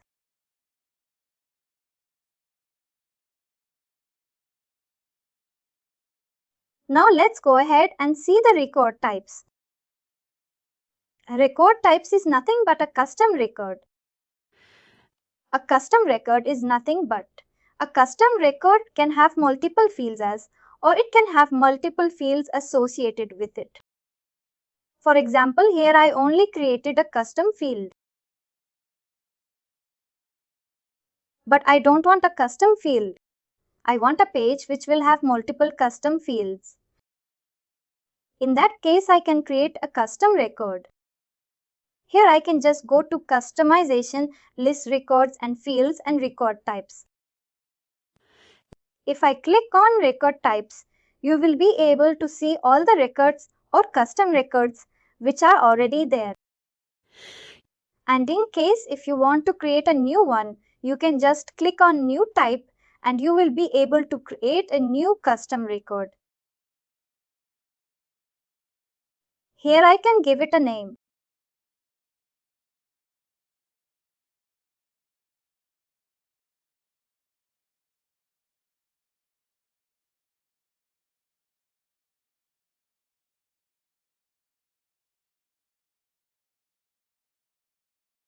I can give it an ID.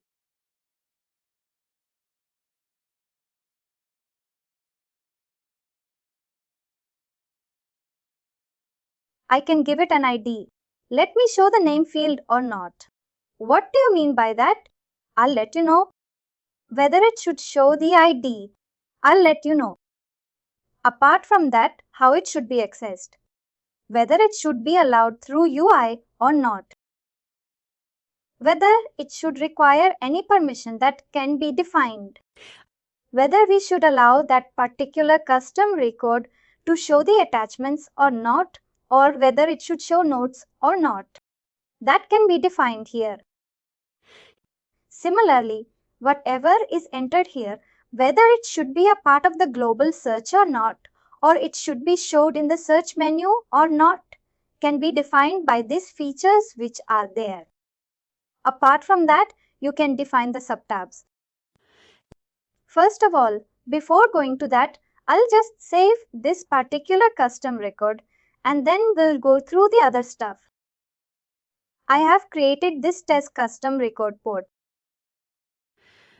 Once this is done, if I scroll down here earlier, you could see that there was no field subtab. But now you can have a field as well. On that record, you can create various fields. For example, if I want to create a new field,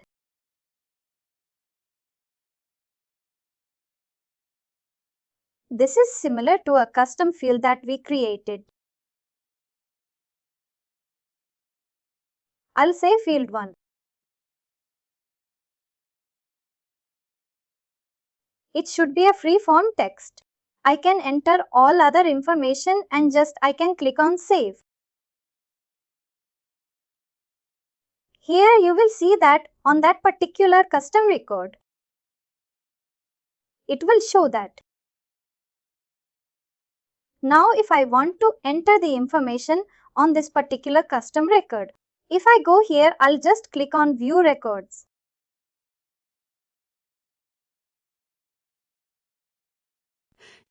And if I click on new custom record for here, it will show that particular field to me on that particular record.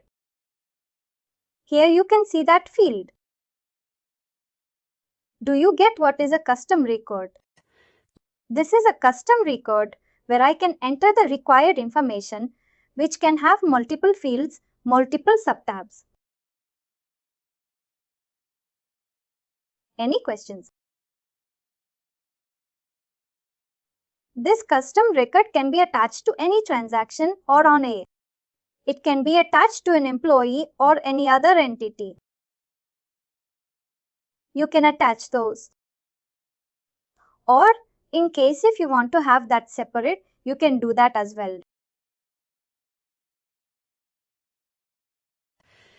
Now on this particular custom record here, you can see that it should include the name field. This checkbox is checked. That's the reason you can see that it has a name field. If I uncheck that checkbox, it will not show this particular field. It will only show field 1. Similarly, if I go back, I want that to have a subtab as well.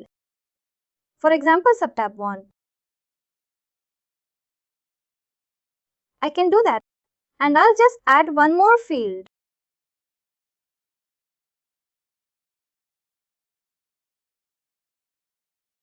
I'll save this first. And I'll come back and add one more field.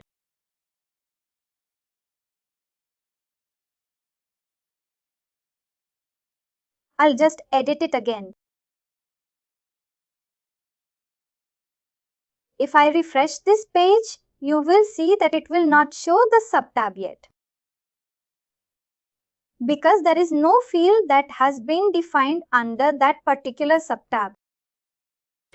But if I go back to that custom record and if I add one field here, say field 2, I want that to be a checkbox.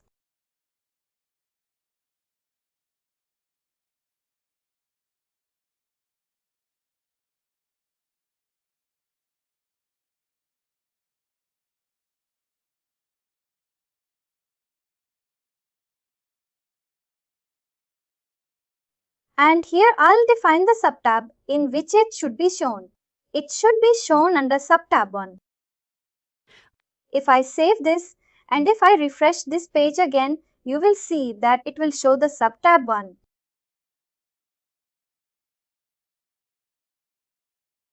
And under subtab 1, it will show that particular field 2. This is how you can create or attach it to a subtab. Do you get it?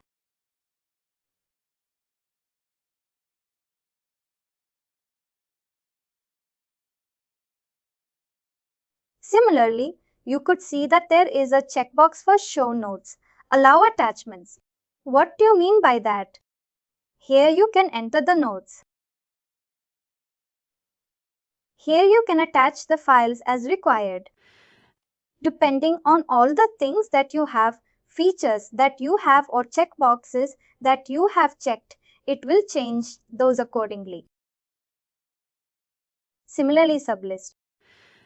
In case, if there is to be a, if you want to have any sublist defined there, that can be defined.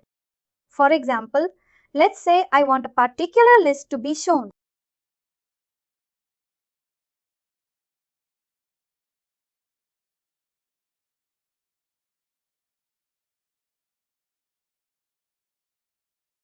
Say open sales orders. I don't think it will show anything there. But let's check.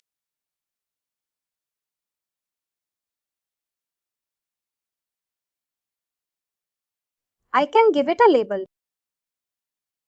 And I can save it.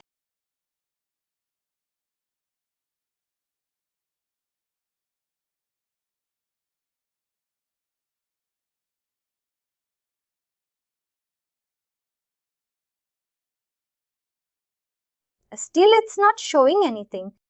It's just a sublist that would be shown. Sublist is nothing, but you can say if I go to the sales order, I'll just see if there is any sublist shown up here. This is one sublist. Or you can say not this.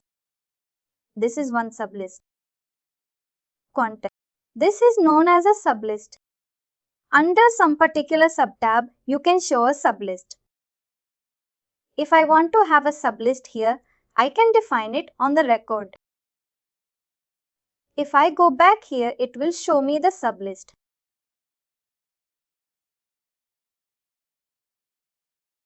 Similarly, if I scroll down in case, if we want to have multiple forms,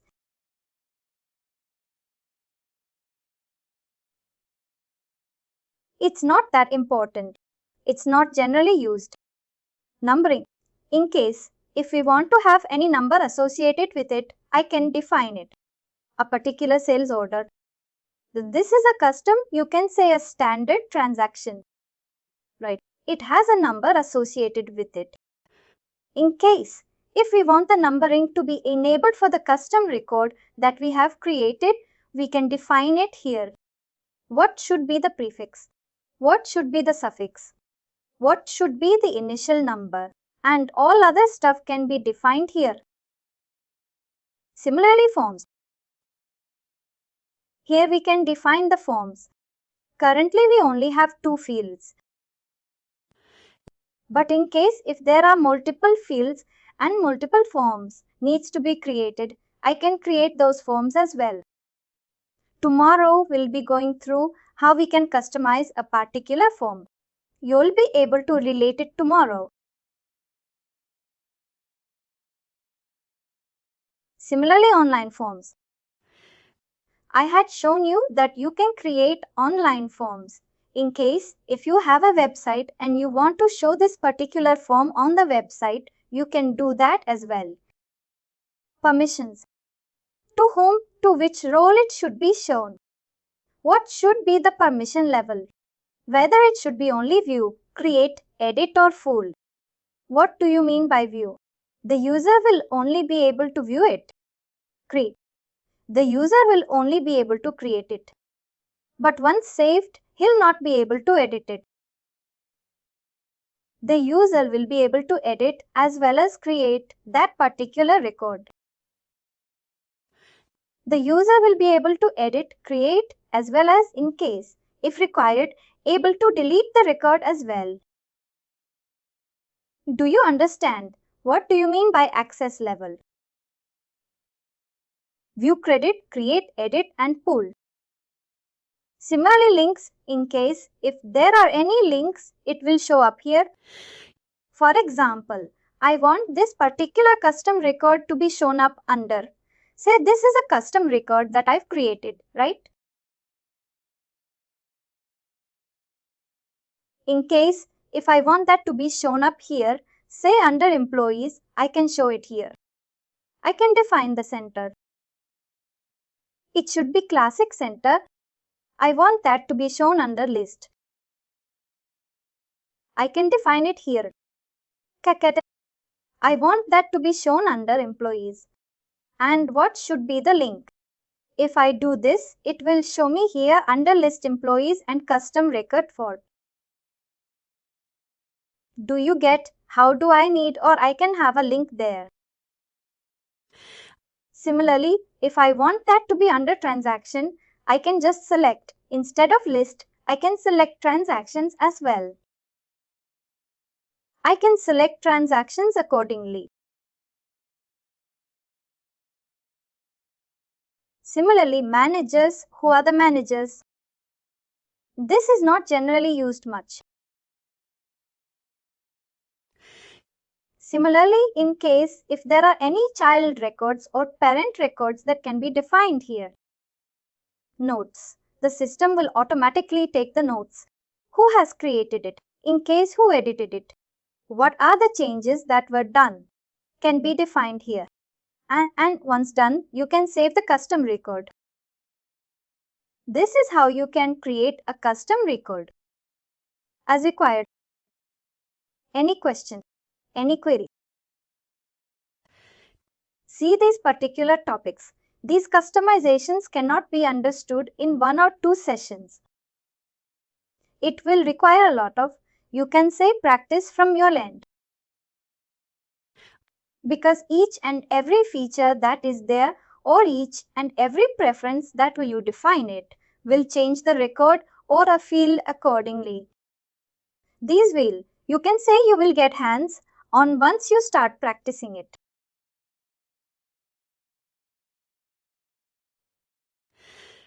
Here you will just get a brief reference or how the custom fields or custom records can be created. What do you mean by something? You can go through the help, but you will get hands on once you start practicing it or once you start implementing it or creating it in the future.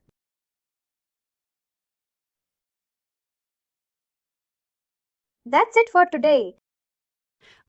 Tomorrow we will go through the forms wherein I will show you how you can edit or make the changes to a particular form. Tomorrow, do some practice on this customer. Do some practice, create some custom fields, custom records. And in case if you have any queries, get back to me. We will discuss those on Monday. But do practice on the weekend at least for an hour or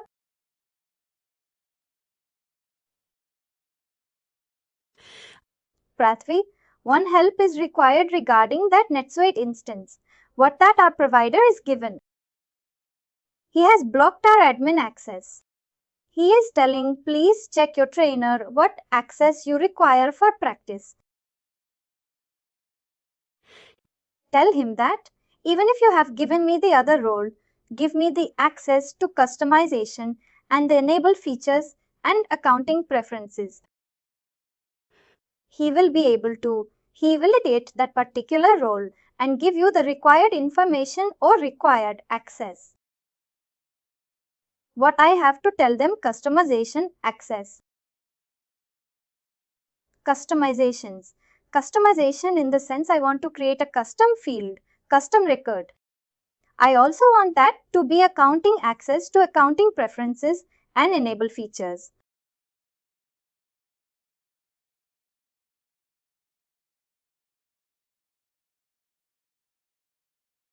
See you on Monday.